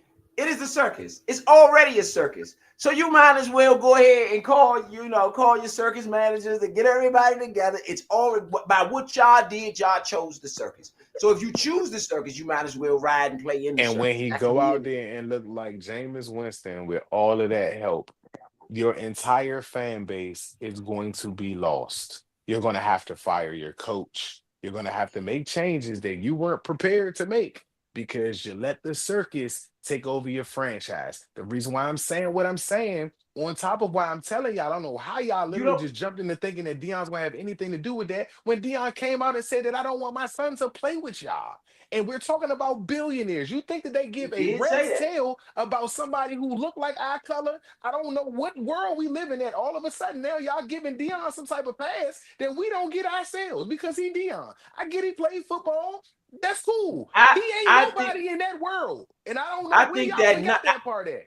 I think that As a Cleveland. Oh, billionaire, I'm not letting the circus overrun my business. The Browns are owned by a billionaire. Dion's circus, unless it's going to bring me dollars, isn't It going to will. benefit me. And I It create. it will. is. All right, Dion's not here to do all of the stuff that was happening at Colorado, y'all. So the only thing that Dion is Let me. bringing in here Okay, so is let the me ask you name. a question, then, V. Nah. Let me ask you a question. Hold on, Sorry to hold cut on, you hold off. on, Let me though. ask you. Hold Go on. ahead. Nah, let me say one thing. So while he's not going to be able to bring in what he brought in with Colorado, Shador Sanders is going to sell jerseys. That's one thing. We know that. We know he's going to sell some If he's jerseys. not playing, he sells jerseys. So you got Yes. him Do doing you what think Bronny's whose doing. jersey gonna sell more, Dylan Gabriel or Yes. Shador Sanders? If he's not playing, why am I buying the jersey? Because he's Dion's son. There's no value in that. Let's just talk about today's value. You know, if you can go get something signed No, and he sell it got on fans. on He got it fans of has his no own, value in the NFL if he's not playing. If he does bro. not start, it does I not have agree. any value to have this jersey, bro. Like, what are we talking about? Listen to what I'm Do you telling It's have you. gonna Sam Howell? sell. It's Do gonna you sell regardless. They the already talking Sam about it. Let's is I go think to the Sam Howell Twitterverse. Seahawks jersey going to sell, or is that junk gonna be at Ross's? it's going to be a Ross because Sam Thank you. Howell That, and that's all It's I'm Shador still saying. gonna Sanders. sell. He's a People going former back. The starting Cleveland fans need quarterback. something. They need something to root for, right? This is a franchise that, much like us, haven't really had much to root for over the years, right? Look, the first thing I put on Twitter, They Shador is up had there. Baker Mayfield. They Let's see what had the Cleveland something to fans are saying. celebrate. Bruh, listen though, bruh. Shador Sanders is still a brand of his own. He does. So he's He better than is. Baker Mayfield. No. I'm not saying that. What I'm saying is that he's a brand of his own, so he's going to be able to sell some jerseys because he got fans. You sell some He's jerseys. going to have. He's Does going to have. being a this is not Hold on, basketball, y'all. I hate to hold sound like I'm on, yelling at y'all, but this is not hold on, basketball. bruh. This Let is me not finish. Bronny James Let me selling finish, jerseys bruh. because you're the son Let of a me legend. let me finish, bruh. Let me I'm finish. just It's not. addressing what you just said. What else could you add? Go ahead. Go ahead. I wanted to finish. So this the thing. Like I said, he's a brand of his own. He got his own fans. He's gonna have his own set of celebrities that come to his game too. Now, don't get me wrong. So they're Is he coming to his game if he's not starting. If he's on the bench, no, those no wait, wait, no, no, no, no, no. stop, Hold stop, up, stop, hold stop, stop, on, stop, hold stop, stop. on. Let you go. Let me I just finish, want to address bruh. this part. What You else could keep you you add keep to that? I'm just all right, addressing what you go just ahead, go said. I'm ahead. just addressing what you said. LeBron James Jr. sold $40 million in jerseys and sat on the bench for 26 minutes his first game. He played a few minutes and shot the ball twice. He sold $40 million in jerseys. Do you have Shador Sanders selling 40 million plus $1 million in jerseys if he's not playing bad football? No. Do I That's all think I'm that he can saying. I'm trying sell? to tell you, this is Hold not on, hold on, basketball. hold on, hold on. But do I think that he could sell 10 to Hey, bro, 20 Devin million Neal went to dollars? the Saints. Hold on. Do I think that You he said could sell who? 10 Oh, to Devin 20 Neal went to the million? Devin Saints. Neal. Mm-hmm. That's a good pick for them. 10 to 20 mil? I think he could do that. And I think he's gonna outsell Dylan Gabriel's jersey regardless of who plays The Cleveland fans Gabriel, love it. so They already End of so the love it. year. Let's Dylan go to the Gabriel is Hold on, starting. V. End of the year.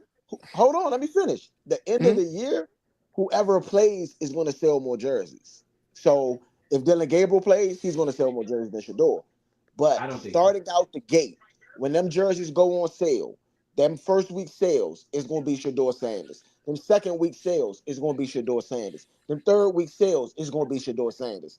It ain't going to be Dylan Gabriel. If Dylan Gabriel starts, of course his jersey will sell, Nobody. regardless if he's playing good or bad. He could be a trash can. His jersey going to sell because that's the starting quarterback. Starting quarterback jersey going to sell.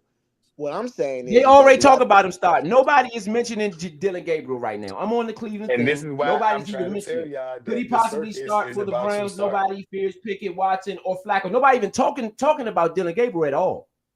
That's why I'm trying to tell you the circus has begun. Just mark my words by October. What I was already saying. I ain't got nothing to say Yeah. about it. Nah, bro. It is a circus.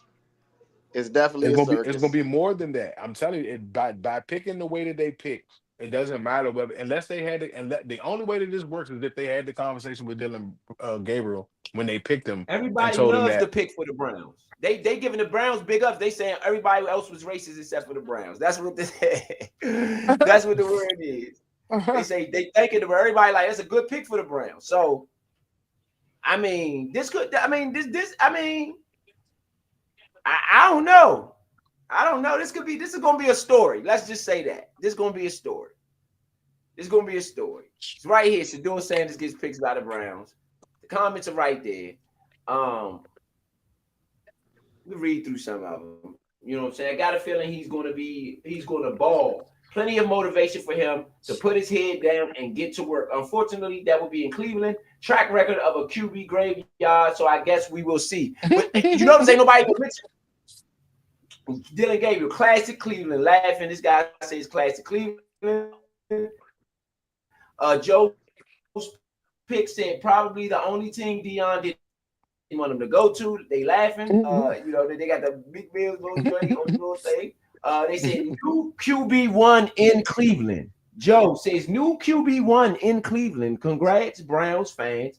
This is for your first real quarterback since Baker Mayfield. So nobody is even really talking about Dylan So Deshaun Gabriel. Watson is not Biggest a star quarterback. in Cleveland since LBJ. Biggest star in Cleveland since LBJ, huh? Yeah, I can agree with that. See, that's what I'm saying. What Shador Sanders got that a lot of other people don't got coming into the league is star power. He He got gonna start. initial star power. It ain't just because I mean, don't get me Yeah, he wrong. do. I do agree with you, V, when you say it's It's just because it's dad. dad. Let's be clear. It's just because it's dad. Thank you, But No, thank you, it's bro. not. Thank you, bro. It's Yes, it no, is, it's yeah, I'm not bro. gonna lie not. about that. It's Hold just because on, it's dad. hold It's just on. because it's Let dad. me explain this. Hold on, let me explain this. His His dad is dad. Jordan, basically. His dad is Hold Jordan, on, who likes to bro. talk Hold on, trash. bro. Hold on, bro. Listen.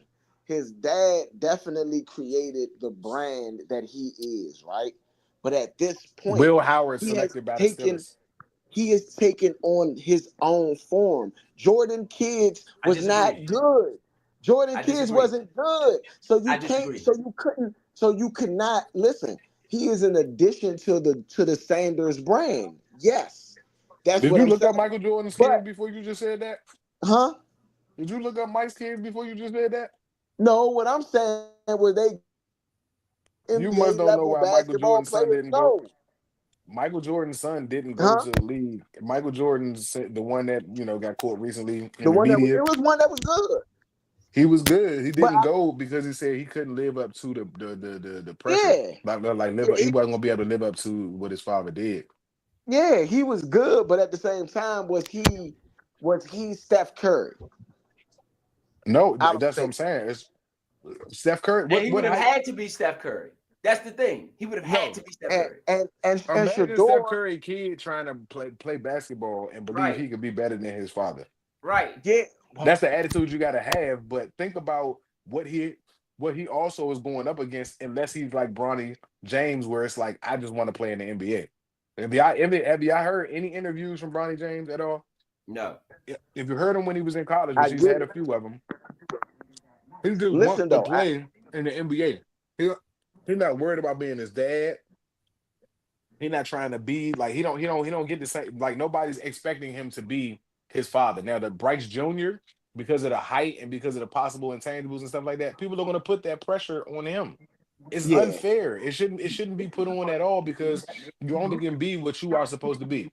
Now, the reason why the Steph Curry's is great and we can look at it like that because your father only had one skill set, which was shooting a jumper. Steph has a whole bunch of other stuff and just happens to shoot All right, love you. just as good, if not better than his father. Well, Dale excuse me, Curry better can than his he can father. strap. He has some good defense. He has way better defense than Steph. His father did. I'm gonna be Okay. honest. He Sure. played great defense, to be honest. Sure.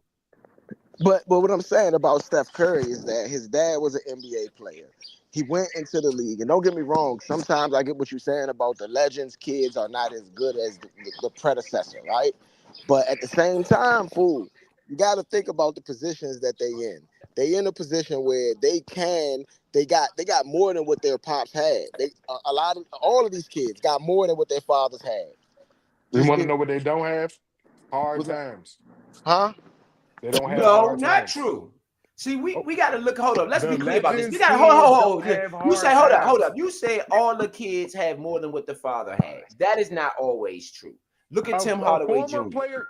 What do you mean? He had a father that was an NBA player. No, I'm saying Tim Tim Hardaway Hardaway. Jr. Exactly. No, I'm Did saying you Tim did, Hardaway did Jr. you Tim not hear what Hardaway I is just better than said? Tim Hardaway Jr. is what I'm saying. Tim Hardaway didn't have Tim Hardaway Jr. I mean Tim Hardaway Sr. as a father. Yes. No, that's why I said that. No, that's why I'm saying the father was better there.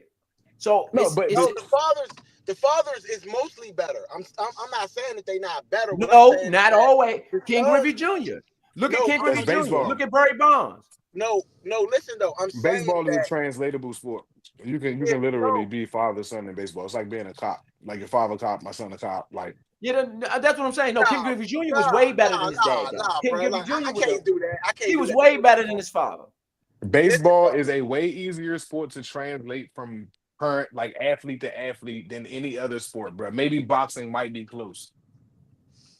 That Bro, boxing, another one. Floyd is better than his father, than But Roger. yes, yes. yes, again, that's what I said because his father wasn't a legend. I said, who's a legend and has a kid that their kid's a Yeah. legend too?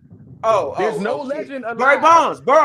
Bonds, Barry Bonds. Oh, you saying because baseball is There's no translatable? legend alive that has a Yeah, no, son that's a legend. Eli, Peyton and Eli. I mean, Eli, they father. Archie's not Archie a was a legend. legend. Archie's a No, legend. he was good. If you No, stack the Archie numbers was up, a Archie a Archie legend. was a legend. Archie's Archie a not a legend. fucking legend. Nah, He was the Archie a first legend. person ever drafted by the Saints, I believe. Yeah, Yeah, Archie a legend. Archie's a legend. He not like a super legend, but he a legend. You gotta give him his little shit. He a legend. Archie is not on He Michael made the he Jordan and made them the level legend. he Nah, made he the not Pro a Bowl. He Jordan. made the Pro Bowl. No, he's not a Jordan. No. He's not a He's Jordan. not on their He's level. not. We He talking played about 10 plus He's years, not superstardom. even in bro. the Hall of We Fame. talking The He father's superstardom. played not in 10 the plus Hall of years. Fame. The father's not in the Hall of Fame. Let's stop. The father's Hall not of, in the Hall of Hall Fame. of Fame don't make you a legend. Oh my God. Right. You know what? I'm finished with the combo. I'm finished with it. I'm Are they finished with are it. they We can are move they on. legendary I'm players Oh, that finished got you with on? didn't it. say that was the standard though. And now Hold if on you though. talk What Hold about do Hall you of mean, Famers, guys? What are y'all talking about? What legend do y'all know that's not in the Hall of Fame in this sport? What are we talking about? All right. Let Joe me. Jacoby, legend, He's not in in the the Hall of Redskin Fame. Ring of Fame. He's a legend within the Archie's franchise. in the Ring of Fame for the Saints. He's not. And that's a quarterback, though. You don't belong in the lineman, which I just said yesterday. Please thank me, fans, for bringing this up. That linemen do not get the credit they deserve. I've said that more than number of Yeah. times. All right, Archie's a quarterback. You're a quarterback. You are in the Hall of Fame. What legend at quarterback is not in the Hall of Fame? It's a couple of them. Oh my! I ain't saying not get a Super Bowl. I didn't measure this by championships. I said the Hall of Fame, which means that you're Is the best But at your position or one of the best Archie at your did is make some Doug Pro position. Williams Bowls is though. Doug So Williams in the Hall of Fame? Yes, he yeah, is. he is. Yeah, he is. Next, Leo. I just asked. I'm going over a couple people that might potentially. Now he's not in the Hall of Fame for a career. He's in the Hall of Fame Yeah, for he our is. Super No, he Bowl. had a good career in Tampa Bay before. He had a good career in Tampa Bay, to be honest. Like he is underrated. J-Dub was the truth in Tampa Bay. He had a good career in Tampa Bay. Yeah, He had a bad career though. For us, the He's season that he not started, he wasn't in good with the us after Hall he of won the Super Fame. Bowl. He's not in the Hall of Fame as a Oh, career player. He's in the Hall of Fame, a part of the 1991 Redskin team and being the first black quarterback to win a Super 87. Bowl. That was 87. Either one. He's in there for that, though. He's not in there as a career. His legend is the same way as that Hail Murray from J5. It's in the Hall of Fame for a certain reason. Again, we can keep going down this. I have these talks all the time, guys. I'm telling you, it's just we can measure this stuff all we want. He was a good player back then. Is Reggie Wayne a legend? Chris Long not better than his father. You said what? Is Reggie Wayne a legend? No. Ed McCaffrey and Christian How about McCaffrey? Torrey Hall? How about Torrey Hall? Torrey Holt is good. Legend. They had a run. After that run was over, it's a fall off. I get you, but I'm just saying he's pretty close to legendary to me. He got a Torrey son? Hall. Huh? He got a son? Torrey Hall? Mm-hmm. I'm not sure if he got a son. I'm talking about is he a legend? You said all legends got to be in the Hall of Fame. Oh, I said, what legend are we going to name that isn't in the Hall of Fame? And Right. if they're not, I don't think he's a legend. I said he had a run. He had a 3 or 4 year run when it was the greatest show on turf, and then there's a Clay Matthews and his father, Casey Matthews. Casey was an offensive lineman, right? Right. Different Only positions. one y'all can throw out there is the Winslows. Father and son. The son wasn't that good. Huh? He got in a bike accident. In college, you can measure them, but you can't measure him in the pros. The All son right, got in a bike accident. I got and one his career. for you. I got two for you. V. I got two for you. Sterling Sharp. Is he a legend? Got injured too soon, but he's in the Hall of Fame now. But I can say yeah. He in the Hall of he's in the Hall of Fame now. He got it this year. Mm-hmm. Chris Carter. Where are their kids at? And yes, Chris Carter is a legend. I'm just saying, bro. There's some players that's Luke. Where their kids at though? They don't have no Super Bowl. He said they had those. No, he said they don't have no Super Bowl rings. No, I said they ain't. I said Hall of Fame, and I said where are their children at? I said where are the legends with kids that are legends too? But where are the kids at? They gotta go there. Hall of Fame is usually where we put legends that you can't, and you probably not gonna have. Dan Marino is a legend, don't got no rings. Charles Barkley, a legend, don't got no rings. Not everybody's gonna get a rings that still has careers that are legend worthy or Hall of Fame worthy. And the Hall of Fame would be the best in your career. I mean, the best in your field in your sport. All right, so how boxers are in the Hall of Fame. Those boxers are Joe Theismann. What about Joe Theismann? He got his whole leg broke, bro. It's too soon. It's like Gil Sayers. I don't know about that. It's too soon, bro. You got to have a longer. Look, I argue Russell Wilson, and y'all said Russell Wilson's supposed to be a Hall of Famer. I said he only had the years with Seattle. There's a fall off. Y'all gave me numbers and for him, so let's use the same curriculum here. That's what I'm going by. I try to use y'all curriculum. Y'all don't be making sense to me, but I still try to use it. I get you. I think Reggie Wayne is a legend. I don't know, man. It's a couple people that you for said the Colts. no. He is. No, I think he should be in the Hall of Fame. I think he's a legend for real. Marvin Harrison would be that first. Archie Manning is in the Hall of Fame. Archie Manning is in the Hall of Fame. Archie Manning is not in the Hall of Fame, bro. It's right here. What are you reading, sir? Yes, Archie Manning is widely considered an NFL legend. He is known for his contributions to the New Orleans Saints, where he set passing records and was named NFC Player of the Year in 1978. He also played in 2 Pro Bowls and was the first Saint player. Sorry, they talk about Eli. No, sorry, they talk about Eli. Oh, okay. I thank you. And the next legend of them would be the family's legend is Peyton Manning. I just said you're right. The family's legend is Peyton Manning. No, they got 2 legends. No, Eli's up here too. Eli is not a legend. Eli is not no legend. He's in the Hall of Fame. Eli Manning is a legend. What the fuck y'all talking No, about? he not. No, he not. No, he Eli's not. No, he only not. He ain't in legend the is Hall of beating Fame. the undefeated So Patriots. He's what? a So what? 500 quarterback. So what? He's a 500 quarterback with just as much interceptions So, as he got Thank you. touchdowns. Thank He's not a you. legend, bro. The only that's If legend y'all for bruh, them is beating the undefeated Patriots. Stop. disagree. is Brett Stop, Favre a bro. legend? I Is Brett disagree. Favre a legend? Brett Yes. Favre ain't got 2 Super Bowls.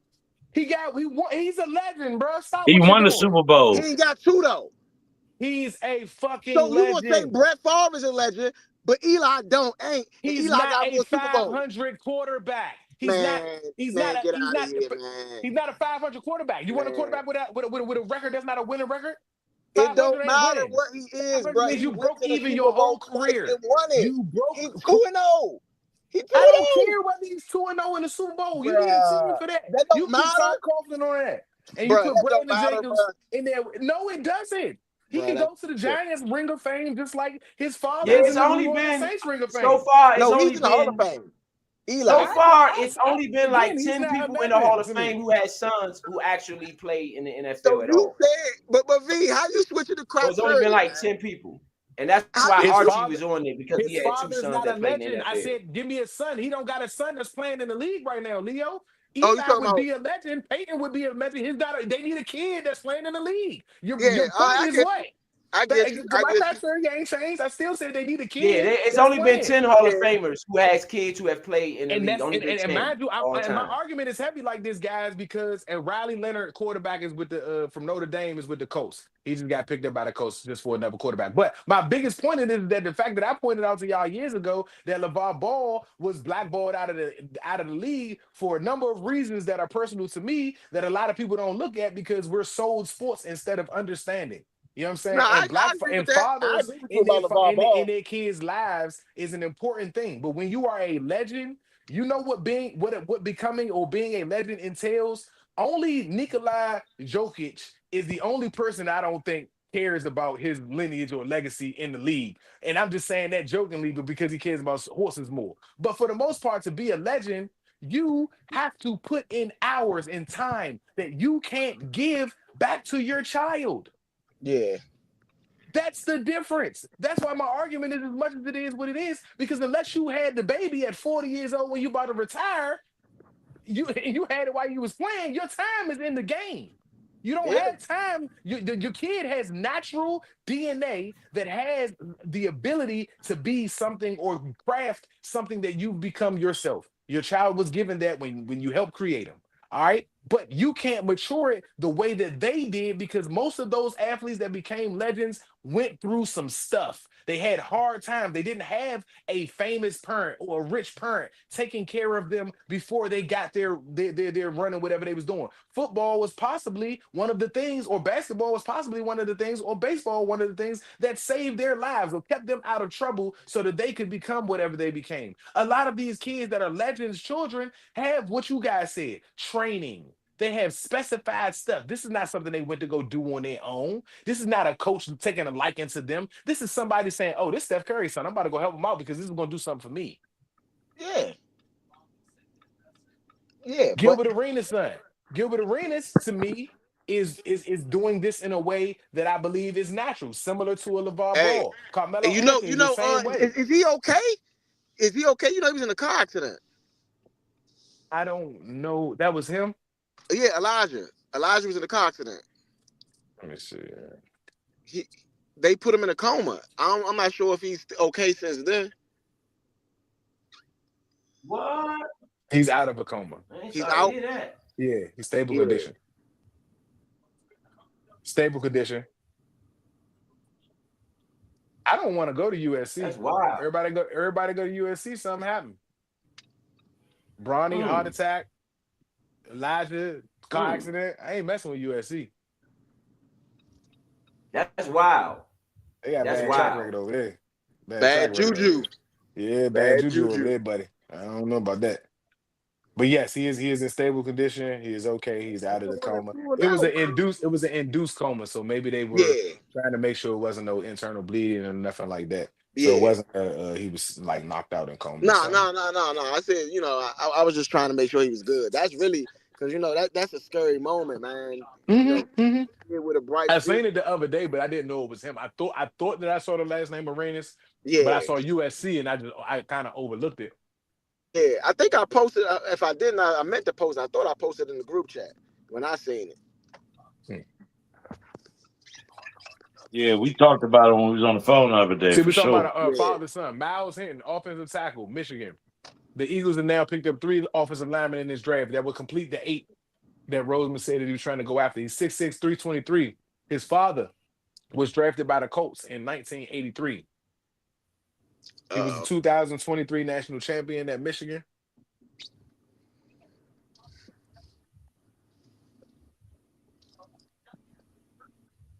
He played at Stanford 2 years before that. okay.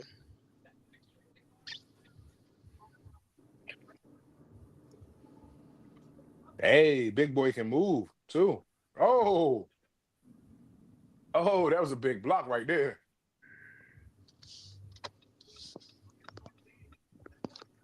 We are in round 6 of the draft. Man, everything going down, man. Everybody swapping picks, doing what they do. How many picks the Redskins got left? 2.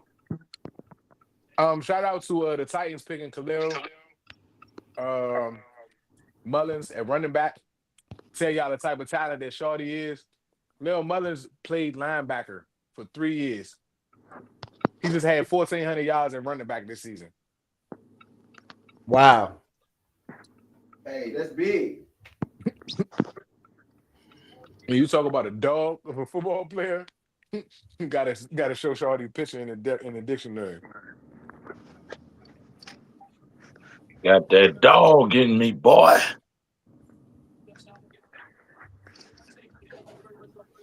All right, so he got the dog in him. Seahawks pick Bryce Cabodu, offensive tackle, Kansas. 50 starts and 52 games played at Kansas. So that's who they got. They got Devin Neal with our pick that we sent them for The Saints. for Lattimore. Yep. Dang. They got Devin Neal with the pick we sent. It's right there on the board. It's going down scrolling. Who yeah, with the pick that we sent there for Baltimore. I mean for Lattimore.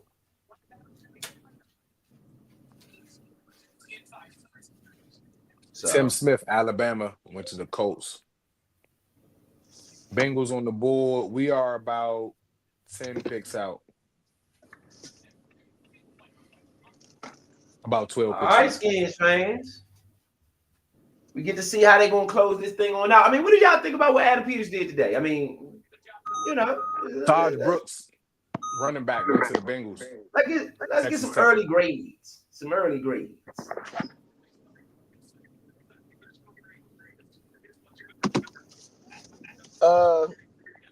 I will probably give us. I mean, I really like our draft. I'll probably give us like probably A minus. I say A minus. I would have loved for us to maybe make some more trades, get some more draft capital. There's a lot of good players in this draft that I think that we, probably should have went after. But I do like the picks that we did pick. So I got to give it for that. I mean, Trey Amos, I think he a baller. Got length, 6'1", got some good length, and so I think that we need, like V said, we needed that, and off the jump, getting Conley, Josh Conley. I mean, I think that he's somebody that I've been looking at a lot of tape on him, and he a wall. He's a stone wall, bro. Like I watched this tape against Abdul Carter. It looked great. I'm not gonna hold you. It looked great. Mike Green did get that one explosive, Joan on him.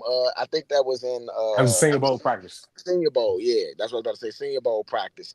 But even if you look at that play, he did blow him up. But at the same time, bro, that wouldn't have been a sack if the quarterback seen that and get the ball out of his hands. It's not like he would have gave up a sack even with that play. Mm-hmm. He didn't bulldoze him and then get to the quarterback. He bulldozed him and got past him, yes.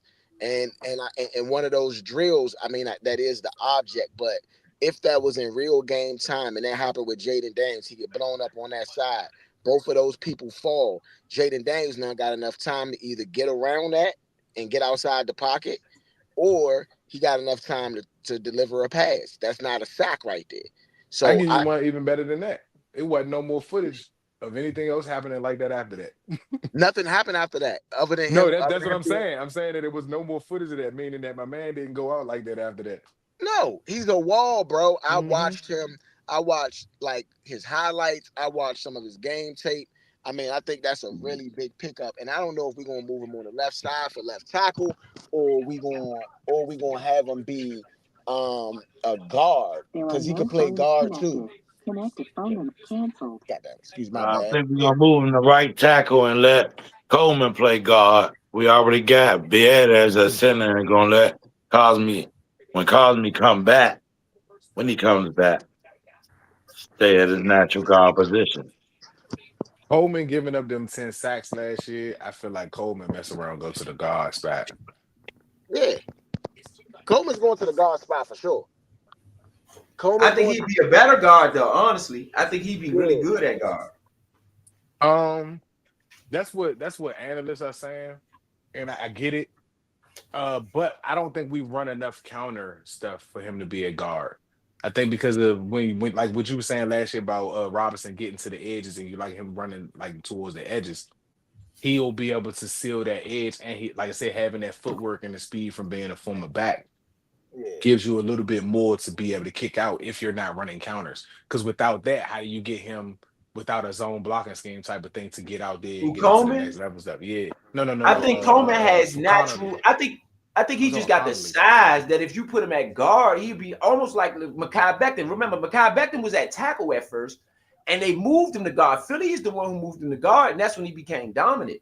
So I think that's you got a similar situation with Coleman. I think if you put him at guard, I think he's just gonna be too powerful for anybody inside. I mean, like 339, 340. He gonna be like Becton was last year, I think. Yeah, that's what I see.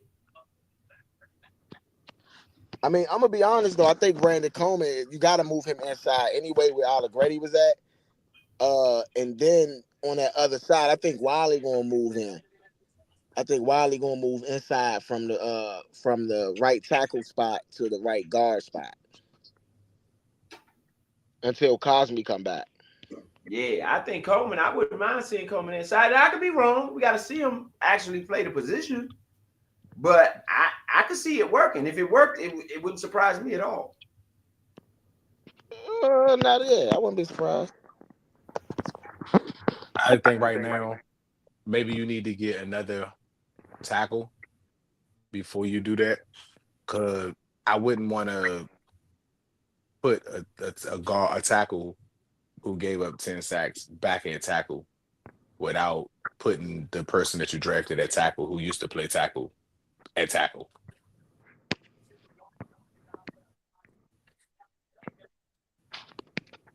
I mean, I get what you're saying. So hold up. So you Smanuka? wouldn't put. So you who you suggest going?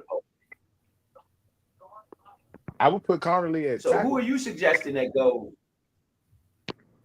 You I'm said put putting Conley. Coleman That's what at I said. Put Conley. We saying the I'm same put thing. I'm putting Coleman at guard because he was That's what I a said. better Yeah. We guard saying the at same Kansas. thing. He was a better guard at Kansas State than he was at tackle. But we needed him at tackle last year. Yeah. You know what I'm saying?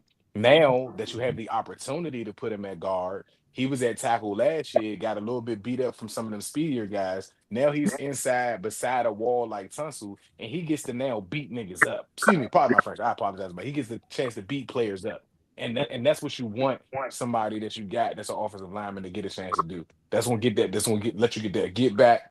You know what I'm saying? You get that feeling of getting back.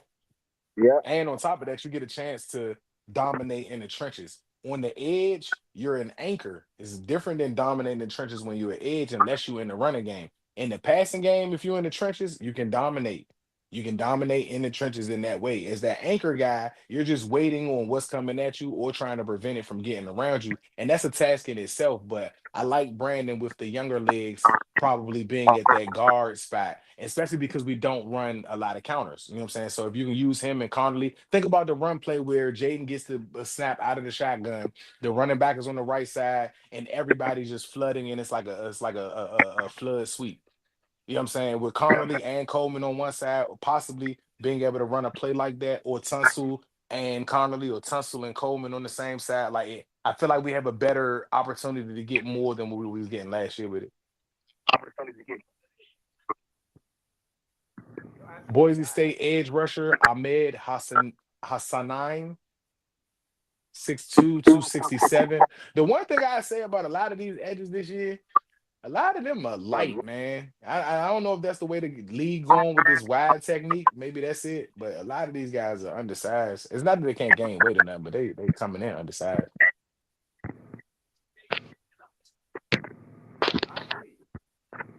Call them hybrid. Yeah, because they're going to have to play linebacker in the league at 250, 260. That's just not. I don't think you beating none of these 330, 340-pound linemen at 240 pounds, bro. You got 100 pounds on you. Mm-hmm. And I'm looking at some of these bench reps for some of these guys, and like these offensive linemen kick tail. Like the defensive tackles and the offensive linemen kick tails on every other position on the lifts. Right. The Lions almost went all defense. All right, let's go, fellas. Let's go. You on the clock? Do more. Oh. Let's scroll down here and see what he's Sir, doing. yes, Oh, sir. you on the clock right now. Todd Brooks, running back from Texas Tech, goes to the Bengals. Jalen McLeod, linebacker from Auburn, ranked 258. He went at 194 to the Jaguars. I think they reached on that one a little bit. Luke Newman, offensive tackle from Michigan State. He was ranked 232. He went to the Bears at 195. Seemed like they reached a little bit for that one. Ahmad Hassan, he went 303. He's ranked 303. He went at 196. It seems like everybody reaching right now. The Houston Texans pick is in. That's who's on the clock now. So I don't know. Everybody seems to be reaching. What y'all got now? Is they just slacking on their macking, or do they have these targeted players that they want? I mean, what is going on here? Or is the I think it's more about the targeted players. It's I what's left on the board. Yeah, I do want to give a fight update. So far, this whole fight, Anthony Yardy has been dominating. It hasn't even necessarily been a close fight. They are entering into the championship rounds, the 11th round right here. We do have the fight, the main event fight coming up at 5. I believe it's supposed to start at 5 o'clock. So I will let you guys know when it does come to that time. But just so you know, Anthony Yardy appears to be up big in this fight. What round is it in? It's in the 11th round now. Oh. Main event is what next? Is the main event next? I don't think he heard me. Lost him. Yeah. Thank Houston Texans, the pick is in, man. Whew. Shador Sanders goes to the Cleveland Browns. It is already a mess, quote unquote. I think this overall draft, I mean, it has its storylines. To me, it goes to show if we'll see the same type of talent as last year. I think last Am I year back in? Yeah, quickly, but So the main, this is an 11th round now, and so the main event is coming up soon.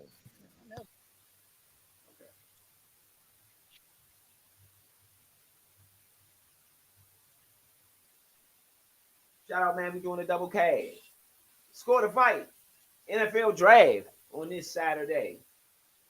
Score the fight. NFL draft on this Saturday. Live and direct. Y'all know what it is. Trying to make it happen. That's all. Shout out to everybody out there listening. This is the Nature Sports Podcast.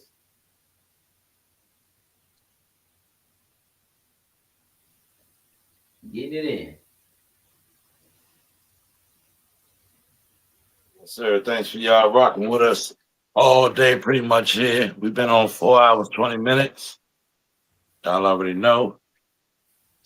Getting it in, round for round, pound for pound. Yeah. Score the fight going on. Definitely show them some love as well. Bounce back and forth. Kick it through commercial. You know what I'm saying? Get it all around the board. Nature Sports going to bring it to you. All right.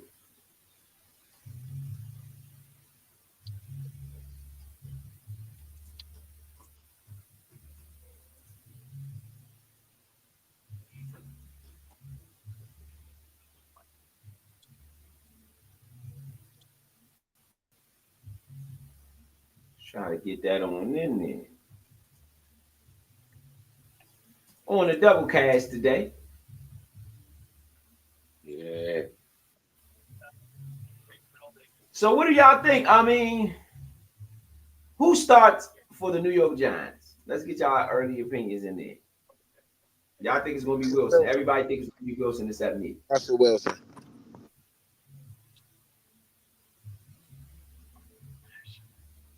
I'm the only one that think it ain't going to be Russell Wilson.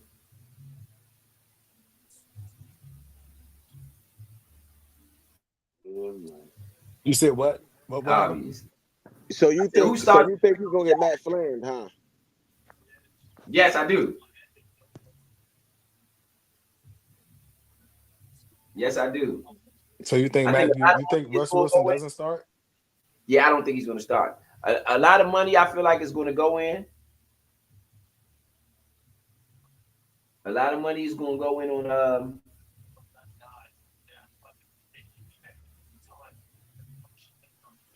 a lot of money is going to go in on, I believe, on Russell Wilson in the preseason, and I just feel like he'll step it up. I mean, I feel like Jackson Dart's going to step it up and take the job. I think he's going to take that man's job.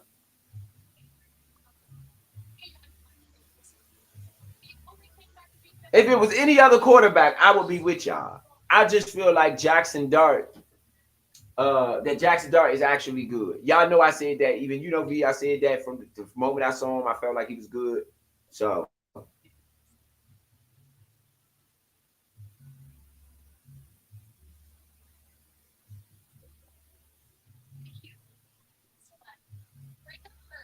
that's what I said from the beginning. I felt like Jackson Dart was good. So shout out to everybody out there listening to the Nature Sports Podcast, NFL Draft. So anybody remember the NFL hating on Deion? Yeah, they have. They've had their moments. As a player? Yes. Remember with the do-rag? He's the reason they banned the do-rag. They didn't like the dancing, him dancing all on the field and all of that. They messed with Deion a little bit. And so he took a headband off. I mean, a do rag off. He actually didn't take it off. He had to be fined because he kept wearing it because he even had the John on it in Baltimore. So other than the do rag thing, what else was the hate? Like I said, the dancing. At first, it wasn't. They didn't like that. It was a whole thing about him doing his dance and high stepping it. Just his persona. Oh. The video, remember he did the thing with Tupac. He was in the video and all the cars and Ferraris. It just was like always. Deion was always controversial.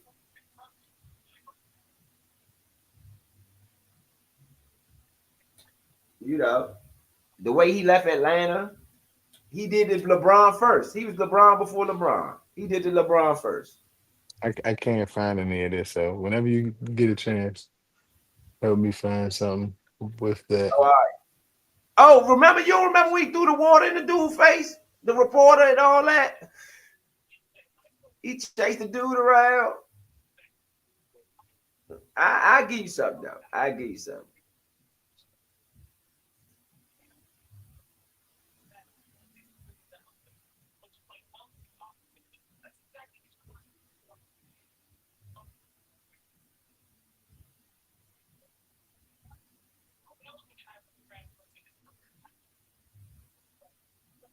Okay, so Shador actually is the one who has when I tried to find it, Shador is what came up. Jersey retirement controversy. It's for Shador's obviously already had controversy. It's not Dion, it's obviously Shador. So it says the University of Colorado decision to retire the jerseys of Shador Sanders and Travis Hunter, despite their short time at the school, drew criticism from some former players who felt some type of way, more than deserving players who were passed over. Right? Mm-hmm. Faith-based coaching is where Dion has his controversy as a coach. Deion Sanders has scrutiny from the Freedom from Religion Foundation (FRF) for his faith-based approach to coaching and incorporating religious elements into the team practices, as well as his use of a team captain. Right. Mm-hmm. T-step controversy. Deion Sanders disapproved of the T-step technique in cornerback. Okay, that's the T-step. Okay, yeah, that's what we know about that.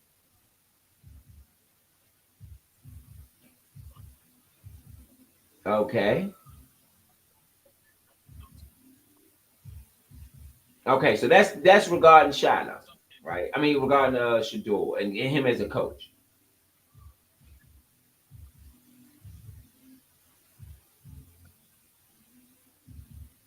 Mm-hmm. Okay, let me go down to play.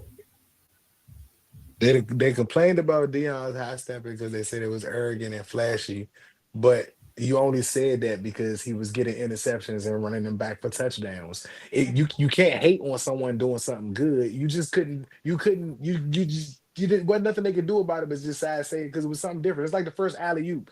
You called a travel on it. Like we didn't see this before. We didn't know y'all could do this. Like, wait a minute, let me check the rule books in the middle of the So the game. fight has, hey, not to cut you off, V, my bad. The fight is ended, and they're screaming out. I mean, they're doing the scorecards.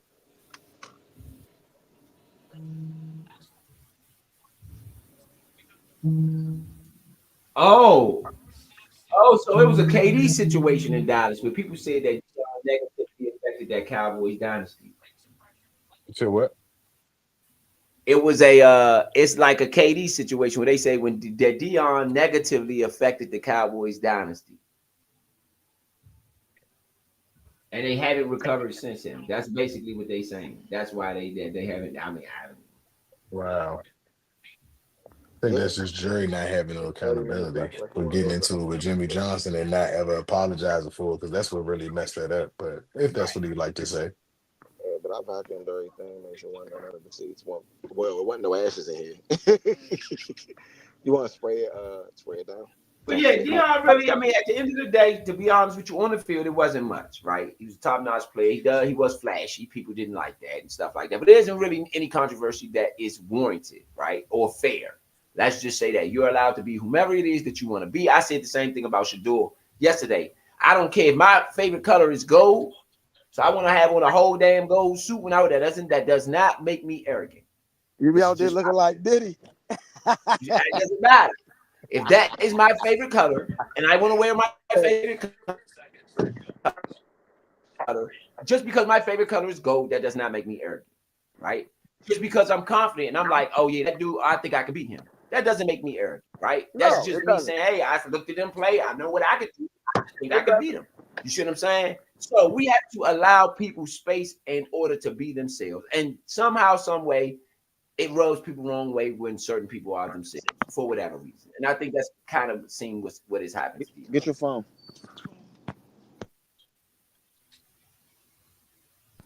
And the winner of that last fight was Anthony Yardy. Unanimous decision.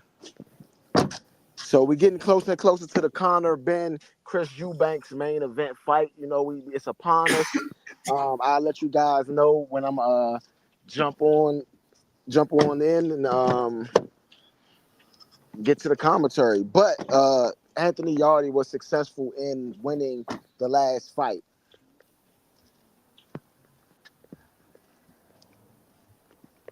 Yes, indeed. So that's all I'm saying.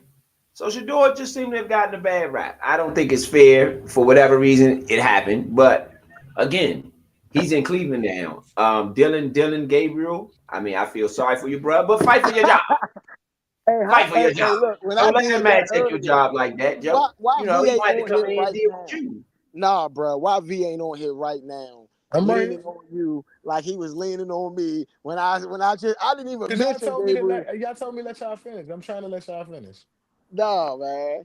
No, man. You. When as soon as I said, I didn't even say nothing bad about Gabriel. Nothing. I just didn't mention him when I said they got three good pieces in Cleveland. You know what I'm Yeah, saying? because you look right around Dylan Gabriel as if he didn't even get picked.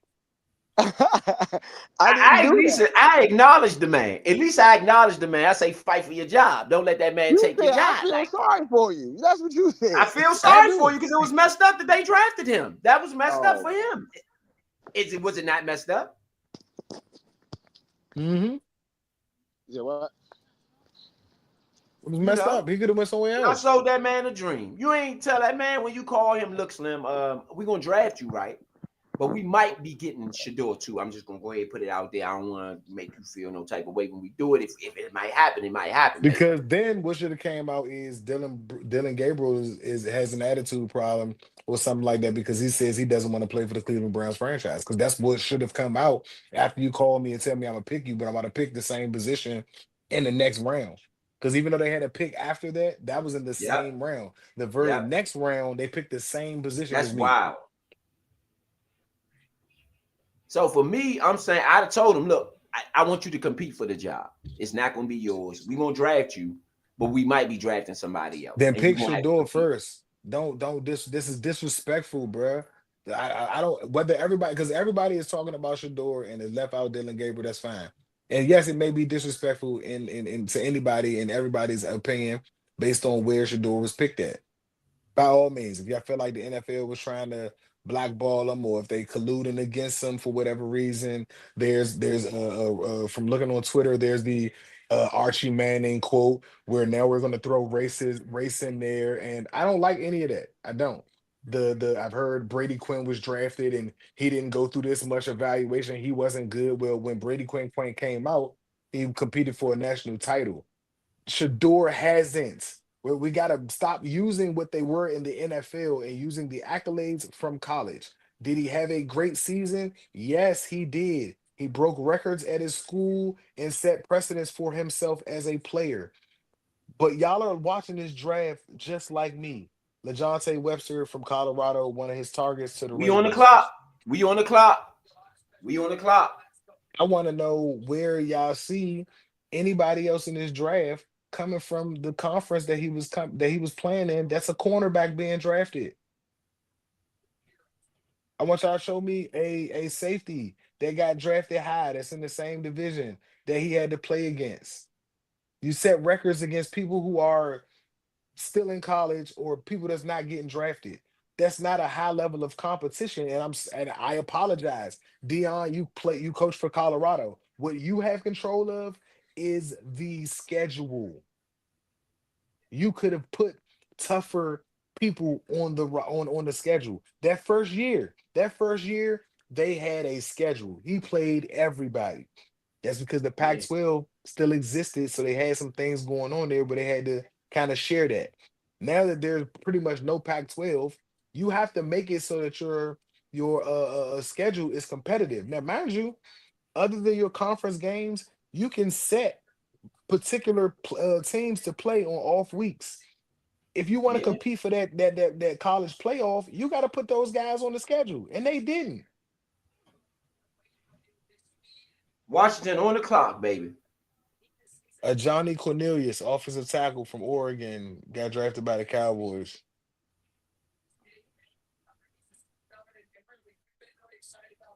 They miss Zach Martin, don't they? Nah, Zach was a guard, but yeah, that was their first. I like that lineman that they got too. I don't know if y'all seen his interview yesterday, but man, his answer was even dope too. All And my right. man Leo ain't want to say roll tide, but if you'd heard that answer, you might have said roll tide on that one, Leo. Yeah, the lineman. I mean, he was ranked higher than where they drafted him, I believe. Shawty said, "I love to see the life." I mean, Shawty said, "I love to see the love of football leave a player's eyes." I said, "What?" Wow. He said, "Yeah." He said, "When the game start, you know what I'm saying, and I'm beating you up, and I'm beating you up, and then that moment when I start messing you Uh-oh. up, and The the pick is love in. leave your eyes." I said, "Oh my God, man, I love his answer." Can't hate on that. No, not at all. And then I told you he was the only lineman to run out the tunnel. Like he was already his energy level already up there. The pick is in. The pick is in. The pick is in. Let's see what Washington do. Up on the board, on the clock right now, after Washington is the Buffalo Bills, then the vaunted Eagles. Eagles.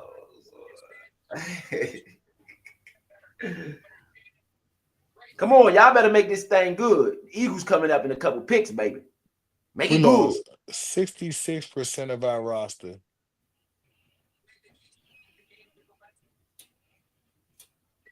This year? Nah, coming into last year's season. Oh. It's the largest overhaul in NFL history.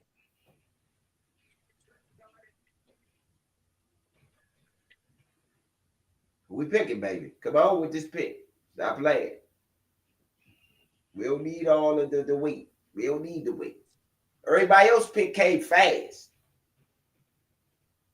Are we trying to trade? No, it would have already came in, I guess. Josh Connolly Jr., Trey Amos, two SEC, Jalen Lane, ACC. Who we got, baby? Who we got? Who coming to town? Get a running back. Y'all ain't got a running back the whole time. Get a running back. Shut me up. Y'all ain't get Scatterbo. Gonna let him go to the Giants. We didn't let him go to the Giants, bro. We should have made another pick just to make sure that they can get him. But you Get don't him to want no. save But him. you don't want no picks for the future. Get him just so they don't get him. Get You him got so to they give don't. up. What you gonna give up? Jonathan Allen. Jonathan Allen not here. That's what I'm saying. You could have traded him before he got released. Oh, Kane Madrano, linebacker. Ah. Oh, nah, Shawty okay. If this is the same person I'm looking about, hold on. Overall, rank 233. We got him at 205. We reached. Yep. We reached. Like this one, I think. Yeah, I feel like it's a Hey, reach bro. too. You won't make the team. Yes, he will.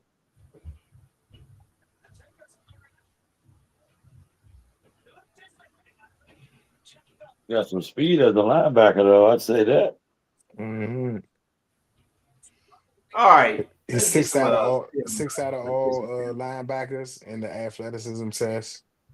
Everything else he scored a little bit low. He run a full though at linebacker. 1.5, 17-yard split, 38-inch vertical at 6'3 and a half, 10.5 broad jump. He was redshirted in 2019, Ooh, played 11 five games, tackles for loss in 2024. played 10 games as a reserve on All special right. teams, played 9 games All and one right. start with 38 tackles, a tackle for loss, an interception, and a fumble forced in 2022, Connor Benn is making his 2023. way to the ring. Making his way to the ring. You said the Rams? No, I said Connor Benn. Fight Uh, the main event. Yeah, Connor Benn is making his way to the ring. Just to let you guys Oh, know. shit, Eagles in the right. I clock. They think both. you said shit Yeah. right. He had 3 forced fumbles this year. Started all 12 games. Had 72 All right, tackles, 11 we got tackles some for film up on loss. him right now. Film is on the One. screen. Film is on the screen. Film is on the screen. I think he's supposed to be the answer to Zach Bond. That's a good play right there. He's good in coverage. I see that. That was a pick six for him.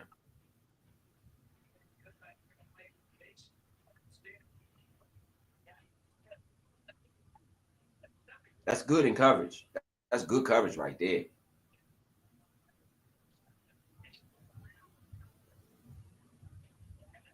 Yeah, that's good coverage.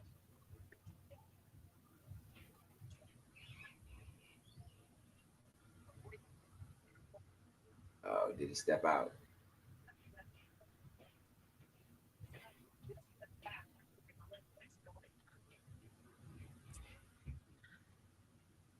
All right, man. Well, come on, get to the rest of the film.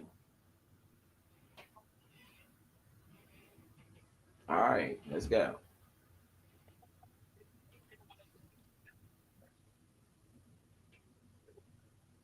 All right, that's a good play. Look like he's good in coverage though. That was a nice drop in the zone. We do need another zone, a good coverage linebacker. We do need another one of those.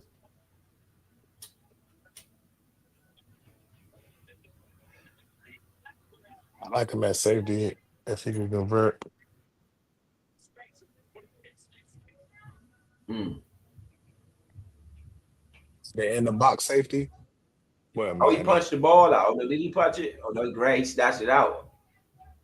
Forced fumbles. He be making people fumble. He went straight after the ball. He didn't go for the bag. He had 11 tackles for loss in 2024. Career high.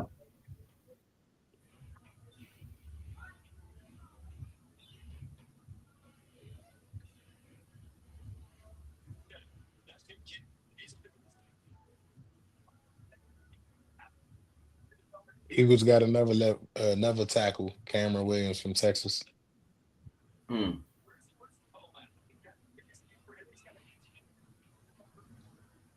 How many holders have them? Eagles. Right. How many holders have them? Eagles. See, picked off another pick. That's another pick in coverage for him. He's good in coverage. That's what that is. He's a coverage linebacker. Look at that. He in the zone too. He played that zone real good. He played that zone real good. Oh yeah, that might work out. That might work out. He plays that zone really well. Telling you now.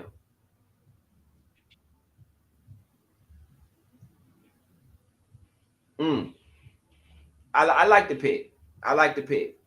I like the pick. I like the pick. I like the pick. I like the pick.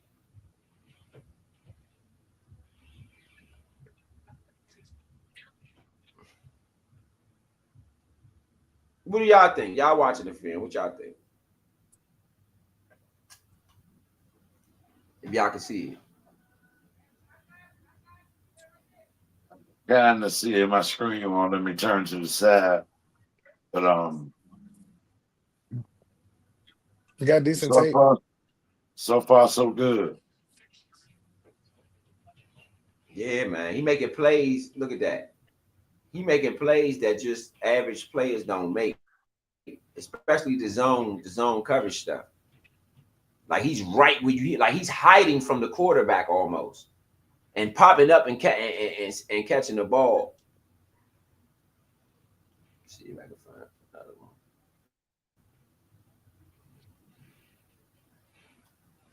He's good in the run. I don't really see a weakness, not a glaring one. I think that might work out. He's our answer to Zach Bond. He's our version of Zach Bond. And crazy enough, I don't know if he can play out there with as far as Chin was, but I don't see. I can see him being able to play that safety in the box if we run like that three safety look, Yeah, but that was like great that, zone coverage, like where bro. we was like where we was trying to put Man. Dominic Hampton last year at. Yep. Yep. I think he got a little bit more That was size than great. Dominic Hampton. I mean, that was great zone. I mean, his technique was really good. His technique Then on the guy them step zone out of bounds coverages. right there. Yeah, his technique. Oh my goodness. When one side followed the quarterback eyes, one side went to the other. His drop back was good. I mean, really, really good zone coverage.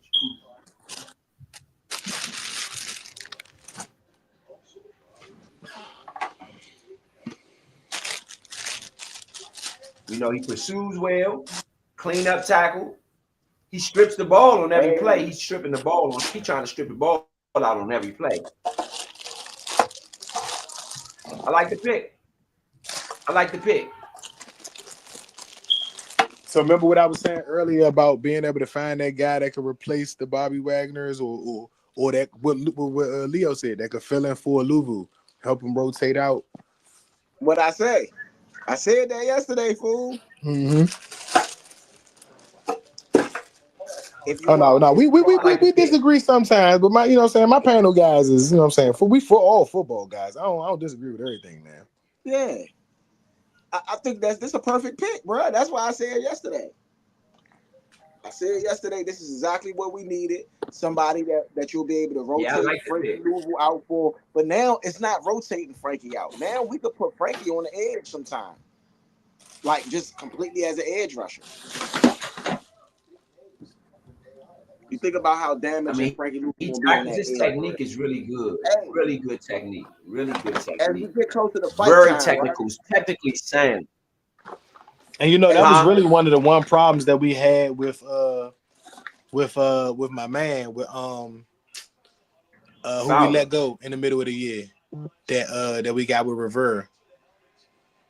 Oh, you talking about Davis, Jamie Davis? Jamin Davis was, you know what I'm saying, he wasn't good in coverage. Yeah.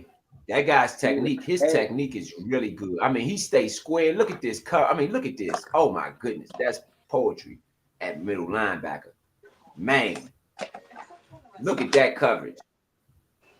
Luke Kuechly, man. Man. Hey, so I'm about to let y'all know something that's going on in the ring announcement. I mean, in the ring walks. Chris Eubanks Jr. and Chris Eubanks Sr. have been beefing for years, but they walked out together for this fight. It's a pretty Right. big moment in boxing. If you know what's been going on, they have been estranged for quite some time now, and they haven't got along the best.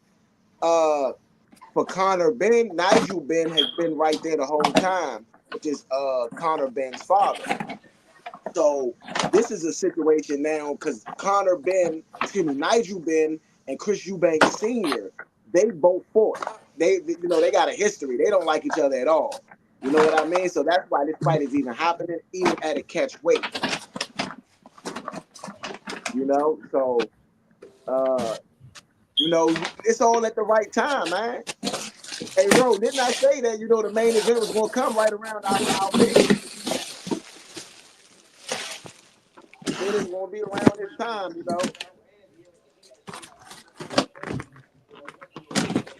No, absolutely. Absolutely. Absolutely. Let's switch out to the score to fight. Well, yeah, simulcast, score to fight. We are on live on the score to fight as well. Yeah, they fought twice. Eubanks won the first one, and then there was a draw in the Got a second. little noise in the background. Got some feedback. My bad. Yeah. So the first fight for Nigel Benn versus Chris Eubanks was in 1990. Chris Eubanks won by TKO in the 9th round. That was the WBO middleweight title. Described as one of the best fights ever. Eubank dominated the fight and forced the referee to stop the fight after Benn was severely hurt in the 9th round. Then Nigel Benn versus Eubank 2. The result ended in a draw. The bout was a unification draw with Benn holding the WBC super middleweight and Eubank holding the WBO title. The fight was highly anticipated and the large crowd in attendance at Old Trafford. I believe that's how you say it. The final scores was 115, 113 Eubank, 114, 113 Benn, and 114, 114 draw. Okay? And so their kids is now about to get it on in the ring. Okay? This is a big moment for boxing, and I want to thank you guys for tuning in to Score the Fight. That along with this NFL draft Saturday. Okay? If you're tuning in and you've been locked in and you've been rocking with us, man, I want to appreciate you guys. Y'all been here all day. Y'all been here for the last couple days because the draft is a several-day process. So welcome to Score the Fight.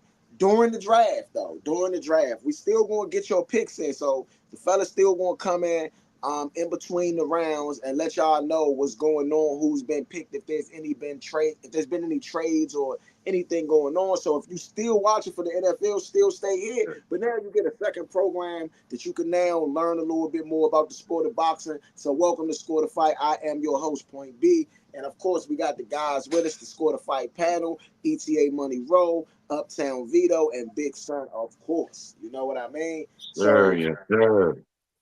Yes, sir. So, hey, look, I want anybody that's watching this fight, before this fight starts, you only got a couple minutes, go look at Chris Eubank slap Conor Benn with an egg.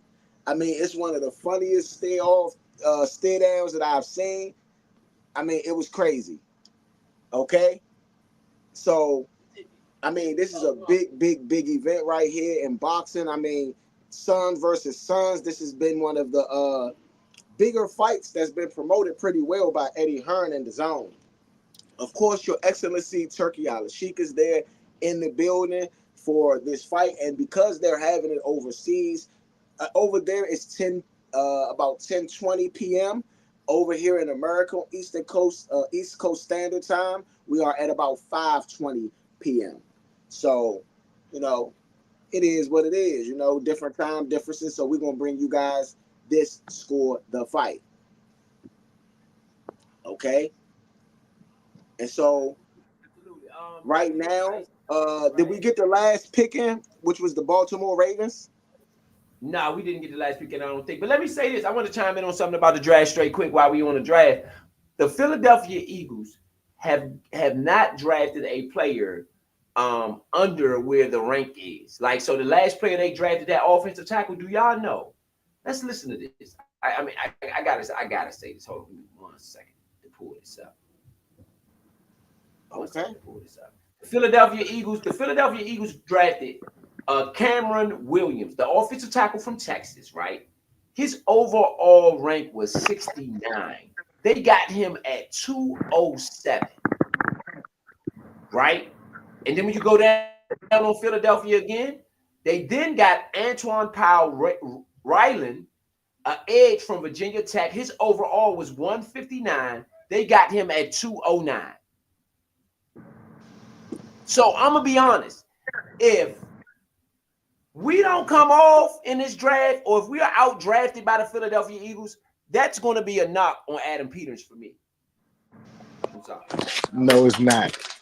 The Eagles have picked 4 linemen in this draft, bro. You're going on rankings on players that everybody don't need. If the top 15 players are punters and I pick all 15 punters, am I winning the draft? No, I'm saying we'll know by like, the come results. on, bro. What are we talking about? We'll know by the results, though. I'm not saying if this is disputable. They only 5 linemen can be on the field at a time unless you're running a special play. You got to let the ref know. They already have 5 starters. Well, excuse me, 4, because they got to replace Becton. But again, 4 or 5 starters, and they had 8 they had 8 injured linemen that Roseman said himself last year. We had 3 linemen that went down from our starters. We had to play 8. I am going to replace these guys. I'm going to bring in at least 3 linemen. I believe he's on the 4th lineman now in this draft.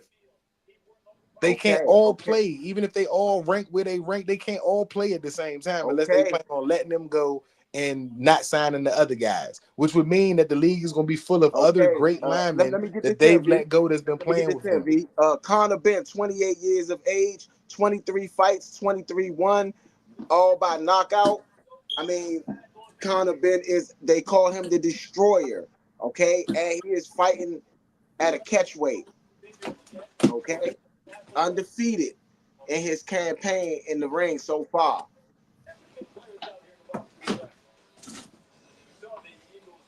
And across the ring from him, he's wearing a white and red.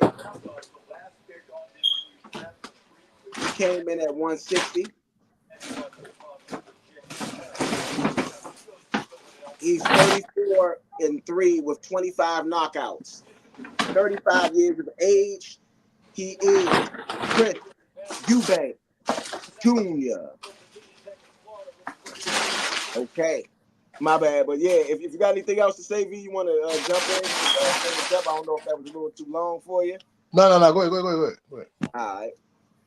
Yes, sir. Yes, sir. So we about to get this on, man. Welcome, like I said, to Score the Fight. Please like, share, and subscribe. Please come through at Studio Runners on YouTube, as well as all the other social media programs.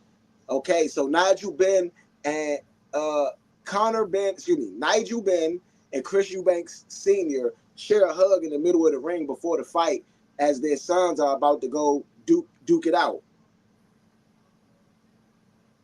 So we'll see, man. We will see. It's a pretty big fight, man. Nigel Benn, it has been in the corner of Connor Benn the whole time. And seeing Chris Eubanks, who has not been in Chris Eubanks Jr.'s corner the whole time, it's going to be pretty interesting. Maybe Chris Eubanks Jr. is going to bring something that we haven't seen before. Who's the promoter tonight? Eddie Hearn. Who's that? The Matchbox? The Zone. Yeah. Yeah, they have over 67,000 in attendance for this fight tonight. So let's just be real, over 67,000. That's big boy. Absolutely. That's stadiums. They said it was sold out. Maybe it was, maybe it wasn't. But either which way, let's get it on, man. Welcome to Score the Fight. This is the first round. The bells are now rung. Let's go.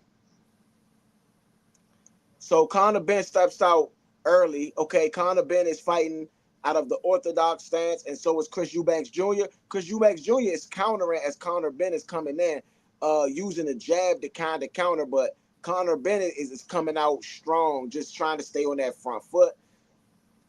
It won't be a lot of head clashes because these guys both fight out of the same stance. Chris Eubanks Jr. lands a really good left hand as Conor Benn comes in.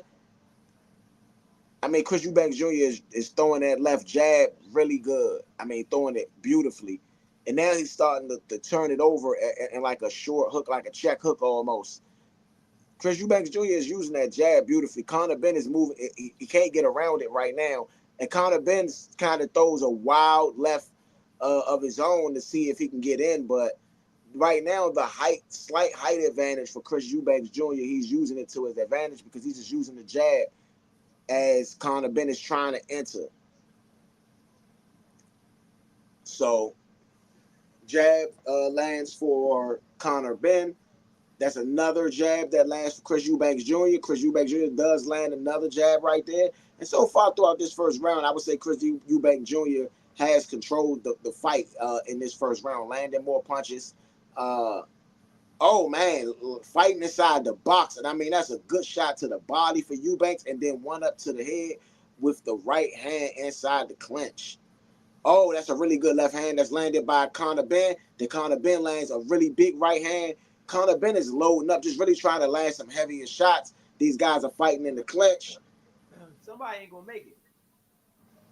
I mean, yeah, if this is a heavy pace, a really high pace, and Eubanks Jr. is really landing the jab pretty beautifully. I mean, really good. Another jab landed for Chris Eubank Jr. Conor Benn using a lot of head movement to try to, a lot of feints to try to see if he can get Eubanks Jr. to bite on something, I'm assuming. Oh, that's a really good left hook landed by Chris Eubank Jr. It's another jab landed by Chris Eubank Jr. He does miss that third jab. And Conor Benn is using a lot of feints, trying to get inside. Oh, Conor Benn with a good two-punch combination, a straight right hand down the middle at the end of that. It was beautiful. So right hand. Oh, man. Conor Benn taking some loaded up shots, man. That's why I said somebody ain't going to make it. Oh, man, that's a good left hand landed by Eubanks. I mean, Eubanks is using his left hand beautifully. I mean, this jabs, these check hooks. Oh man, good sweeping right hook that Eubanks avoids just barely. And that's gonna be the end of the first round. I'm gonna give that first round to Eubanks. I mean, I feel like he was able to land the better shots. I feel like he was able to do a lot of good work. Excuse me. Yeah, I feel like he was able to do a lot of good work. And like I said, we are going to bring you both the. I like Eubanks there too.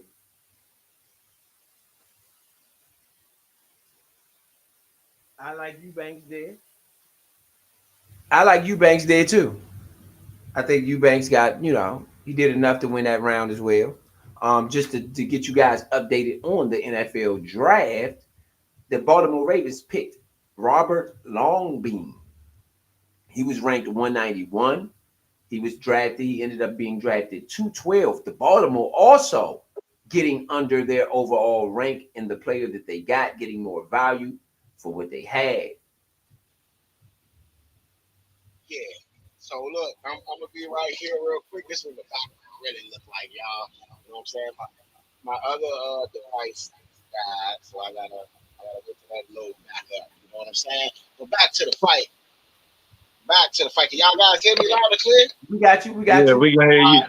Yeah. So right now, Chris Eubank Jr. and Conor Benn go into the clinch. Oh, good jab lands by Chris Eubank Jr. Conor Benn does counter with a really good right hand, makes Eubank stumble a little bit. Eubank is quick, kind of holding Benn's head in the clinch, and the ref is going to give both guys a warning. When he say break, that means break. That's exactly what the ref is saying. Look, when I say break, break. When I say break, that's what y'all do. Shout out to y'all guys watching me, watching us live here on the Nation Network. You got the Conor Yeah. versus Chris Eubank Jr. Catchweight bout, legacy bout. And right now, Eubank. Oh man, Conor Benn cracked Eubank Jr. with a big right hand. While Eubank Jr. was having some success right there with just using his jab, landed about 2 or 3 jabs, and then Benn just counters with a really big right hand. Conor Benn does not mind getting hit, and that's kind of a problem in boxing. But he's a brawler, man. Eubanks Jr. is boxing beautifully, using the jab, staying behind the jab throughout the whole fight, and just using it different types. Swiping jab, sweeping jab. I mean, he's using all kinds of types of jabs to kind of penetrate the defense of Conor Benn. So, I mean, really good right hand for Conor Benn. I mean, that rocked Chris Eubank Jr., but he was able to continue to stand up on it. Yeah. Jab for Conor Benn. I mean,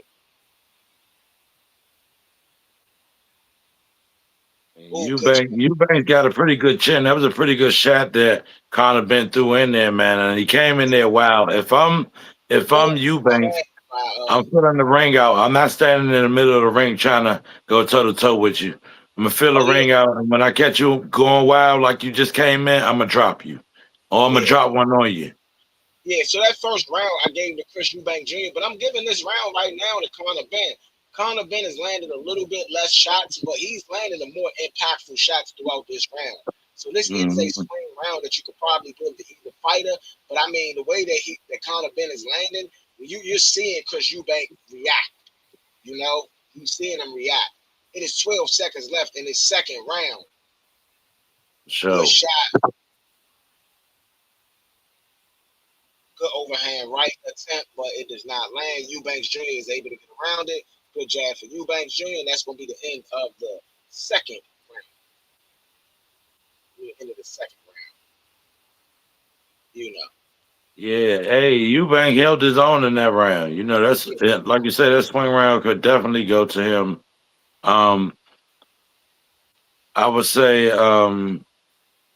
him cutting the ring off like that, and not trying to just sit right there in the middle and actually Yeah, getting the feel for the ring and getting the feel for the boxer because a man was coming in there super wild, at times to get his man off, and I understand because he's trying to fight around that jab, yeah, but that's going to cost him if he hits him if he gets him on the right side, if he sidesteps that and put an uppercut up under that chin, yeah. it's lights out.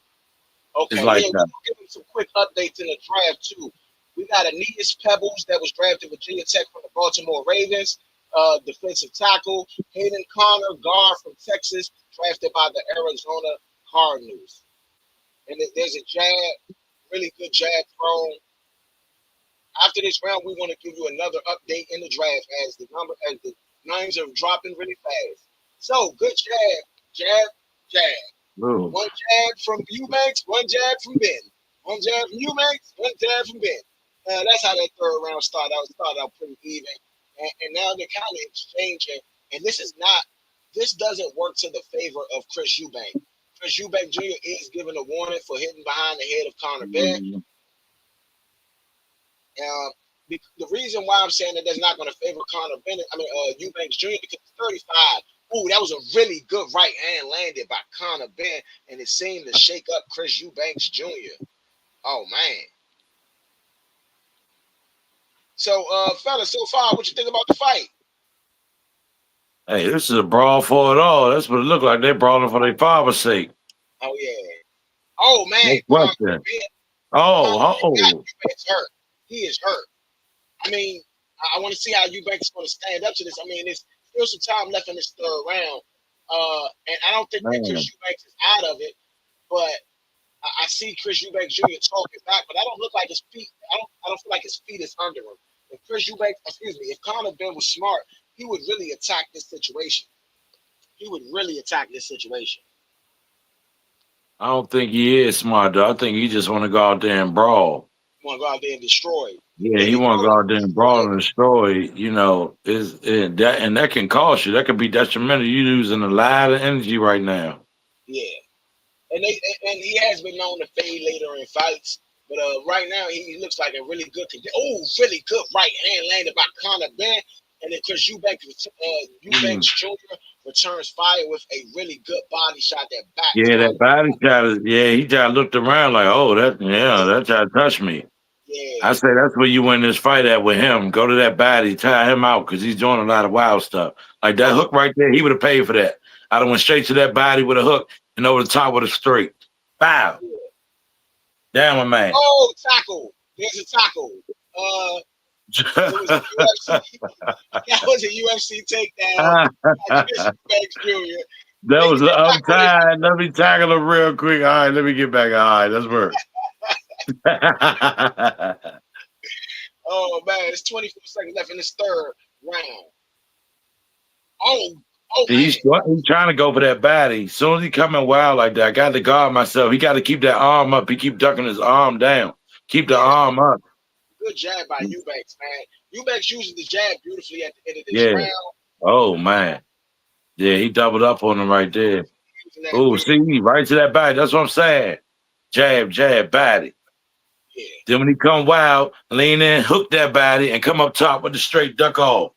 yeah, If he still wants some smoke, duck off, hit him, sidestep him, hit him with that right uppercut. Bow, give him that Tyson work to go to the body. Boom, make him go to the rope. Work him over. I mean, you gotta be productive, man. You gotta be productive in this situation. You know what I mean? You definitely Yeah. gotta be productive in this situation. So what I mean by be productive, you gotta take advantage of what you got. You gotta go at your man. You gotta be hungry. It looks like Connor Benn is hungry.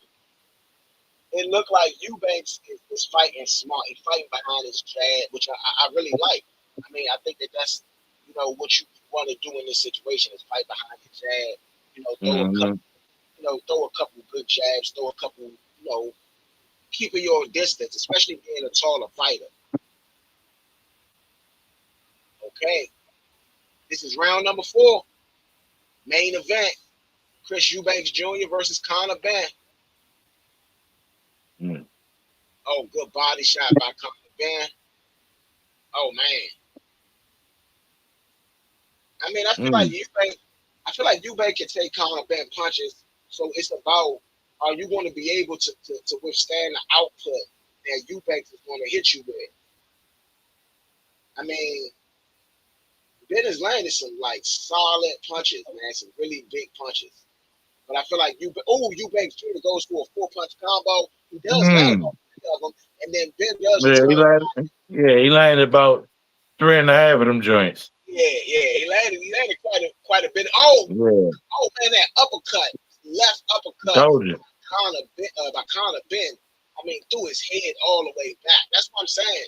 The bigger punches is being, in my opinion, landed by Ben. Mm. But at the same time, oh man, that's a good left hook, and then Conor Benn just beat on the body like, Oh man, come on, man, come on. Man. but he was holding on to his hand. So that's the slick stuff boxers do. They get your hand right, and you can't go nowhere. But oh man, big right hand by Conor Benn. Conor Benn does land a left hand right there. 2-punch. Oh, That's uppercut. what I'm saying. Leave him up. What I tell you. What I tell you. What I just say, Leo. Thanks, Julia. Sidestepped him too when he did it, but he was Yeah, still right in front of him. you got to make a miss, make him pay because Conor Benn, like you said, he's been pretty wild. It's a jab. Mm-hmm. He runs in for a jab. And misses. There Yeah. Oh man. you go. Got the jab, jab, jab, Yeah. jab Conor for a jab. Conor Benn is getting the best of certain exchanges, man. But I still think right now that Eubanks Jr. might be up in this fight. There you go. Right To the now, jab I think system. that he won the first round, and I think he won the third round. His fourth round is pretty close. I think that Yeah. Eubanks Jr. does have the biggest punch of this round, but it is about the last 45 seconds. He is a warning on at the end of the clinch because Ref, man, Eubanks Jr. ref just almost got caught with that one. left hand, man, made him buckle like a belt, man, made him buckle. All right. Oh, big right hand by Conor Benn. Then his return fire by Eubanks Jr. lands an uppercut inside. Neither jab lands, but Ben goes for a jab to the body. This is a very close swing round right here. I mean, this is a 10-10 round in my opinion.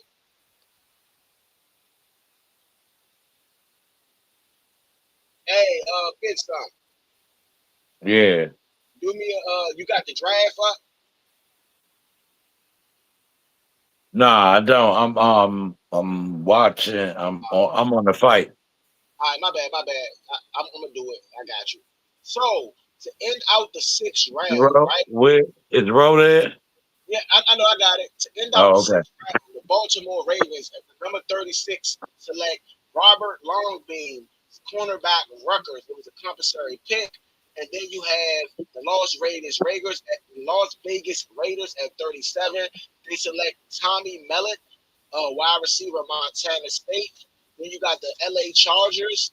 Excuse me, the LA Chargers with number 38 pick, select R.J. Mickens, special teams for Clemson.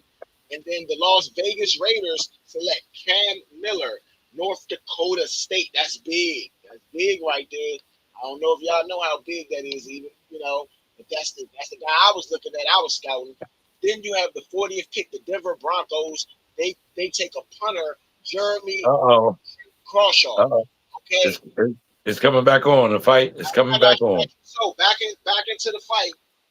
You got them kind of round 5.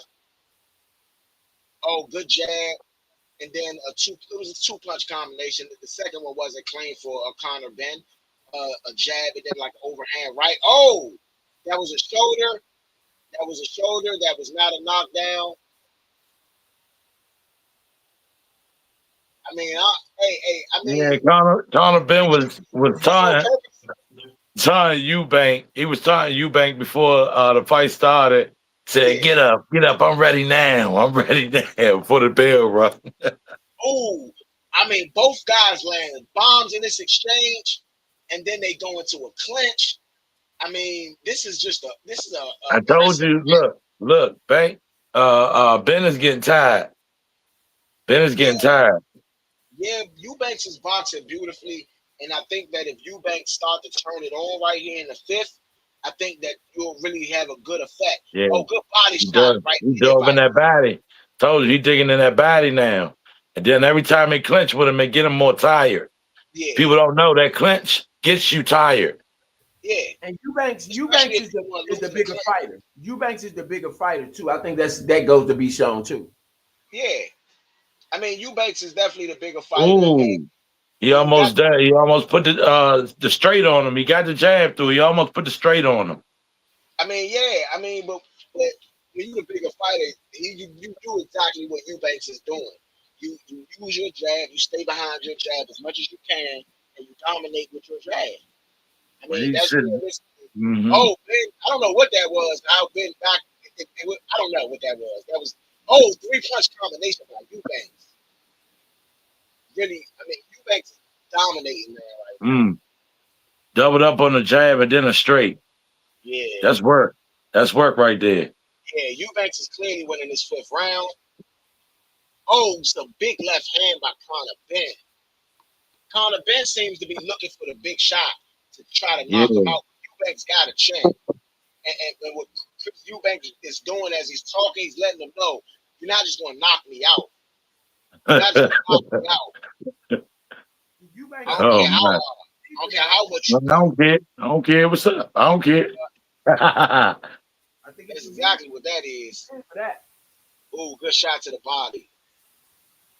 Another good shot to the body for Eubanks as he's spinning out. Oh, that's a jab by Eubanks. Return five by Ben. This is a really good fight, man. It's a really competitive, close fight. Oh, three-punch combination at the end of that does not land.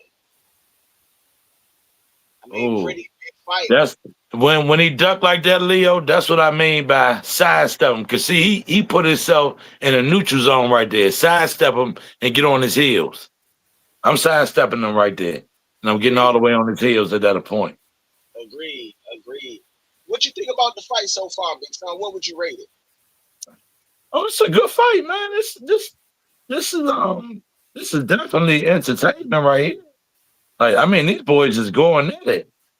You know, them two punches right there, he just laying down the pike. That's what I'm talking about. The aspect of this fight. You have a fighter that's on a wild tear, and then you have a fighter that's actually being a boxer. If you want to win this fight, Ben, I'm sorry, brother. You're gonna have to come in there and box. All that wilding out you doing ain't gonna work. That ain't gonna work. It's not gonna work. I'll correct my grammar. It is not going to work. You have to come in there, you're gonna have to actually be a fighter.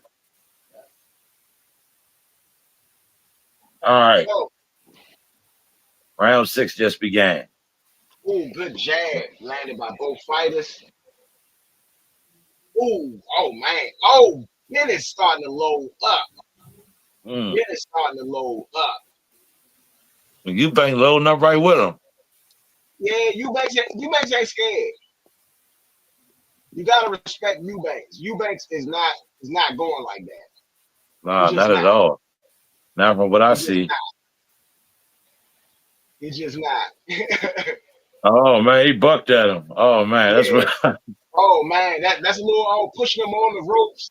You know, trying to get up under this, trying to get under his skin.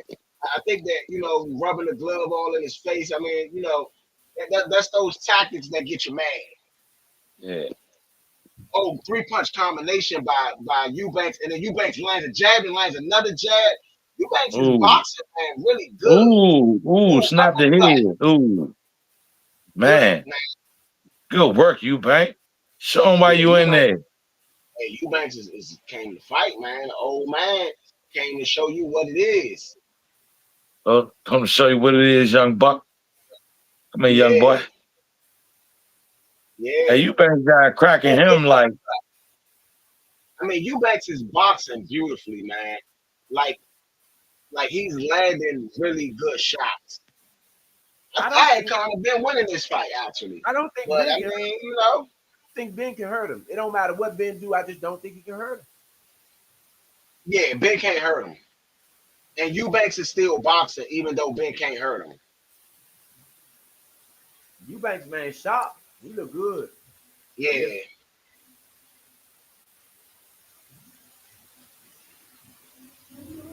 Yeah, he looks sharp. Yeah. A lot of those punches that Ben is catching him with, like the last hook he just caught him when he rolled with that one. So it's not full blast. No, It may a look lot full of blast. He rolling with him. yeah, a lot of them he not cracking them. Like, and that's why I said the bigger shots, in my opinion, been landed by Connor Ben. But I don't know. Now I'm talking about that's when Conor Ben hit Eubank. Eubank is rolling with that hook a lot. Yeah. So he's cracking them, but it's not a big crack as it should be.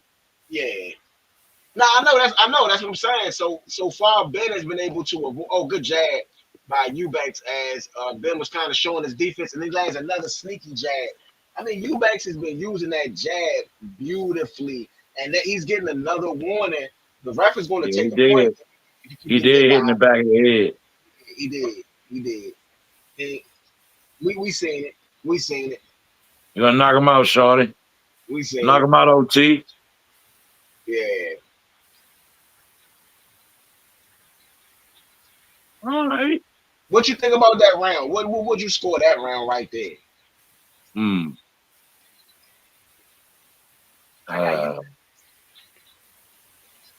I got Eubanks. I got Eubanks on that one.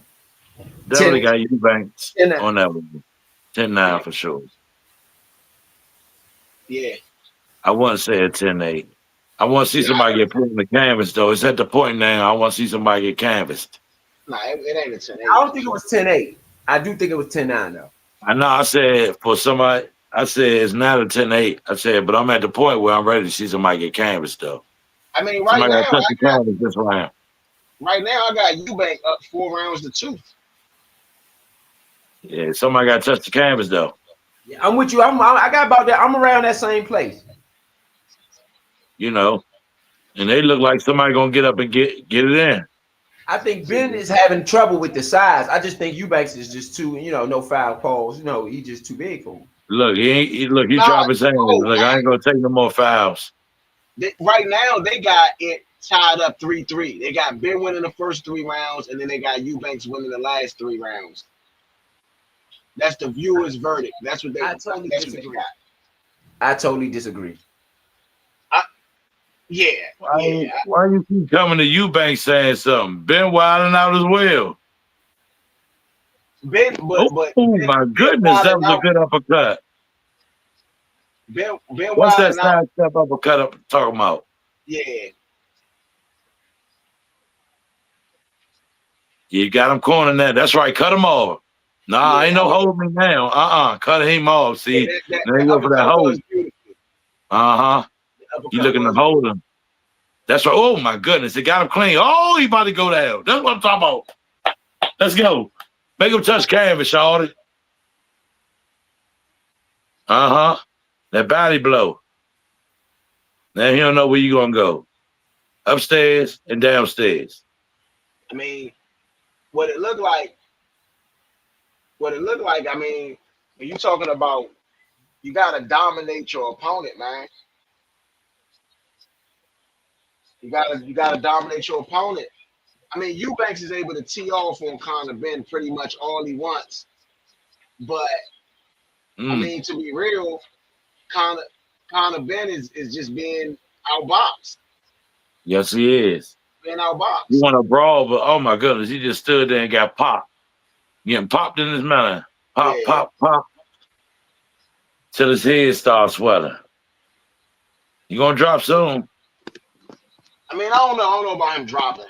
Man, I don't know. The way he getting them joints tossed across the head, your chin don't lift weights. I agree, but at the same time, to me, like, I don't know, man. Cause Ben, the way he's firing back, he's firing back like with bad intentions. So I don't think he hurt at all. You get what I'm saying?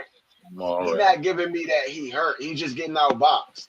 Yeah, I think that too. I think he's getting outboxed as well. Dang, he just going out there. Yeah, I think he's getting outboxed as well. I don't think he hurt either. Yeah, Yeah, he just going out there swinging though. He not boxing. He just going out there swinging. yeah. I mean, yeah, it's clear that Eubanks is just outboxing him, and it's the final seconds of round 7. Ooh, man. All right. Like I said, we are still giving you this draft updates. We're gonna jump into round number 7, and that is the final round of the NFL draft. So with the first pick, the Dallas Cowboys select Jay Toya, defensive tackle, UCLA. The Falcons select with the second pick Jack Nelson, offensive tackle, Wisconsin. The Giants select Thomas Fidone II, tight end, Nebraska. Then we have the New England Patriots select Marcus Bryant, offensive tackle, Missouri. We have we have the Jacksonville Jaguars select Jonah Monheim, center, out of USC. And then we have the Las Vegas Raiders select Cody Lindenberg, linebacker, Minnesota. Seattle Seahawks is in, and the Texans is on the clock. And now we are back on the clock in round 8, where Connor Benn comes out swinging with bad intentions. He's loading up. He's going hard at the ref. Going hard. The ref is trying to break these two guys apart now. Eubanks goes back to the jabs, goes to the clinch, does land a 3-piece combination in the clinch. The ref says something to Eubanks, and they continue on. Eubanks 3-punch combination. Eubanks threw a couple shots. He missed, I would say, all of them. Conor Benn does do this little head movement. Looks like, the old school Mike Tyson, pickaboo style. I mean, 3-punch combination. It sounds like, good jab. Oh, man. Ben is starting to pull the pressure on. Eubanks throws a couple combinations, misses. Ben throws a couple combinations, misses. It's starting to get hot. Both guys land body shots.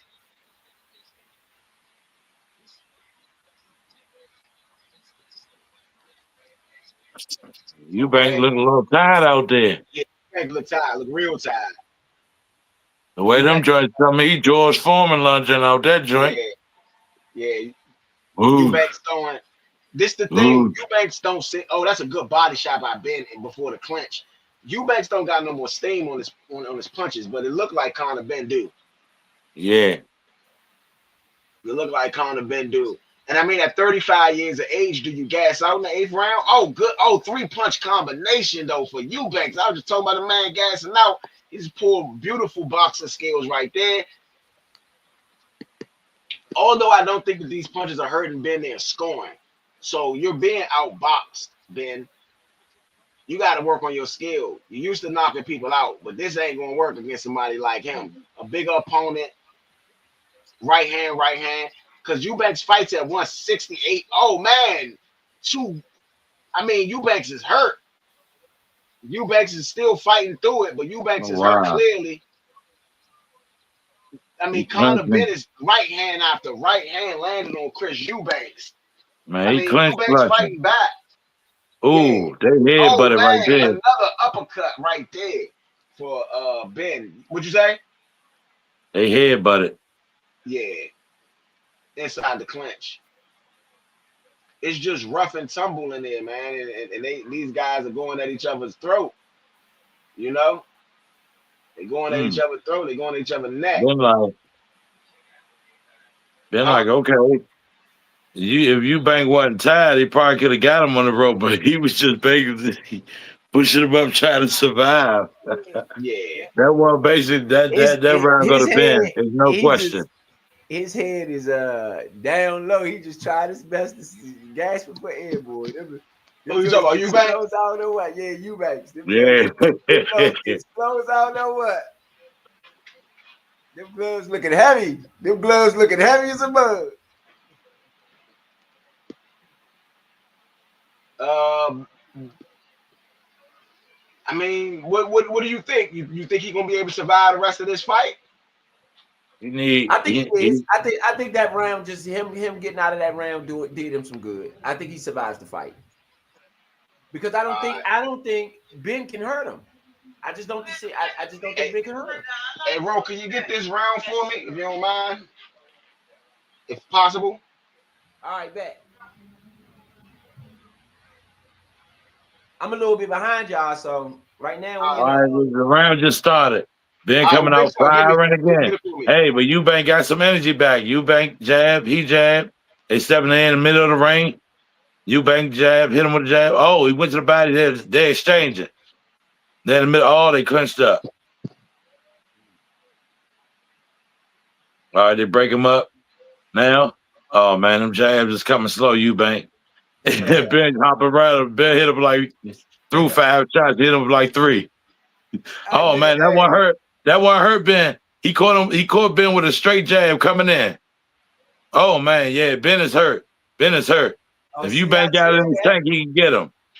They need the ropes on the side clinching, and Eubank is trying to hold him there and work him over.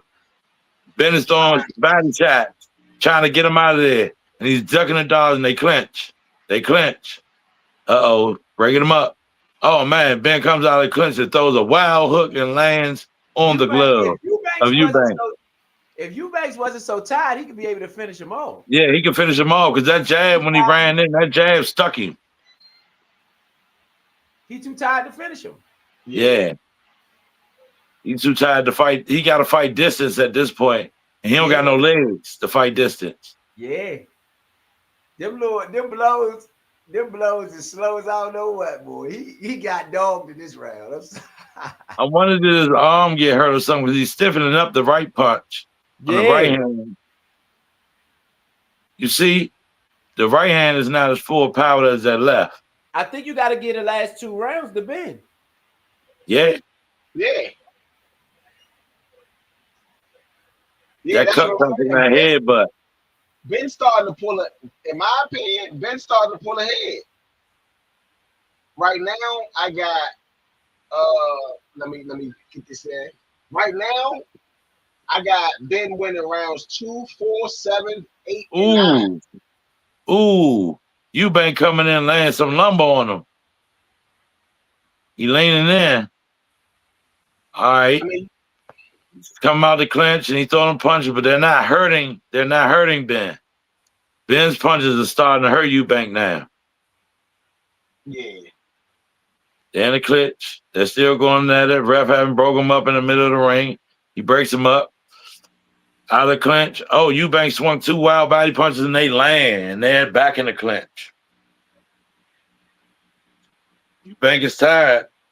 Bounce to the shoulders, you can tell he's tired. The feet not there. They both land punches. They both land punches again. They're in the clinch rumbling. And that's the end of round 8, right? There. End of round 8, ladies and gentlemen. Yes.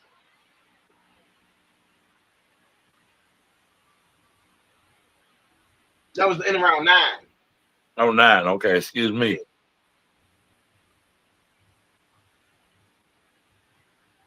I don't know. Eubank the way he's sitting over that joint. He's sitting over that joint like he just ran a marathon and finished.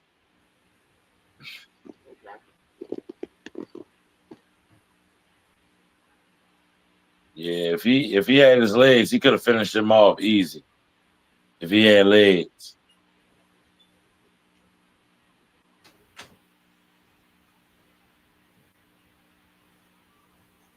Yeah. Ben should be able to take advantage of Ben should be able to take advantage Ben should be able to take advantage of that for sure, for the fact that Eubanks is so Tired.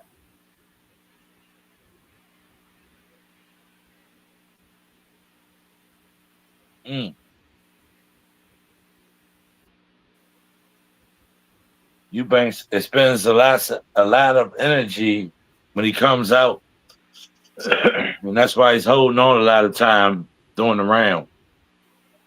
He's come out looking good, banging, but he's very tired.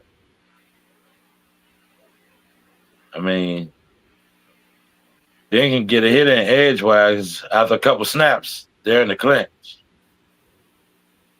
Oh man, he's driving in, but oh man, Eubank is so tired he dove his head through the rope, came back, came back after he missed the punch. Then the clinch should have been in the ring. All right, they're out the clinch. Ref letting them fight. Been through two wild haymakers, a left and a right, and they both landed. Now, now Eubank is on the rope. He threw a haymaker that missed. They're back in the clinch. Oh wow, they're back in the clinch after one punch thrown by Bank. The ref is right there, and now the ref breaks the clinch up. Standing in the ring, Eubank throws to the wild left haymaker. He misses. They're back in the clinch. Ref breaks him up again. Eubank standing there with his guard up and gets hit with a body shot and he grabs Benn. Okay? They're back out of the clinch. They're feeling each other out. They get close. They're throwing blows. Banks gets 2 body shots in, and I don't know if Eubanks even know where he's at right now. He threw 2 punches at one time. They crisscrossed each other. I mean, this is funny as I don't know what. Hey, bro, I'm trying to commentate. I don't know how he's surviving though. He got a chin. You can say that much. It's hilarious. All right, they're in the clinch right now. They're both throwing wild punches. Oh man, Eubank just threw like 4 punches. They land, but they weren't no dividends paid on them. Eubank is going in. Him and Benn are going blow for blow right now. I mean, they leaning on each other. That man Eubanks is tired. He's just doing pity pat. He landed, but some things is like pillows. They're like pillow fight. Oh man. Oh. Hey, Eubank turned it on at the end of the round. What y'all think, man? I mean, it wasn't a lot going on in the round anyway, but a lot of holding. I think Eubank might have took that round at the end. Nah. Yeah, you can look. This is what it is. This is what it is, bro. The punches is not powerful. They landed. That's true. They did land it. They landed. You're right.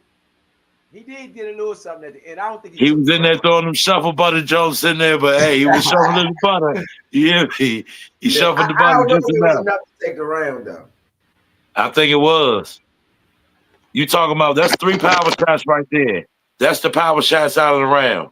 So you gonna give him the round all the power shots he landed? I don't know. He was more active most of the round. How? Who? Benn? Benn was, yeah, in my opinion. Nah, yeah. Eubanks was. That highlight right there that they showed, that was the most active Benn got because he kept getting held. He didn't have a chance to get active. I mean, I can say that. I'm gonna get that round with Eubank, though. For sure. You earned it.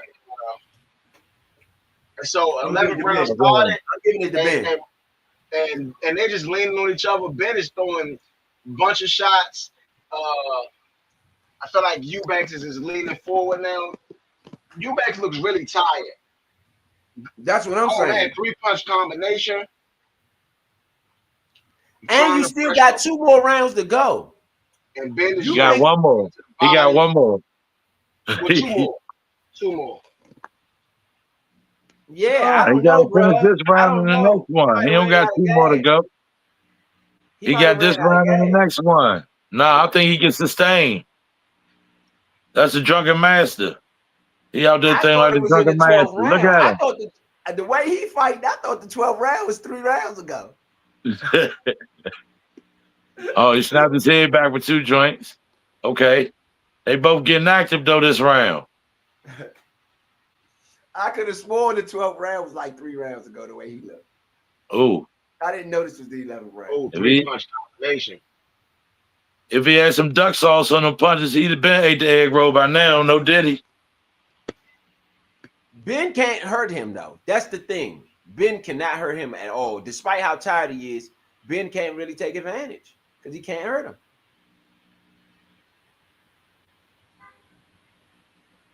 Yeah, I mean, this man is like a Mack truck. Just keep coming. 900,000 miles still running.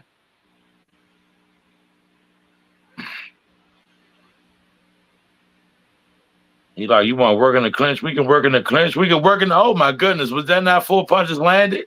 Yeah. In the clinch. Oh, what? He missed. Oh, no, he landed that one. Those pillows. They man, might be pillows, bro, but they connecting. They point. They point. They count them as points. I don't care how soft that pillow is he laying on. Hey, he in that joint. Yeah. But Ben can't hurt him. I tell you one thing, he leaning on Ben. Ben can't really. He is leaning on him, and Ben can't do nothing. But oh man, that punch right there just woo.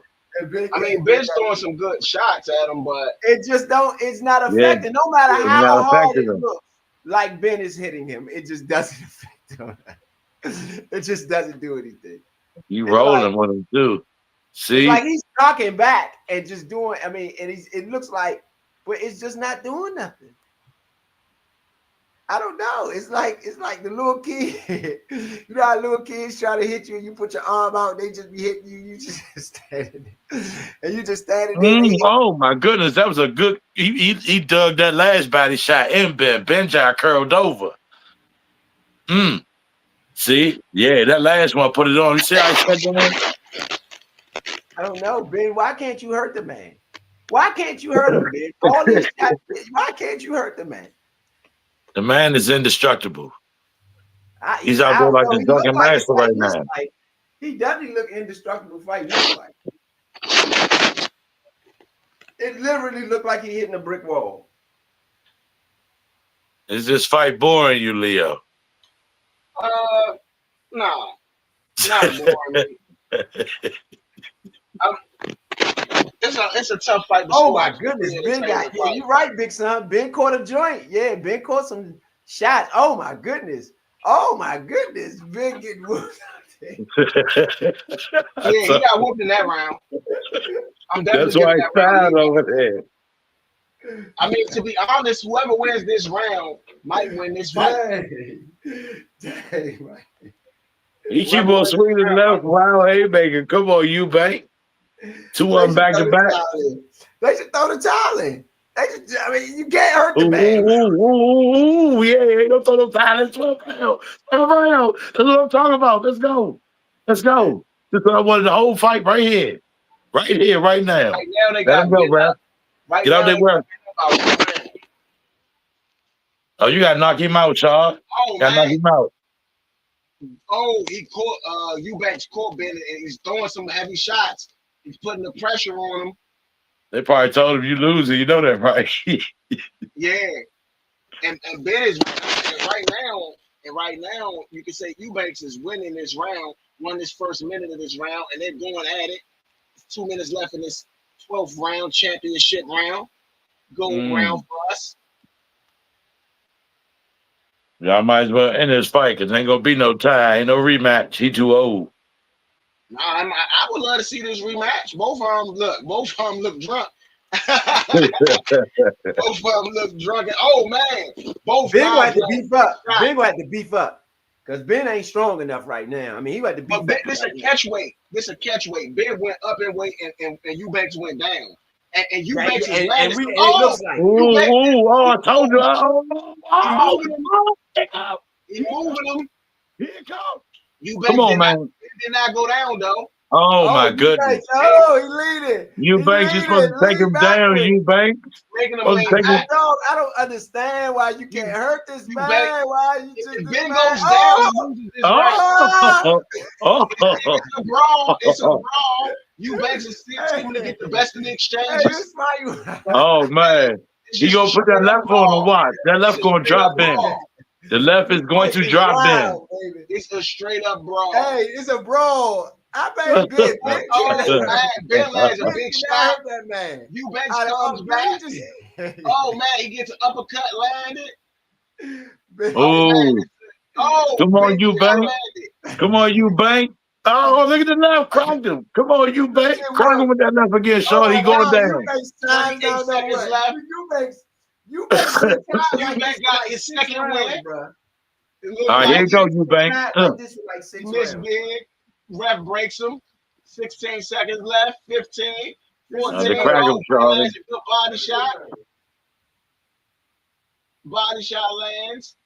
That's going to be another round for Eubank.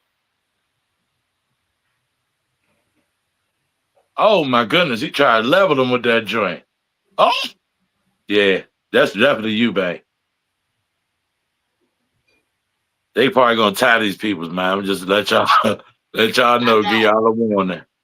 I got a 7-5 fight with a 10-10 swing round. On the 10-10-10.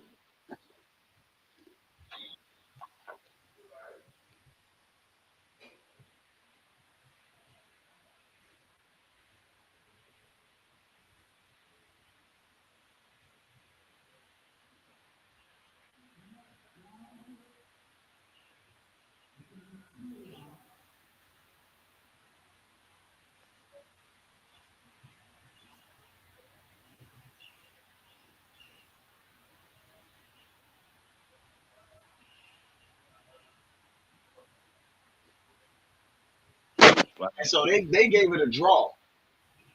They got it a draw. What did I tell you, bro? They got it as a draw? I told you. This is embarrassing, man. No, I got it 7-5, so a draw not that far off. I told you. Don't be surprised, y'all. They gonna call this one a draw. Big Son called it. That's a good call. Good call. Because it was a span when my man Benn like dog my man Eubank for 3 straight rounds.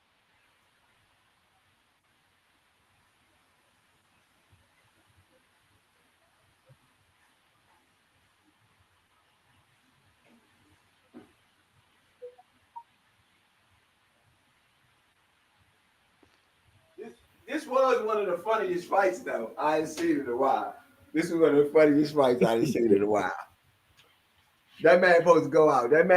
This man was tired as I don't know what. One dude tired as I don't know what. The other dude cannot hurt the dude that's tired. Bro, this was pure comedy. All three favorites. 116, 112, Eubanks. That's going to be a Eubanks win. Yeah. Chris Eubanks. Chris Eubanks is the winner of this. Hey, Eubanks. The Eubanks own the bands, man. The Eubanks own the bands, man. He deserved it, to be honest, because he couldn't hurt him. Ben couldn't hurt him. I mean, he came down from 168. Bit off more than he could chew. Ben bit off more than he could chew. That man came down in weight, and he went up, and he thought he was going to go up in weight, and I don't know what he thought he was going to do, but it wasn't that. He had no business taking that fight. It's a bad fight. Yeah. Ben had no business taking this fight. I don't know. The look on that face, man, it looked like he lost more than his fight. I don't know what else he lost. Nah, I mean, it was a great fight. Don't think you're going to lose the respect of your people, Holmes. You still got it. You fought a good fight, my brother. You lost manhood. You know how that is. You go back home. Yeah, you lost that mother. You talked all that stuff. Yeah. Bruised him up pretty bad. Yeah, he going to be looking like a little lumped up. So they got a little the beginning of Martin face. Yes, sir. Yeah, my man is in utter shock over there. Ben is in utter shock. I don't know why he's in shock. Because you know good. Oh man, he looking at that's Isle of Sheep. He was looking at Isle of Sheep. Yeah, that's Turkey. He gonna steal out of Sheik. I know, bro. Did he look like he wanted to pop off? Come on, pop off for him. That was a bad fight. That's why he had no business taking that fight. I don't know why Out of Sheik talked him into taking that fight.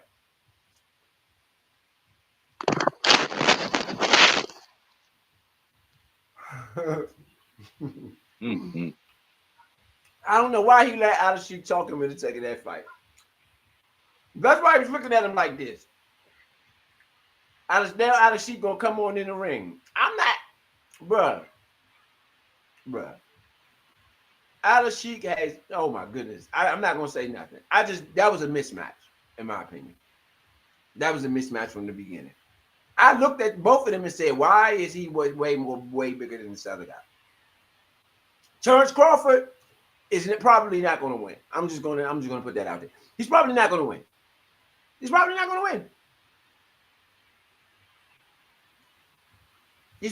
to win. He's moving up in weight class, trying to fight Canelo. I don't know what this man is doing. Not the same fighter. Not the same fighter. My money's on Canelo after seeing that. I mean, yeah, I don't blame him. That's not a bad bet.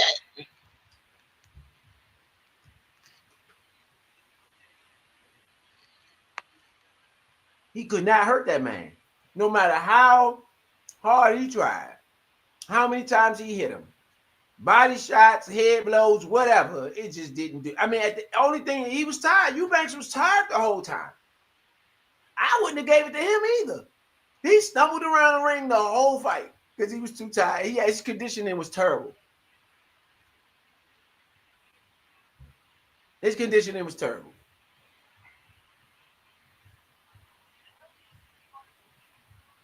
So, I don't see it. Okay. No big surprise here, you know. And we brought you guys this so we can jump back into the draft, you know, so I can continue on reading on some of these names.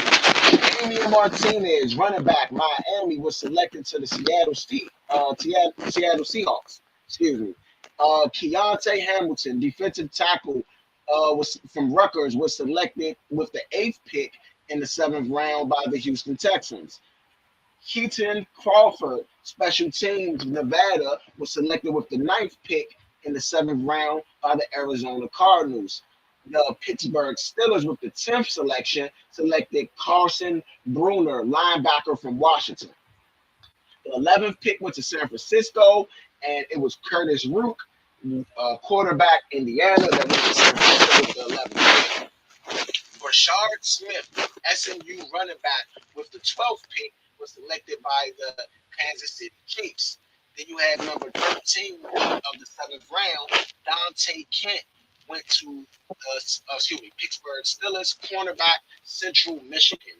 Dan Jackson, special teams for Georgia, is a guy that went to the 14th pick, went to the Detroit Lions.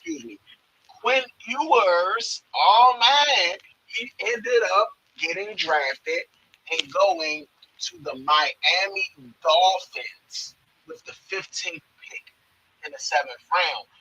The 16th pick went to the Indianapolis Colts. They selected Hunter, I think it looked like Wohler, special teams, Wisconsin.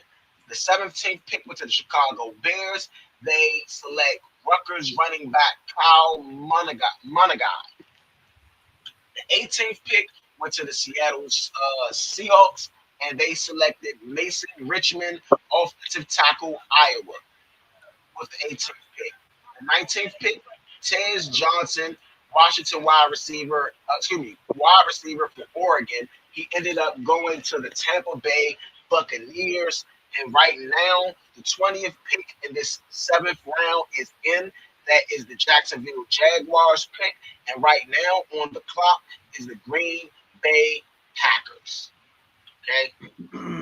We are 1, 2, 3, 4, 5, 6, about 7 picks away from our pick. All right. Last pick of the draft. Y'all watching that on ABC or NFL Network? What is it? I got mine from NFL.com. Shit. Okay. Yeah, that's why it's super fast. Because I'm like 11 picks behind. No. One, two. I'm 10 picks behind. I'm looking at the Buccaneers right now. Trey Johnson. Tez Give me a second. Johnson. I'm about to reload up though. Well, the pick is on. We are actually at the Green Bay Packers. The Green Bay Packers is on the clock with the 237 pick in the draft. Last pick before the Green Bay Packers was the Jacksonville Jaguars. And before that, it was the Tampa Bay Buccaneers with Tez Johnson, whose overall rank was 138th. His position Yeah. rank was 16th. Ted Johnson is a wide receiver from Oregon. This is a really good pick for Tampa Bay. Yeah, he's overall of 74. So that means on Madden, he will be an overall 74. Yeah. That's a real good pickup. Yeah. Yeah. It's a great pickup.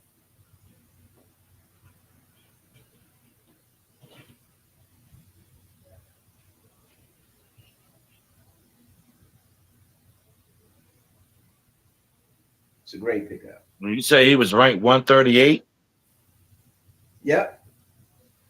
wow.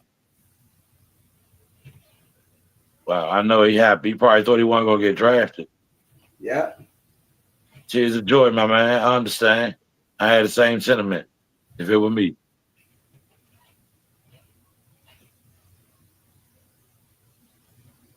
Yeah, definitely can't hate on that.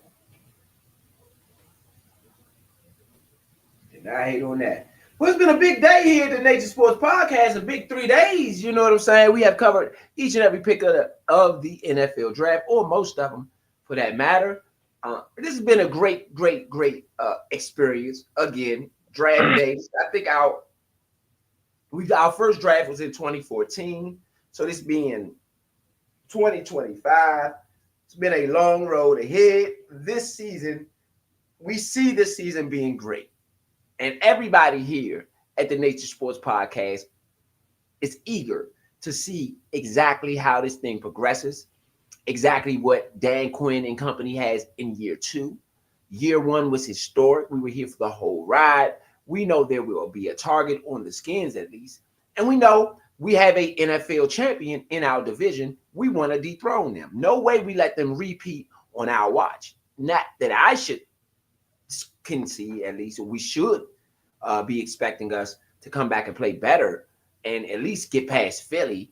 They should not repeat on our watch. We need to take a step up. The only way up is the Super Bowl. So I want to see this team not be the Detroit Lions of last year and get put out the first round after going to the NFC Championship, but ascending and getting better. That's what I hope we do. Mm-hmm. I agree in totality.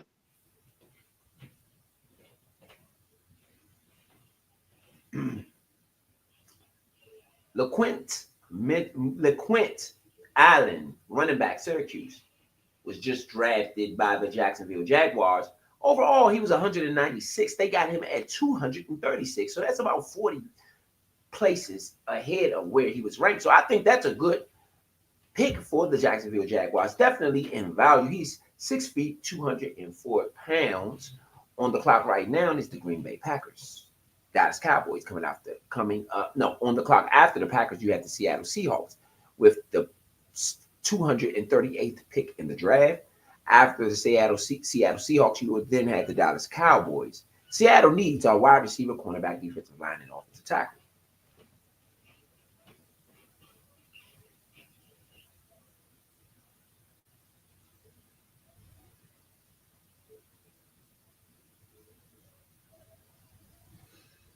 Yes, indeed.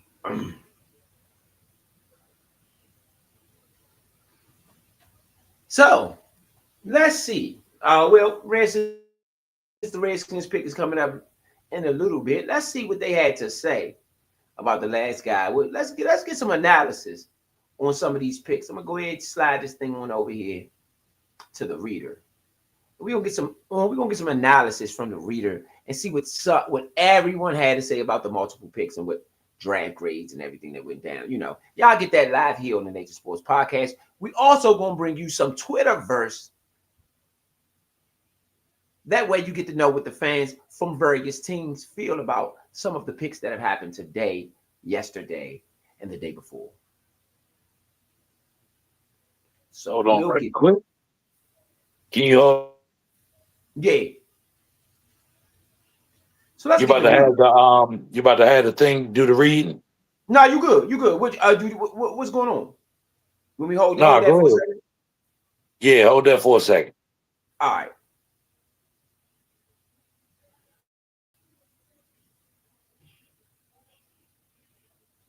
All right. So we'll go read her out and see exactly how what many of the other analysts had to say about who not only we picked, but what whoever other teams picked as well. So let's see what we got. Let's see if we can turn this thing on up straight quick.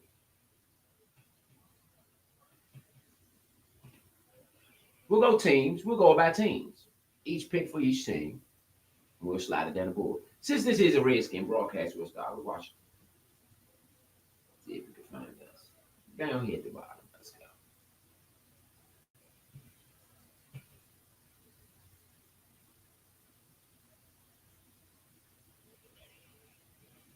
All right. Okay. Yeah, So I'm we're gonna back. Do let your thing. Do your thing. okay. We're gonna let it read off every pick for Washington today and see what CBS felt about all of our picks today. So we'll just let it roll down the line, baby. Okay. Let me turn this to this way. Roll down the line. Roll down.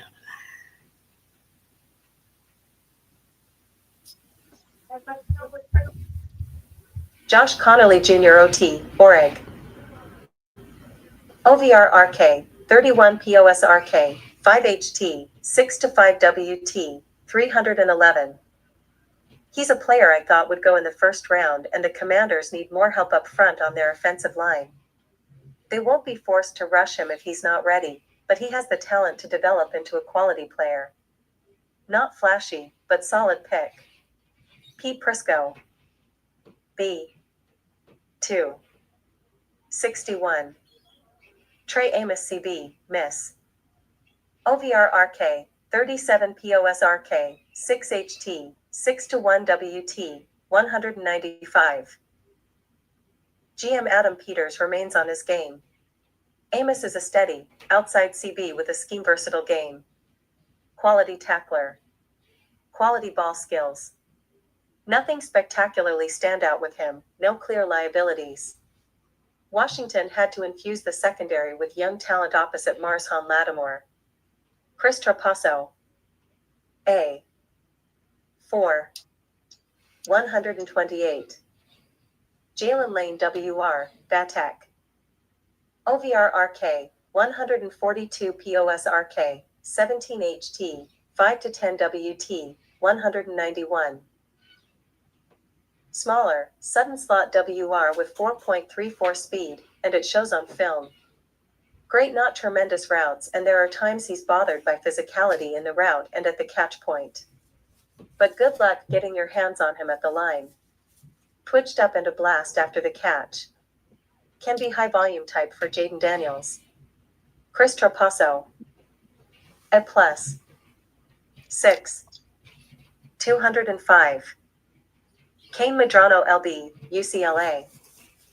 OVR 233 POSRK, 17 HT, 6 to 3 WT, 230. Medrano is a smart linebacker with great range. He has the high-end speed and athleticism to play sideline to sideline, but sometimes runs too hot and fails to come to balance in space. Dan Quinn is going to love this player. Josh Edwards. A. Okay, so that's the overall analyst on Washington.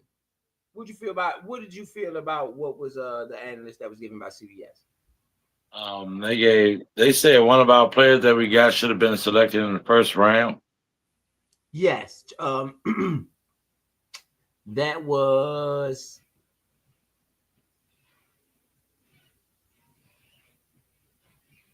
I can't find it. I guess they said it. I heard it somewhere. Yeah, I heard it too. I just don't remember what player it was, but knowing that we're still working diligently to build to what we already had, which wasn't bad after the rebuild that we had to go through, is definitely good signs showing that we're on an uphill battle to be great again. You know, in years prior, I'll be honest, it did not feel like this. Did not feel like we were committing to drafting to be great. You know, it felt like we were committing to be mediocre, committing to have a couple names come around here so we could sell tickets, as we said earlier. You know, in the facet of Shador Sanders, you know, getting a player like him who can sell tickets. So you know, that's what we were doing, getting players to sell tickets. I think the culture shift has been a great a great call to leadership. I mean, you can't give it to nobody else. They're the ones who've been running the show, the leadership around the building. So for good, bad, and the ugly, it goes to leadership. So I like the culture change. I like the way that we are drafting. I love our first round pick. Simply because a guy who was so how can I say magnetic to greatness only gave him fits one time in his career, and that was at the Senior Bowl. You know, so and after that, you really never seen nothing else. That was the one play that everybody might rave about. Oh, he did this, he did that, but you know, after that, what did he do? He didn't do anything. To the second round pick, I like it because I feel as though we have to get something to replace Forbes with. You guys couldn't teach Forbes. You have to be able to teach players who don't really know what you know. You know, so these players that are coming in here, and Forbes was not to say that Forbes didn't know anything because he had teachers before you guys. So he was taught another way. Then had to learn another way, and he wasn't really getting it in you guys' eyes. So you guys let him go. So I feel as though that was a great pick to replace the pick that you um, let go in Forbes. Now that you got him, I think you guys should be looking to upgrade the line, and you guys did that. I mean, not. You guys should be looking to upgrade the line and create. What do you call that? What do you call that, bro? When the draft is over, I forget the in the what's the other draft that takes place after the draft? Supplemental. The supplemental Yeah, draft. the supplemental draft. You should be looking to get, you know, a good edge rusher to come in there and get them guys some help. And that way, when Sam Rastreel's playing back in the slot, he can come to and play that outside, and him and Lattimore can lock the outside down.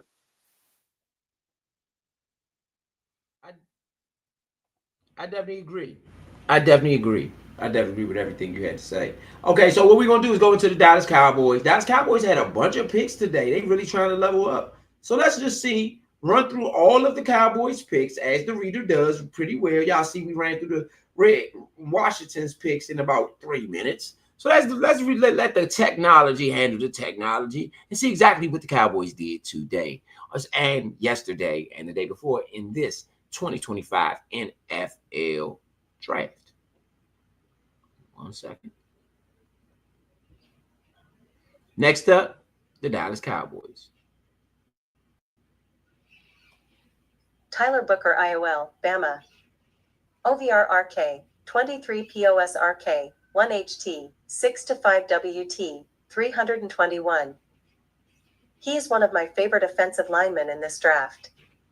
He's a mauler. He's a little limited in terms of athletic ability, but he works for the Cowboys as they try and get better up front. But why not receiver here? Pete Prisco. B. 2. 44. Donovan Ezuruwaku Edge, BC. OVRRK, 40 POSRK, 7HT, 6-3 WT, 248. After first-round buzz, this is right value for the Boston College star. Huge sack numbers that didn't align with his pressure rate in 2024. Incredible handwork. Bendy, solid, albeit unspectacular burst. Fun compliment to Micah Parsons. Fills a need too. Chris Trapasso. A. 3. 76. Siobhan Revel Jr. CB, ECU. OVR RK, 33 POS RK, 4 HT, 6-2 WT, 194. If not for a torn ACL in September, Revel likely goes significantly higher than this. He's a tall, long, big-time playmaker in man and zone coverage. Some stiffness when following routes from his back pedal, yet his makeup speed mitigated any of those issues at smaller school level. While not a huge striker, doesn't miss many tackles. The Cowboys add another turnover creator at CB. Chris Trapasso. At plus. 5. 149. Jaden Blue RB, Texas. OVR RK, 224 POS RK, 25 HT, 5-9 WT, 196. Not exactly a bell cow type at RB, yet Blue can fly. That's the theme of his entire game. If there's a crease, he'll hit explosive plays. Some semblance of cutting skill. Not overly elusive nor someone who'll bounce off many tacklers. Chris Trapasso. C+. 5. 152. Shamar James LB, FLA. OVR RK, 277 POS RK, 24 HT, 6-1 WT, 222. LB who looks like a built safety. Super smooth movements on the field. He plays much more athletically than his workout. Smooth hip flips in coverage and has plus route recognition skills. Just not a natural ball skills type. Has severely tackling reliability issues too. Those nuances are likely why he was still available, yet the upside is undoubtedly there. Chris Trapasso. B. 6. 204. Ajani Cornelius IOL, Oreg. OVR RK, 129 POS RK, 10 HT, 6-5 WT, 310. Cornelius is a big, physical interior offensive lineman that will roll downhill and create displacement in the run game. There is upside to be a potential starter in that system long term. Josh Edwards. B. 7. 217. J. Toya DL, UCLA. OVR RK, 253 POS RK, 31 HT, 6-2 WT, 342. Toya is a two-gapping run stuffer. He will not supply any pass rush, but there is a specific role for him. Dallas builds out depth on the interior.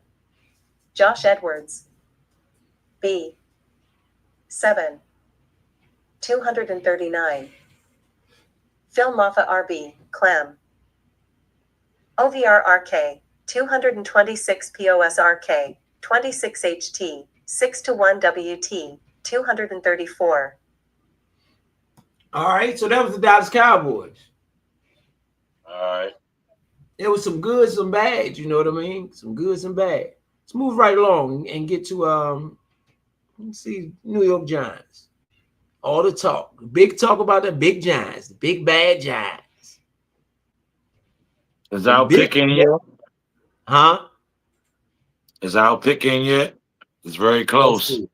Yeah, we on the clock. We on the clock. We on the clock.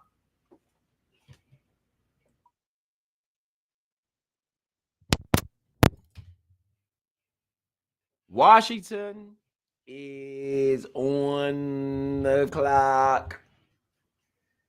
What you want to see here, big son? Safety, running back. Oh, I want to see a running back. I still want to see a running back. I don't care.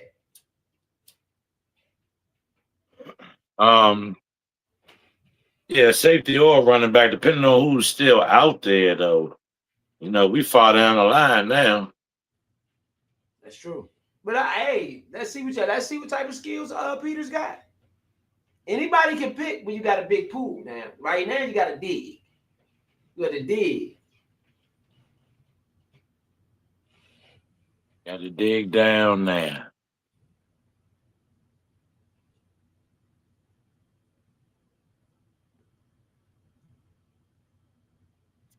All right, let's go down to Washington. Let's go over everyone that we just went over. Washington, everybody we picked. That was the first team we went over when doing our review.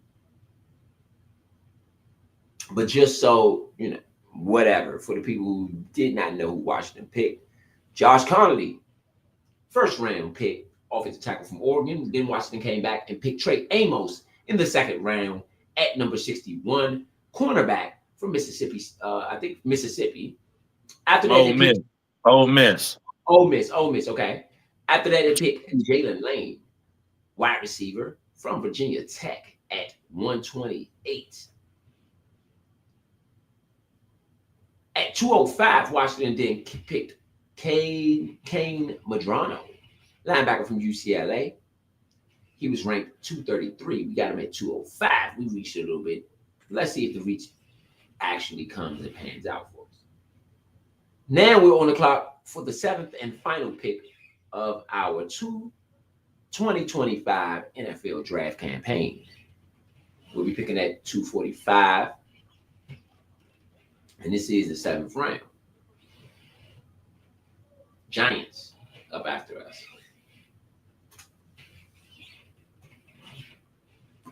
I want to see a running back. That's all I asked the whole time. Every year they do this to me.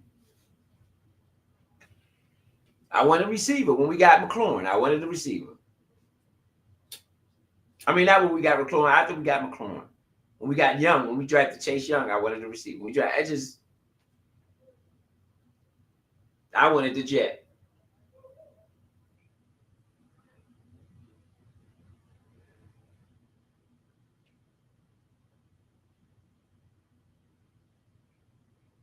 All right, the pick is in. The pick is in. The pick is in. The pick is in.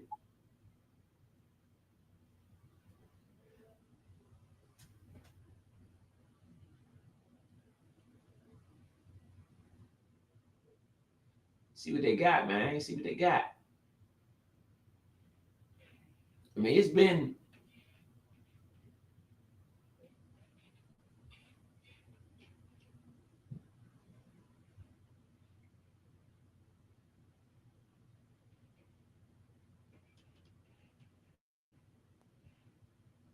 right. All right, the pick is in. Giants on the clock. So who did Washington pick?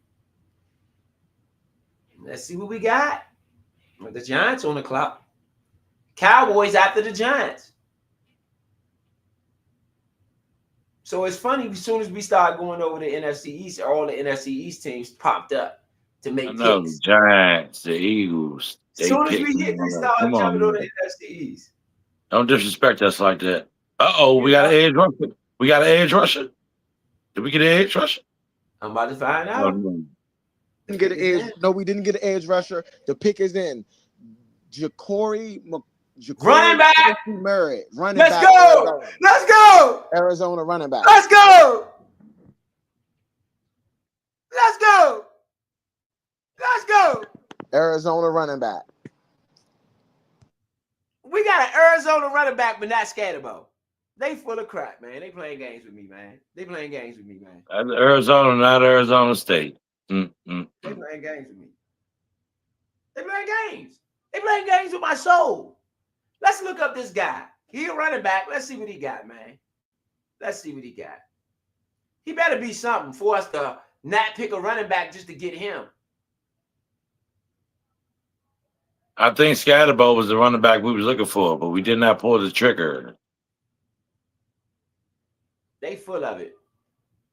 Let's see what this guy got.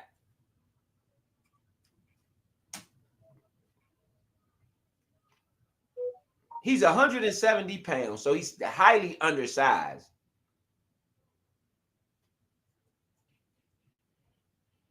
Four, 4, 5 on the dash. 206, 5'10" and a half. Oh, he 206. Yeah. 13 rushes, 106 yards, and a TD. What? All right. I'm gonna pull the highlights. Oh, all game played due to eligibility.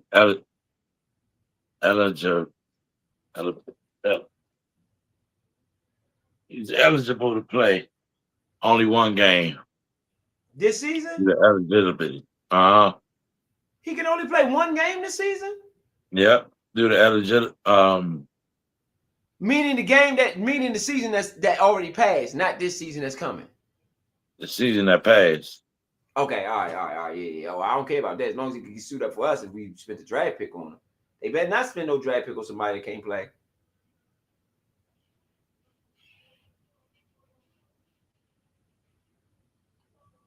All right, let's see. I'm a dog. Since my owners got me a swamp pet insurance plan, they're getting cash. Let's see. Giants went Corey Black, Oklahoma State cornerback.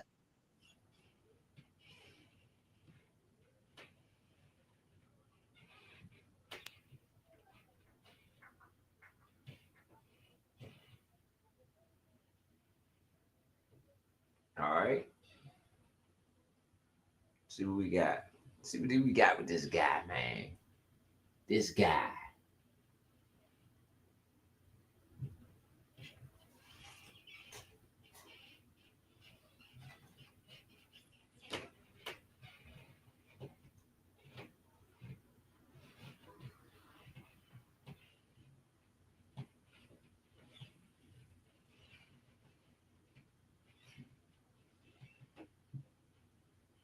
Five plus pass deflections. Pass defense in each of the last 2 seasons. For the cornerback the Giants just got. Okay. Let's see what we got.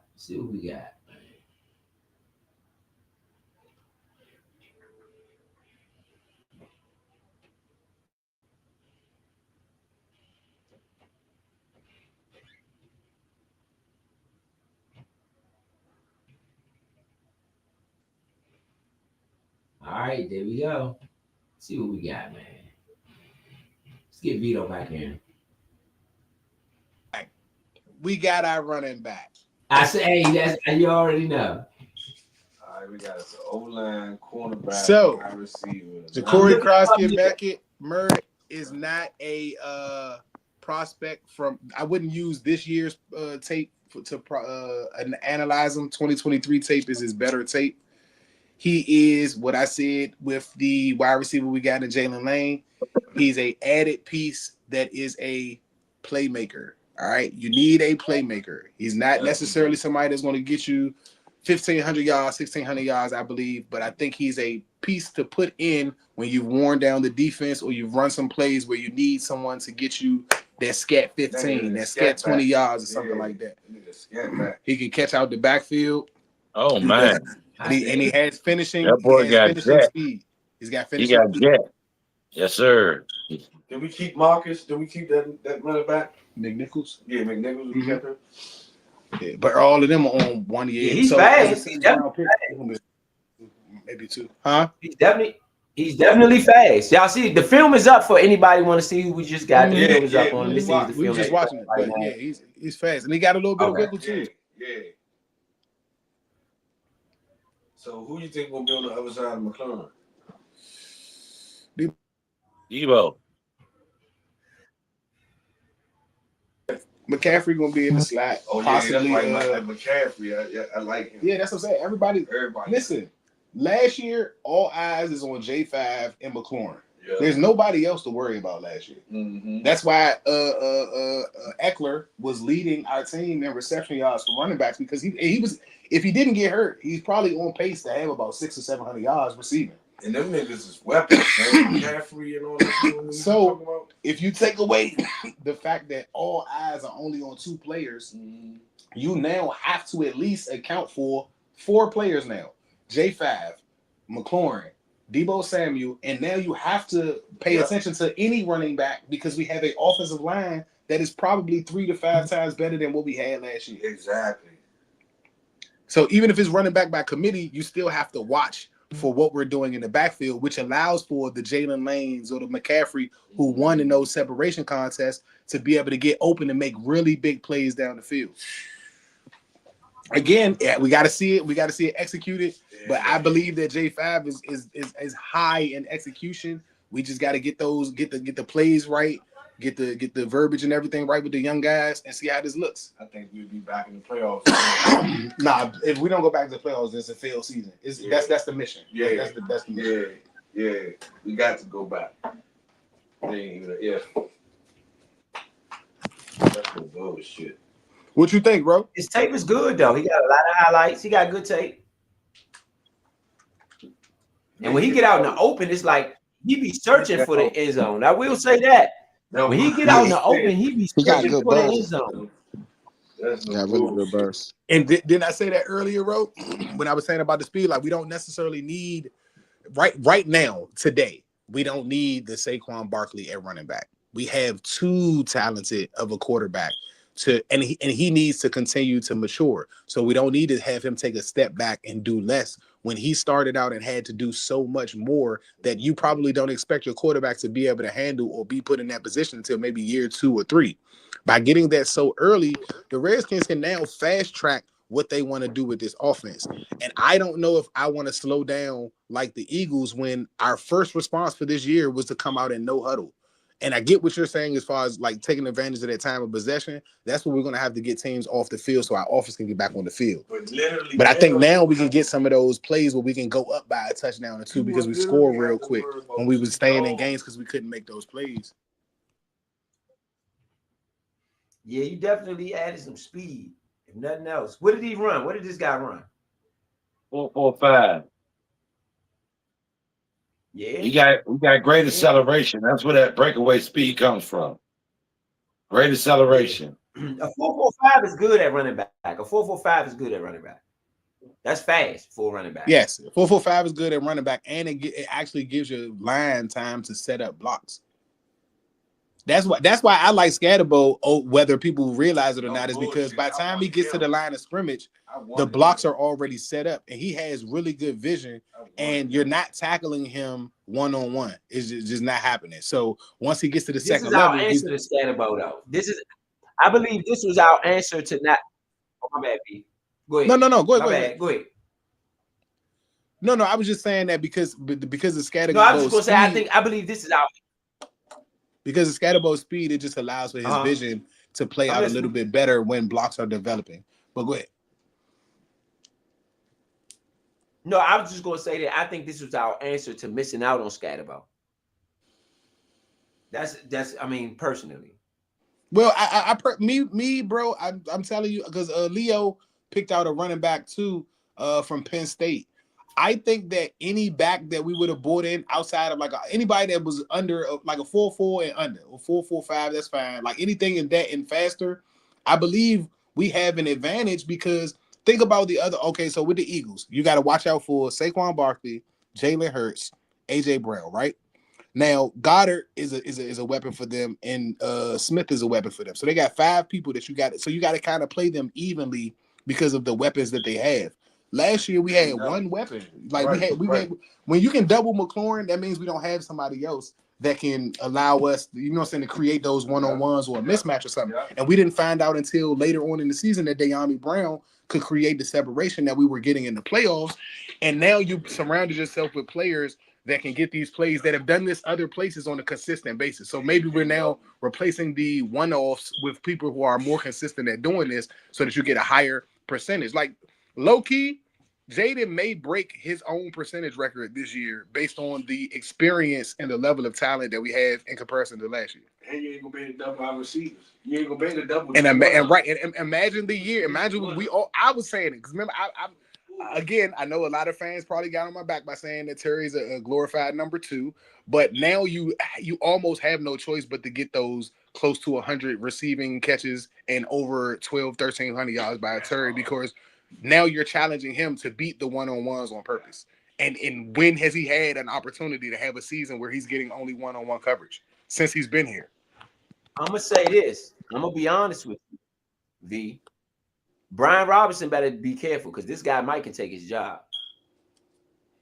I'm gonna be honest. I don't think it's a be careful. I think that's exactly what's going to happen. Or we say that okay, Brian Robinson is our floor. Brian Robinson is the worst that we'll accept in the backfield, and that'll be our power back. We'll have Ja'Cory Croskett Murray for once Eckler leaves. And if we need anything more dynamic at running back, we've left ourselves available to be able to pick this with our first 2 picks next year if there is not a free agent that's attractive coming up next season. I think this guy could be really good. No. He's on the board of my running backs that I felt like were good fits for us because I agree with you that playmaker part was very important. Like you said, we just needed somebody that could get that home run hit. How the Lions got Jameson Williams, we needed somebody that could have that explosive play. You know what I'm saying? Again, remember, look how many times we said that once Jaden hit receivers, they was getting caught at the 1 or they was getting caught in the red zone. These are guys that look like they can finish plays.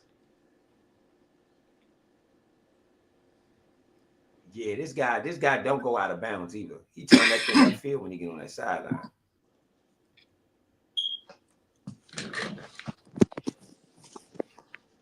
Yeah, that guy's gonna be good in our offense if he can stay healthy. And he can catch. Yeah.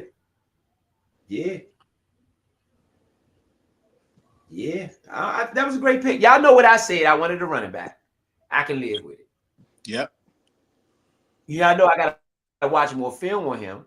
I got to watch more film on him to have a good analysis. But with this, when we finish, bro, if you got time, we can do what we did the other day and go look at the best game, worst game, John.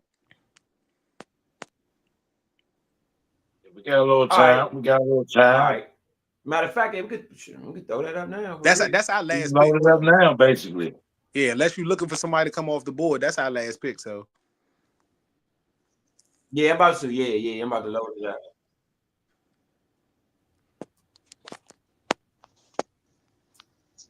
What's his name? Merritt.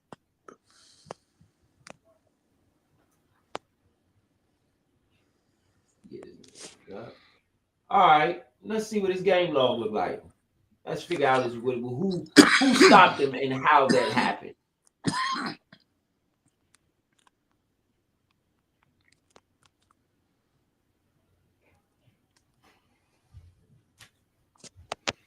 Let's see what we got.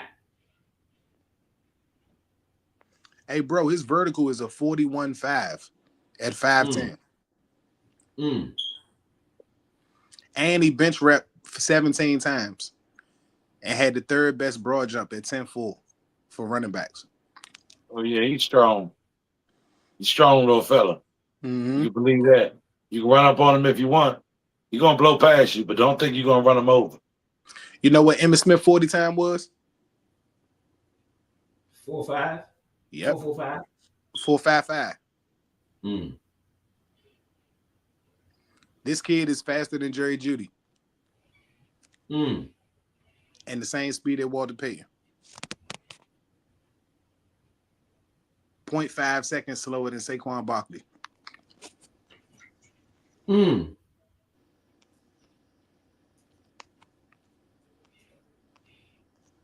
Danger.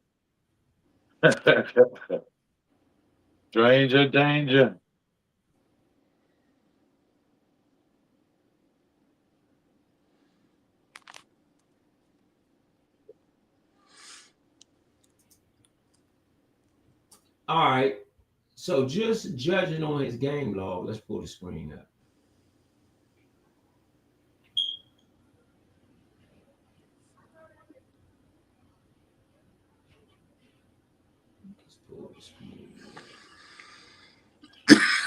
And yes, bro, that Jalen Lane is a whole 1 second faster than Deebo Samuel. Okay. Deebo run a 4.48. Shawty run a 4.38. And he got a vertical of 40 inches. Deebo got a vertical of 39.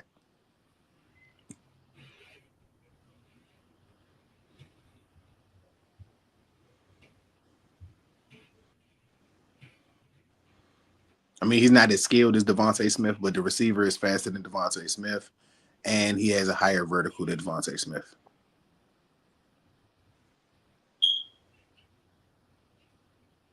Just some numbers to throw out there. Yeah, definitely. Pulling this game log up from the NCAA. It's not letting me switch out. So let me go back.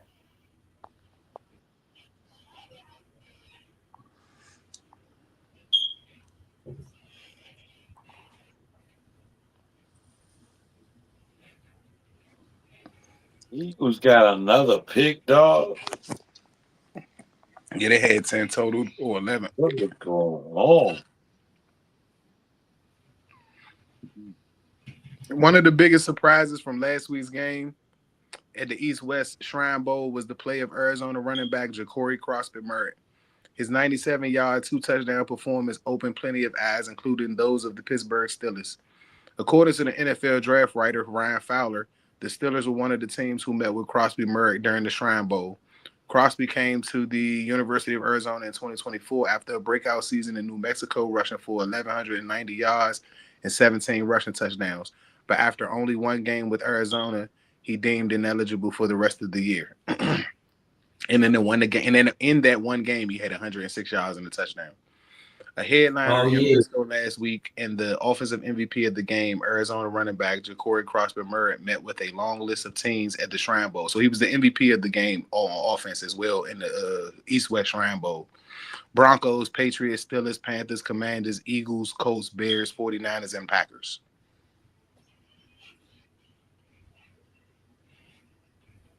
Yeah, so they don't have a game log on him for and that's why I gotta find one. You talking about for Murray? Yeah. One time, hold on.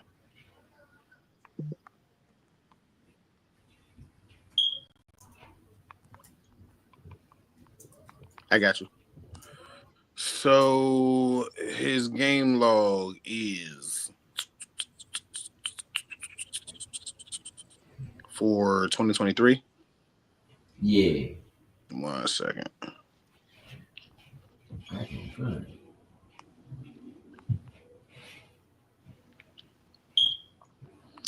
All right.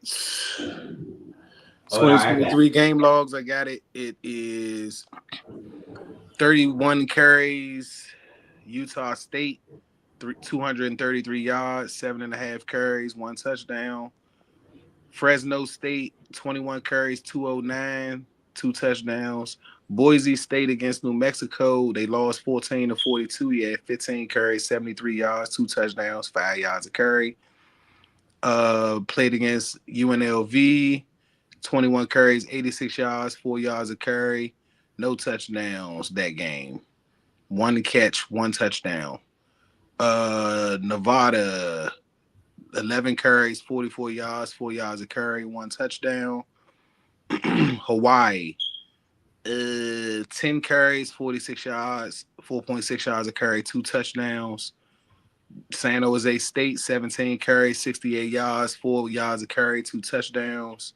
Wyoming, 15 carries, 103 yards, no touchdowns, 2 catches, 15 yards, 7.5 yards average.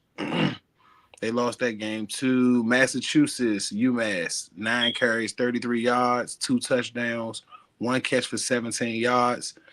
They won that game in overtime, but not sure why he got only 9 carries. Just limited in carries there. But that was his lowest average at 3.7 yards a carry, but he did have 2 touchdowns. New Mexico State, 16 carries, 83 yards, 5.2 yards a carry, 1 touchdown, 1 catch for 31 yards. The next Let's go to the 17 carries for 68 yards because he had a good volume there and they still did well. Okay. So that would be the San Jose State game. All right, let's see. They got blown out 52-24.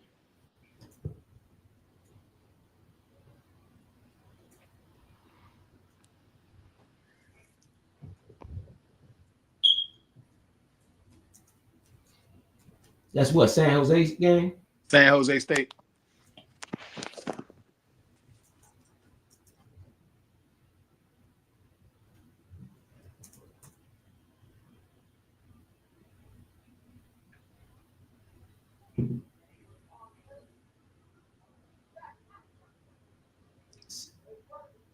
All right, so that's saying who he play for again? New Mexico.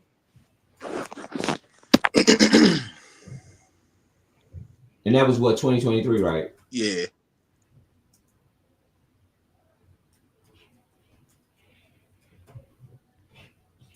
All right, y'all. For the fans, we gonna pull it on up and try to get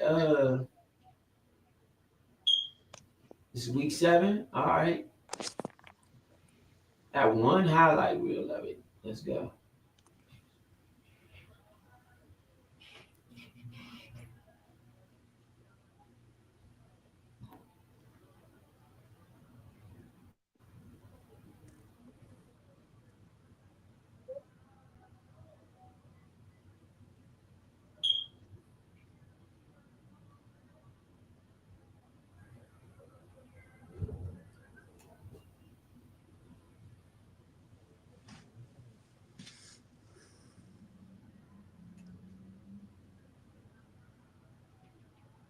Okay, so let's pull that up for a second. Okay.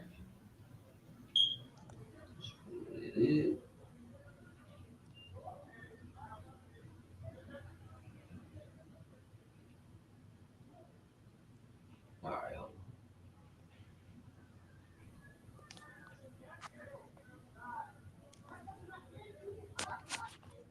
All right. So we got.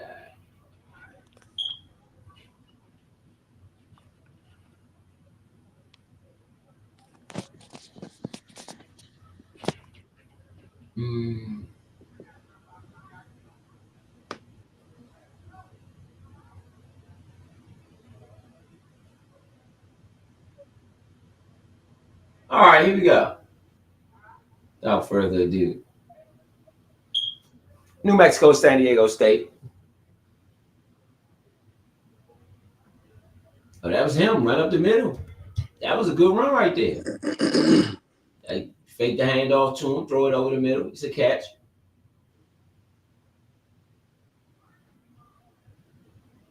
Okay. Oh, they had the punt. Obviously went 3 and out, couldn't do much. San Jose State coming back the other way. Okay, they went 3 and out. Got the ball back, throwing it down the field. Is that him for the catch? Was that him? Yeah. But nah, 15 ain't him, is it? No. No, I think he's 25. He's number 5, I think, in this game. It's a block, runs it up the middle. That was a good block for him right there, though. He could definitely pass protect. They kick the field goal. Kick is good. That gives New Mexico the lead. New Mexico over the middle, wide open. Oh, he's down to the 40, the 30, down to the 36-yard line. San Jose State with the ball out the middle, makes a man miss, makes another man miss. He's down to the 30, the 20, 20, 15, 10, 5, in the end zone. Wow. That didn't count. Came back. They called it back. Coming back, it's still 0. It's still 3-0. They called that back. Hands the ball off to the running back up the middle. No, I mean, he's just, wow. I mean, he just has a gaping hole. Back to pass, another holding penalty. Back to pass, looks, throws it. It is batted down on a 3rd and 13. They'll have to kick a field goal.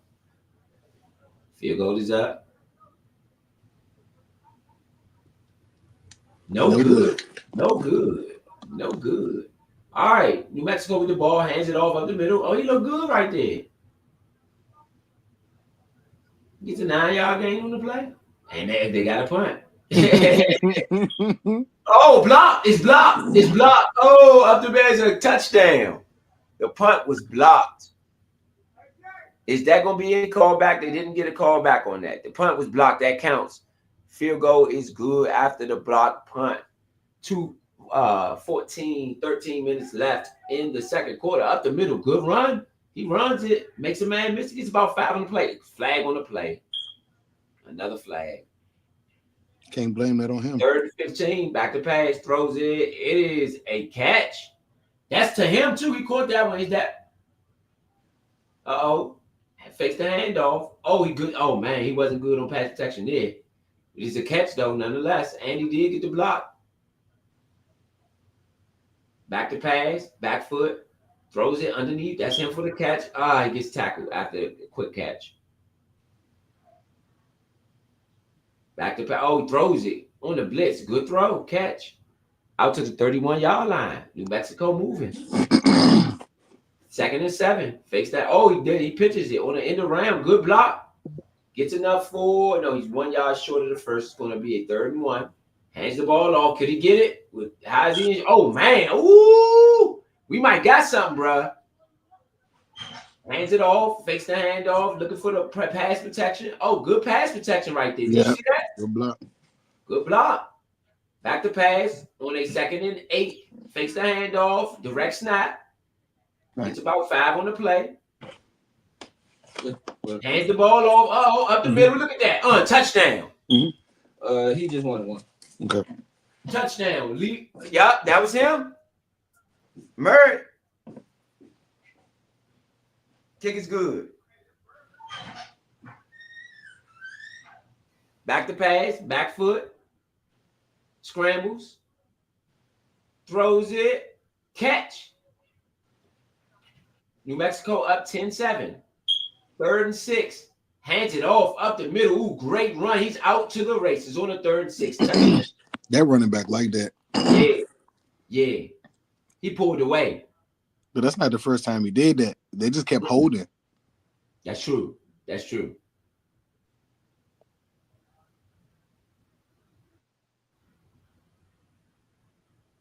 All right. He throws it overneath. It's a catch. He runs it up the middle. He gets tackled short. San Jose up 14-10. Hands it off. Murray up the middle. He gets about 8 on the run. Man, that was a good run.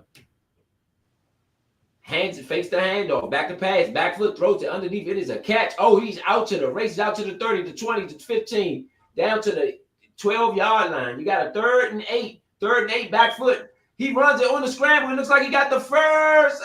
He's short. A half a yard. 4th and 1. 4th and 1. They're going for it. Murray up the middle. Murray, touchdown. He's money in the red zone, son. He is money in the red zone. He's money in the red zone. Oh, my goodness. We might got something here. 16-14. New Mexico. 3rd quarter. Beginning of the 3rd. He throws it. It looked like it was picked. No, it was a scramble. He throws it. He's out to the races. Oh, my goodness. Vito called this guy being a beast. He's out 30-10. Touchdown. San Jose State.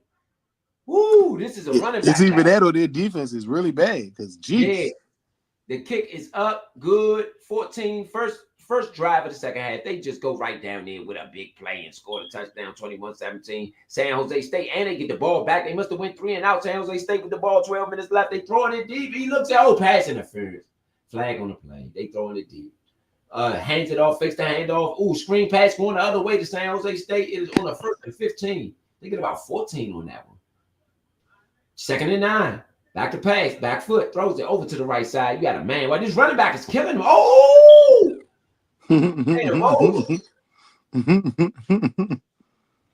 Hand it off, fakes the handoff, back to pass, back foot, throws it. We got a man wide open. He was wide open. I saw that from the beginning. Touchdown, easy touchdown. They up 28-17. Easy touchdown. On the play action. 3rd quarter, 7:39 left. Fakes the handoff, back to pass. New Mexico coming back the other way. Incomplete pass. He's looking for Merritt on that one. Their offense ran through Merritt. 3 and out. He got the ball back. Hands it off. This guy is killing, man. Whoever this guy is. What in the world? They about to score again. 1st and 10.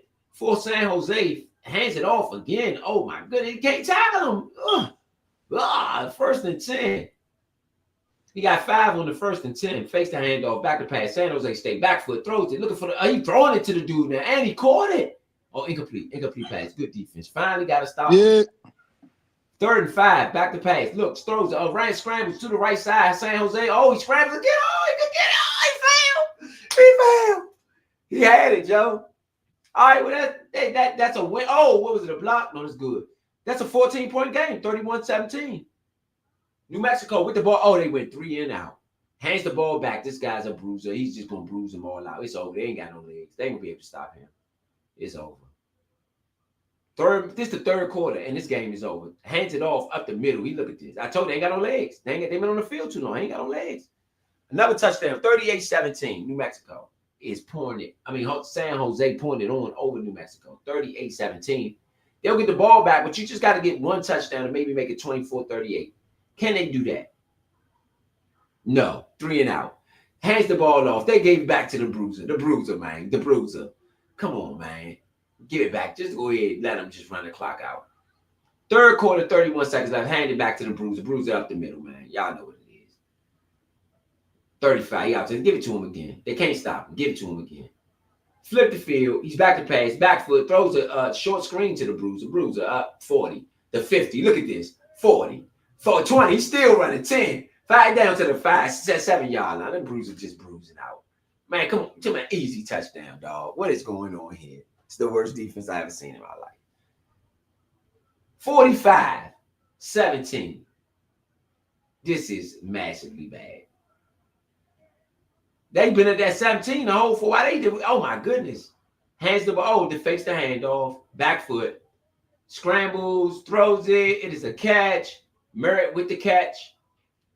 Oh, 3 and out. Now they get the ball back to these people, man. Come on, man.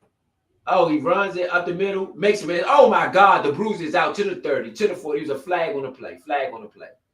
Gets coming back. Hands it off up the middle. Look at this, bro. Look at, oh my God, bro. Look at this, bro. How many yards did he have in this game? Y'all, what in the world? Is anybody seeing this?